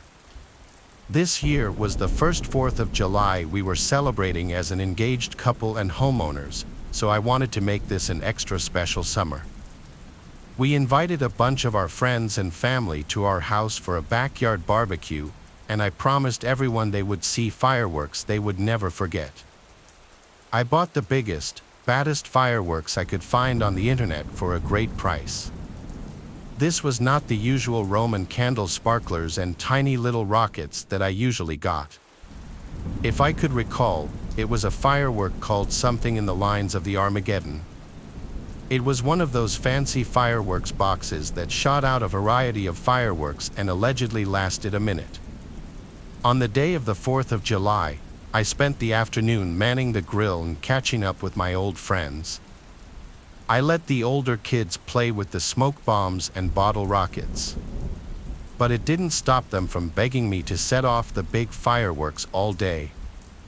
I laughed it off and told them to wait until it got dark. I didn't let it show, but I was also feeling very impatient to see the real show. Finally, in the evening, it was time. There was still a bit of light, but it was dark enough. I had all my fireworks set up on the lawn of my backyard.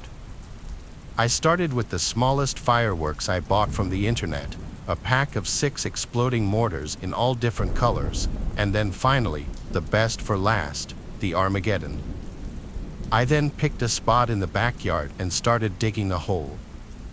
I then planted the box inside to keep it from going anywhere but up and hurting anybody in the crowd. My fiancé then handed me a grill lighter to light the fuse, then I ran back to the crowd where we were all waiting in anticipation. The fire crawled up the fuse and into the box, and then nothing. Everyone was disappointed. I was worried I might have gotten a bunch of defective fireworks from the website. I gave it about a minute, then I went over and grabbed it out of the ground. I was partly confused as to why it didn't go off and partly mad that I had apparently been ripped off. I took the box over to the fireworks table to see if I could fix it somehow. I started playing around with the fuse, nudging it back and forth to see if it would do anything, but nothing happened until that's when the damn thing went off. I felt a blinding flash of light and at the same moment felt the rocket hit my right eye and fly across my face with a trail of fire. I collapsed, screaming. After that flash of light, everything had gone black. As this realization dawned on me, I could hear everyone screaming in panic as the fireworks began shooting in every direction and at the family. A moment later, things got even worse.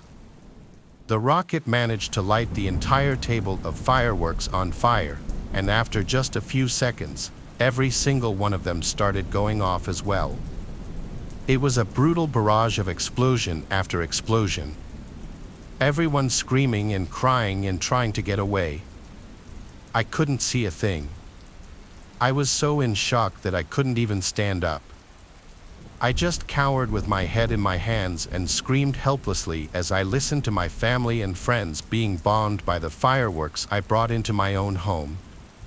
It seemed like an eternity. I spent the entire time hoping that nobody else got hurt and that I wasn't going to be blind forever. I wished that I could get up and help, but my body kept telling me there was nothing I could do because I was already dead. It was like my entire life had been struck from existence by a single rocket. I thought for a minute that I was actually dead, but eventually, the fireworks died down, and my wife was able to come to my aid. She brought me a wet rag to cover my eyes, but I'm sure she had misunderstood the severity of my injury. She kept asking me to open my eyes despite me screaming and wailing in pain. It burns like a no. I can't see anything. Somebody give me something. All I could remember was hearing my wife scream in horror and telling me that my eyes were pitch black. In that moment, I knew how badly I messed up. My wife called 911 immediately. Obviously, I don't think anybody but me and my family were still in the backyard when the ambulance arrived. Luckily, Nobody else suffered much more than a minor burn or a twisted ankle while running away. I wasn't so fortunate. While the rest of my body was uninjured, my eyes were severely damaged. I am now blind in both eyes. Today, all I can see is dim, shapeless, colorless blurs. My greatest concern is that I will never be able to see my wife ever again. Even worse, I won't be able to watch my kids grow up. I'll never see my youngest son's first steps. If I ever had another child, I will never know what they look like. If anyone ever uses fireworks of any kind, I strongly warn them in every possible way to use eye protection and to never look directly down the barrel of a firework. If I had been wearing safety glasses that day, I wouldn't be blind. This story was inspired by a disturbing incident regarding a man who lost his sight after fireworks exploded in his face. His greatest concern now is if he will ever have the chance to see his children again. The victim's name was Thomas Maiden. He was lighting fireworks on July 4th and had just lit a firework with the grill lighter but wasn't sure if the fuse had lit. Maiden then bent over the firework to check the fuse when it exploded in his face. Maiden's fiancée recalls his eyes being pitch black when he opened them. Doctors have mentioned that Maiden's only hope to regain partial sight is in his left eye with a cornea transplant, and that his right eye is extensively worse and will probably need a prosthetic cornea. Maiden told reporters that he doesn't have health insurance. He and his fiancée have since set up a GoFundMe page to help cover his medical expenses. I once had 2 job interviews in North Carolina.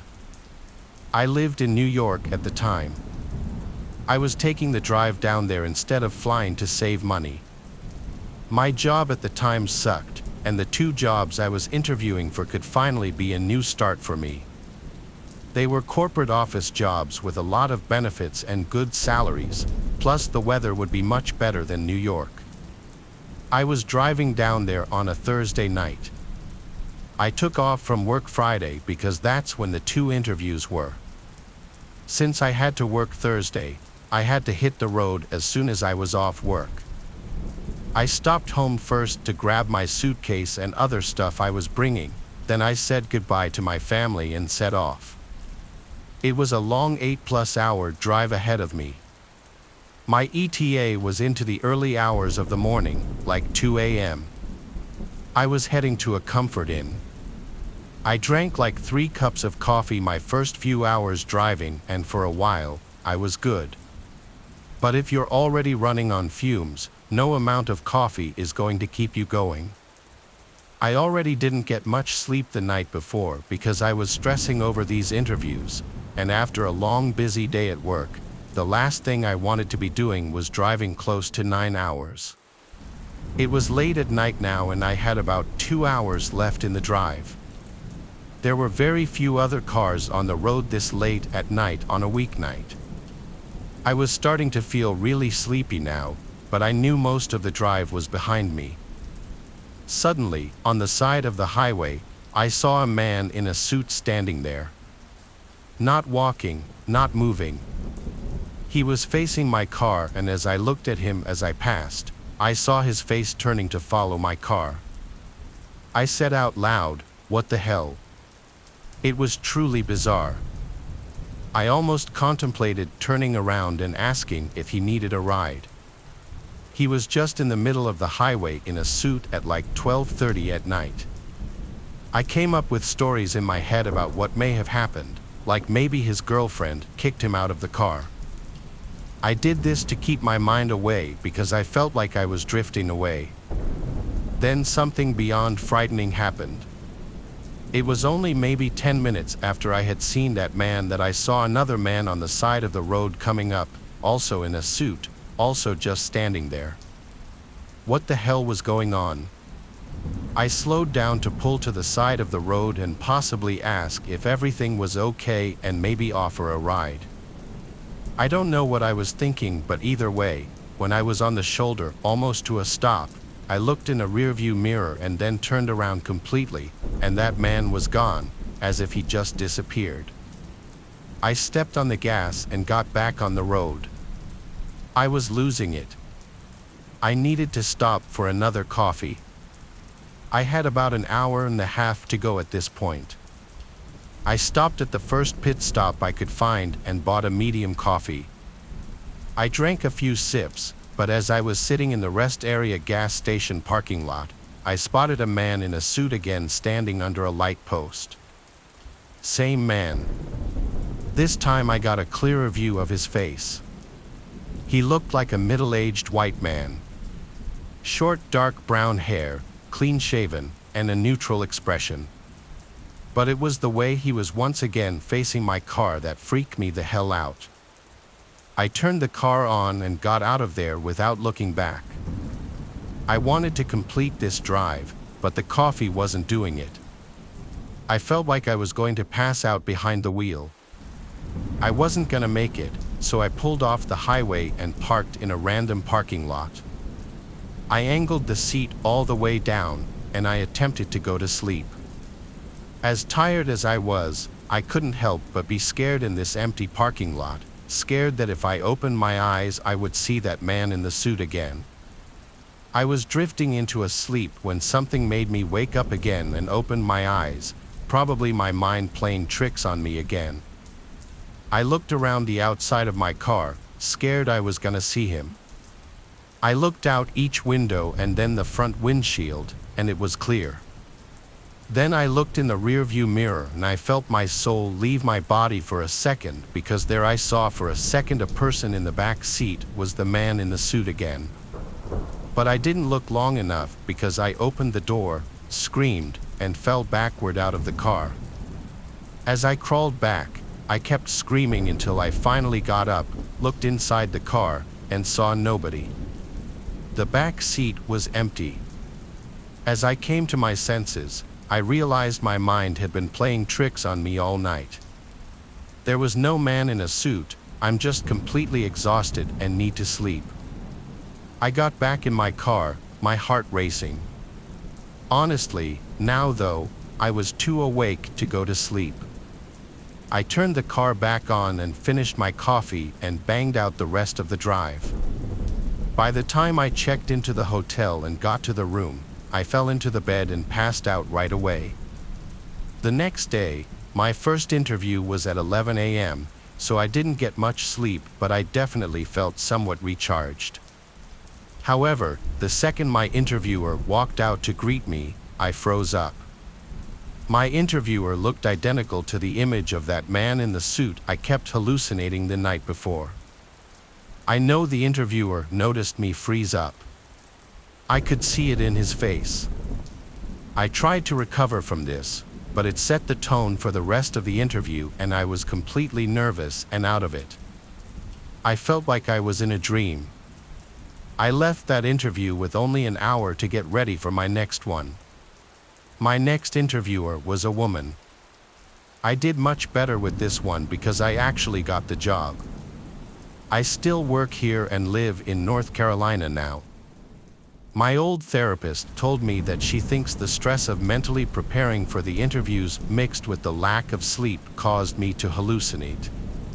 The main cause of my fear and stress was that I hallucinated a man in a suit because that's who I pictured would be interviewing me. I feel like it doesn't sound too far-fetched, but it doesn't change how downright horrific the whole ordeal was. My uncle is really well off and has a really cool house on the water with a huge backyard and pool. For my 21st birthday, he let me use the backyard to throw a big party since he was out of town for the month anyway. Since it was my 21st and I wanted to go crazy, I invited all my friends and told them to invite all their friends just as long as they bring their own beer. The party started at 8. My uncle had a surround sound speaker system in the yard that was perfect for parties. I just plugged my burner phone in and put on a music mix that was good for parties. I told everyone that I invited to stay out of the house though, unless they were going to the bathroom. It was strictly a backyard party. I quickly realized there were more people than I was anticipating. Almost all of my friends who I invited showed up with extra people accompanying them, and then on top of that, people I didn't even recognize were walking in groups together through the gates. I had to assume everyone here was invited by people who I invited. But when there were easily more than 80 people in the backyard, I started getting anxiety about the cleanup and potential damage I'd find tomorrow. I tried my best to keep an eye on who was going in and out of the house. It was a long night though, and being the birthday guy, I did get distracted often. The party got way more crowded before it started to slow down, and eventually, police came and shut down the party because multiple neighbors complained. So I had to tell everyone to leave except for a select group of my friends. There were about 10 of us left outside by the pool, and these numbers dwindled down until it was just myself and my friend Robin. My uncle told me I can't have anyone sleep over, but honestly, I didn't think it would hurt if only Robin stayed over. He was blackout drunk anyway and would easily just pass out on the couch. I walked him inside, then went back outside to lock both gates, then locked the back door. By the time I got inside, Robin was already sprawled out on the couch in the living room. And any time I'd attempt to talk to him asking if he's asleep already, he'd just make a half-effort groan sound, so I left him there. I checked the bathroom to make sure it wasn't too dirty, and minus a couple of empty beer cans on the counter, it wasn't bad. The cleanup wasn't going to be too bad tomorrow with the help of Robin. I went upstairs planning to sleep in one of the many bedrooms, wondering why my uncle was so strict with no one staying over when there are literally 4 extra beds. The 2 fancy stairways in the giant foyer led up to an upstairs balcony that overlooks the foyer, then a bunch of bedrooms and 2 bathrooms and another living area.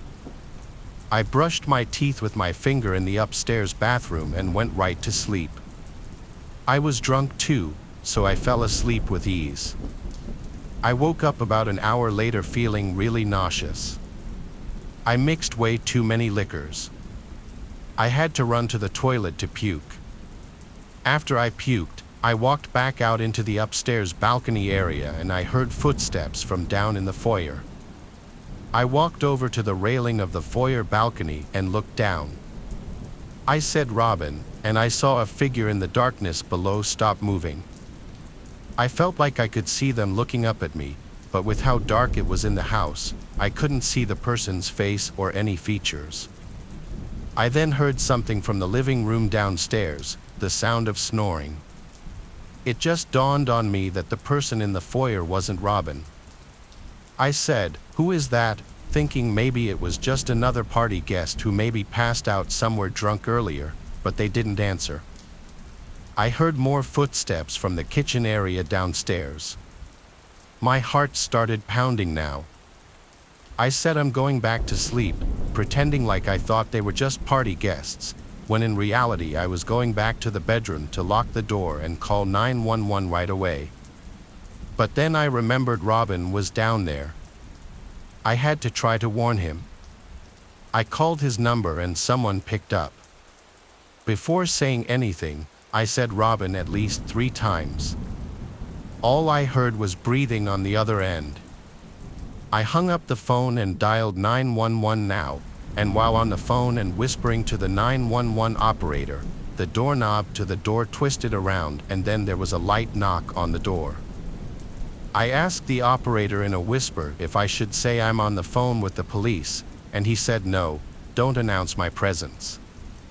I asked what about my friend Robin, and he paused for a second as if he didn't know what to tell me. Then he said just wait in the room until police arrive. If they think my friend is asleep, they probably wouldn't harm him. I could tell even the operator didn't really know what to do about that, but I figured that was the best option too. At this point, all I could do was wait in the locked room waiting out the intruders until the police got there. The operator told me police were arriving now and that they would try the front and back doors. The police were able to enter through the back door, which was left open by whoever the intruders were. Only then was I instructed to go downstairs and meet them. I woke up Robin and explained everything to the police while he listened, still drunk and confused. I searched the house seeing if anything was missing, but it wasn't my house, so I didn't really know what was there beforehand. My uncle's bedroom was locked, and he didn't have many valuables just sitting out in the open. The police searched the entire house before leaving. They said they'd keep an officer on the block for the night, which made me feel a little better. I never told my uncle about this until one day he asked where his Cartier watch was.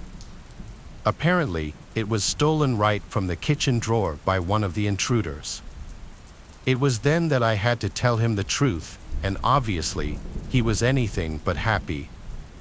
He never asked me to reimburse him for the watch, but he also never allowed me to throw any kinds of events at his house again, and I can't blame him for that. When I was 18, I was very immature and naive. I was kind of a jerk when I was on the road, honking whenever I got impatient, borderline cutting people off. Looking back now, it was very stupid. If I ever have kids, I'll be that much more strict with them as far as their driving. That being said, I did drive a lot for someone my age. I went away to school 5 hours away from home. No matter what day of the week, traffic always gets atrocious the closer I get to home. So during breaks, I'll drive home at night to avoid this. What goes from a 4 to 5 hour drive down to a 3-hour drive? It was the beginning of winter break as the fall semester just ended. All my friends left for home on the same day. I just waited till later on in the night to head out because there's nothing I hate more than traffic. I used to drive a Mazda 3 that I would beat the ever-living crap out of, and admittedly, I used to be known for driving my car to a near-empty tank consistently. People would comment on it whenever they'd be in the car with me, and I'd always assure them that the car would still have at least 30 miles to go even after the needle would hit E. I found out the night I was driving home from school that I was wrong. I was only like an hour into my drive on the interstate. The needle was on E, and I was pushing my luck waiting for a gas station sign instead of looking up the nearest one on the map. The car started making these weird sounds suddenly and jolting, and that's when I realized I may have actually run the tank empty this time. I got off the first exit ramp and hoped it would lead right to a gas station. This exit was dark though, with no street lights, and there were just woods on either side. I was scared to slow down and lose my speed because I didn't know if I'd have enough gas to find a gas station. I blew through the stop sign at the end of the ramp and made a sharp left turn on the intersecting road, which was another dark road surrounded by woods. I was screwed. The car eventually came to a stop, and the engine died. Things only got worse when I took out my phone and saw I had no bars. I have T-Mobile, which is the worst possible reception anywhere far from a major city. I tried calling 911 because I was stupid and thought that 911 works even without reception. Of course, it didn't. I was terrified because I didn't know what to do. I turned on my hazard lights and just waited for someone to pass by. It was a long time before I saw headlights approaching. When I did, I flashed my headlights at them, and they passed me, made a U-turn, then pulled up on the grass behind me. I didn't know who was getting out of that car, though, and I was an 18-year-old defenseless girl. I just cracked the window down a little bit as this man approached my car. I told him I needed help. I ran out of gas.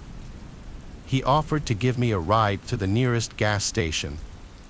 He was this bald guy with glasses on. He kind of looked trustworthy. I had no other apparent options but to accept his offer. I got out of the car and followed him to his car, making sure to lock my doors first. His car was a black Honda, year probably a 2010. It smelled funky in his car. I couldn't pin what the smell could be, though. He banged another U-turn and started driving in the direction he was driving before. He made conversation with me, asking where I was from and basic questions. I was honest with him that I was driving home from school. He said he lived in the area and that they don't get too many out-of-towners getting off the interstate for this quiet little town. The route we were taking lacked any buildings anywhere. It was just woods everywhere. I asked if he knew of any gas stations, and he said yeah, just a ways up the road. I started hearing bumping and thumping coming from the back of the vehicle. It sounded like the trunk. At first, I thought it was maybe just bumps in the road or a loose object in the trunk. He seemed to keep talking like he wouldn't stop. Finally, we got to a sort of town-looking area. There were some lights and buildings at last, a diner, and a few small houses. There was a red light at the first intersection since I got in his car. We came to a stop, and for the first time, there was silence. Then I heard the unmistakable sound of someone screaming in the trunk, followed by thumps and bangs. I looked at the man, who looked at me.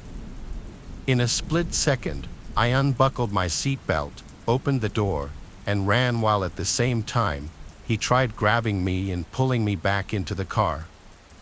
I heard him get out as well, but instead of chasing me, he ran to close his passenger side door. Then I heard him floor it down the street. I ran into the diner and asked for help, making a scene.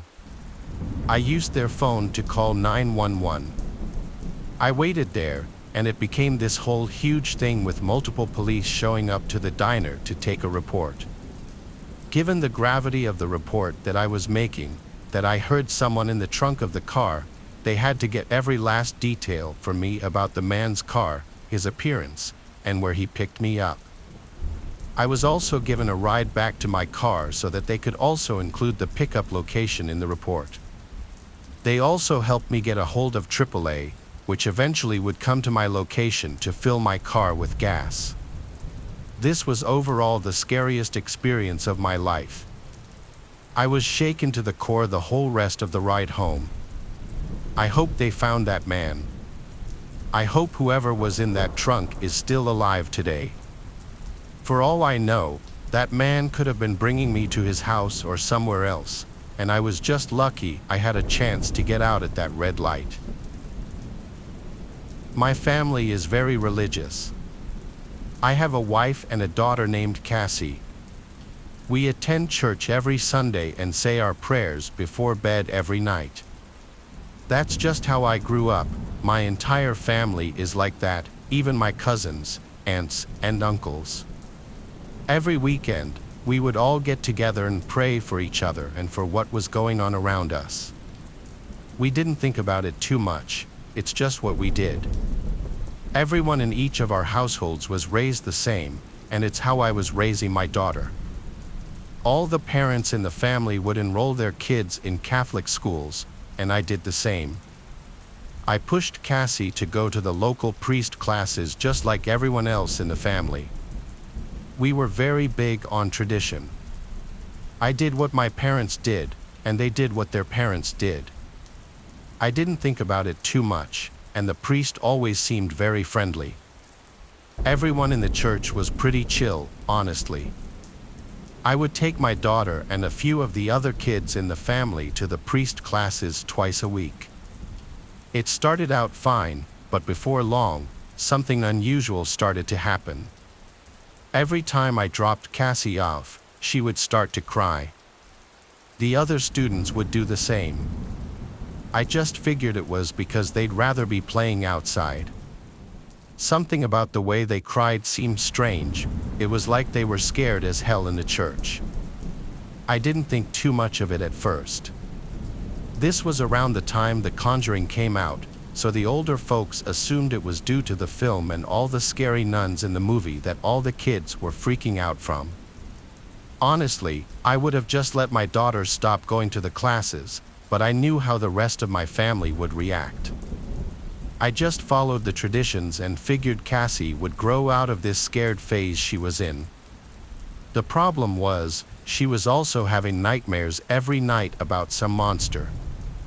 She wouldn't really tell me what they were about, but I could tell they were always the same. That probably wasn't helping with the situation. For the longest time, it kept being the same thing. Each time I dropped Cassie off, she would be scared out of her mind. There was nothing I could do to console her. She acted like I was dropping her off to see Pennywise. That's how bad it was. Then, after I picked her up, she would be so quiet and stay in her room drawing all day. She barely responded when I spoke to her, and every night she would have nightmares about the same monster. This went on for a while. One day later on, I picked up Cassie from the church, and she was even worse than usual. "Hey, how was class? Did you learn anything new?" She didn't say 2 words to me on the way home, and when we got there, she practically sprinted up to her room. Once again, she drew pictures for the rest of the day. She would never show me what she was drawing either. I asked her about it once, and she told me, "They're not for you." I was really starting to think that something strange was going on. I knew I had to do something. One night, while Cassie was at class along with the other students, I decided to see what she had been drawing. She always hid the drawings after she finished them, so I never had the chance to see them before, but this time I was determined to find them. I looked in the usual hiding places. I looked under her bed, in her drawers, and under the mattress, but I couldn't find the drawings anywhere. I searched her room for a good 15 minutes until I found a huge stack of papers inside a big book on her shelf. They were all drawings. There must have been 100 of them. When I started looking through them, they creeped me the hell out. They were all of a monster-like figure hovering and creeping over a lying figure. The pictures varied slightly in the colors and surroundings, but they were all basically the same. Every single one had the same large stooping figure with a strange flowing body. It reminded me of a huge vulture staring down at its next meal. I figured these must all be the pictures of the monster from her nightmares, and I didn't blame her for being scared. They drew chills. I couldn't believe that they were my daughters. I kept looking through the pile of papers until I noticed something that scared me even more. There was a familiar-looking shape in the upper right corner of one of the drawings. When I looked at it more closely, I realized it was a cross. I had no idea what a cross would be doing in all of these drawings of a monster, but then I noticed there was a cross in every single one of the drawings. I couldn't believe it. The cross obviously symbolized the church, and it was all over Cassie's drawings of a monster.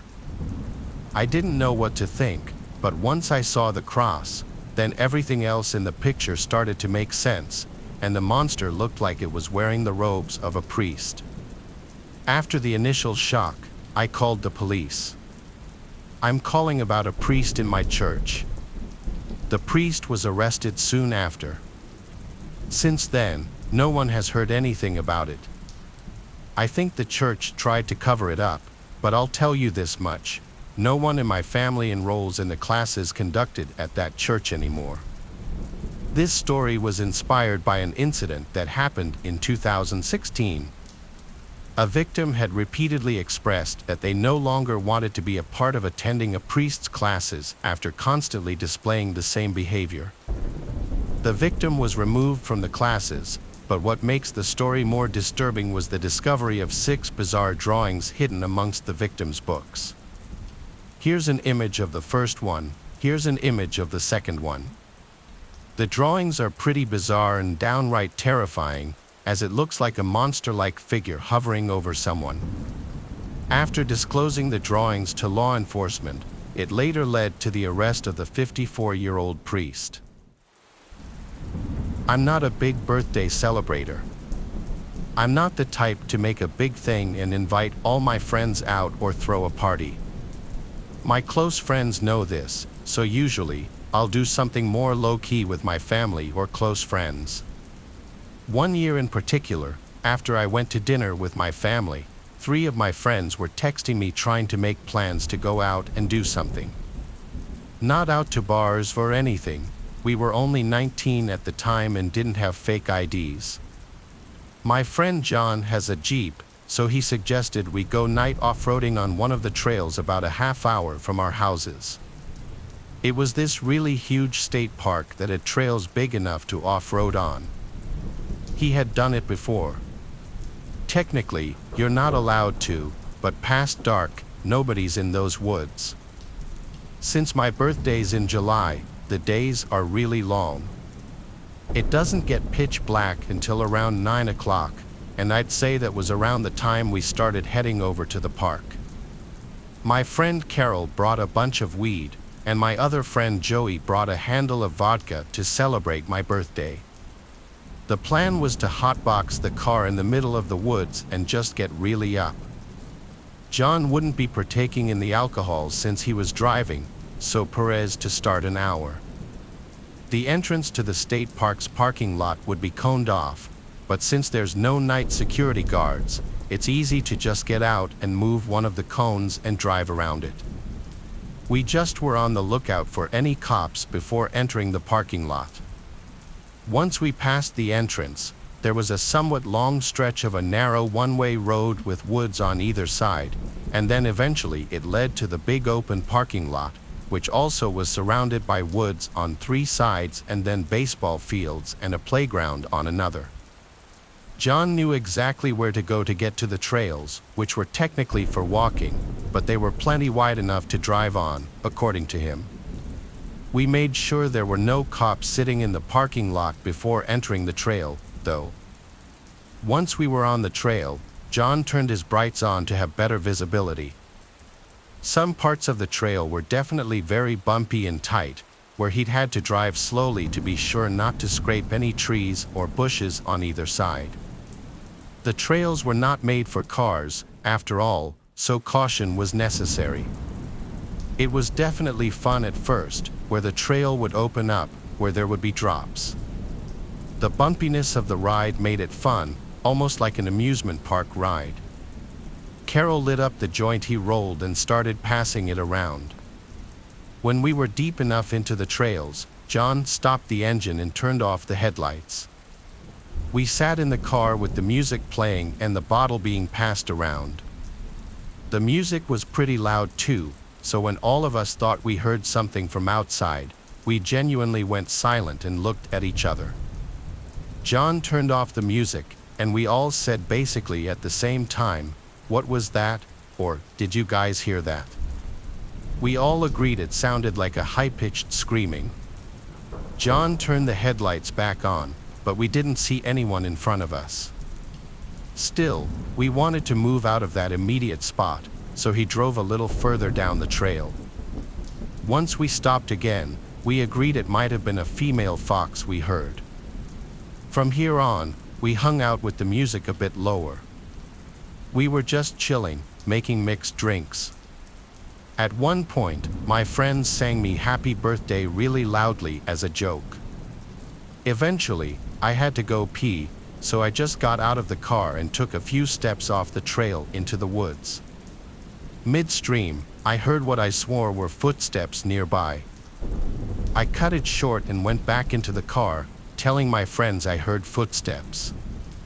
John turned on his headlights again, and he and I, being in the front seats, were the first ones to scream when we saw somebody standing about 10 feet in front of the car on the side of the trail. It was a woman with her hood up. We expected her to do something, but she just stood there. John rolled down his window and asked, "You all right?" The woman then backed slowly into the woods until she was out of sight. It was at this moment that Carol in the back, somehow while zonked out of his mind, noticed something horrifying. I still remember the moment he said, "Guys, we're surrounded," and all of us started looking around in the woods, and there had to be at least 3 other people dressed in sweaters with the hoods up on different sides of the car, all looking at the car. Though mind you, this was not a cold night, it was the middle of July. They were all standing right off the trail in the woods. Carol in the back seat screamed, causing us to turn around and see a man standing right outside the back windshield looking in. The red glow from the tail lights created this creepy red glow in the guy's deadpan expression. I screamed, "Get us out of here, just go," and John listened. He put the car in drive and went as fast as he possibly could over the various rocks and bumps in the trail. We were all freaking out, and the way off that trail took way too long, but when we finally reached the pavement again through another exit of the dirt trails, I know we were all relieved. John, the most sober out of all of us, told the rest of us who were either drunk or really high that we're going straight home. We thought about whether those people were just a group of young adults hanging out deep in the woods like we were, but it wouldn't explain all of them just creepily staring at us, standing still, nor would it explain one of them standing directly outside the back windshield looking inside the car, or the fact that they were all wearing hoodies on a summer night. We also realized that scream-type noise we heard most likely wasn't a fox, after all, and probably had something to do with them. Either way, off-roading in those woods at nighttime was never an idea we floated again.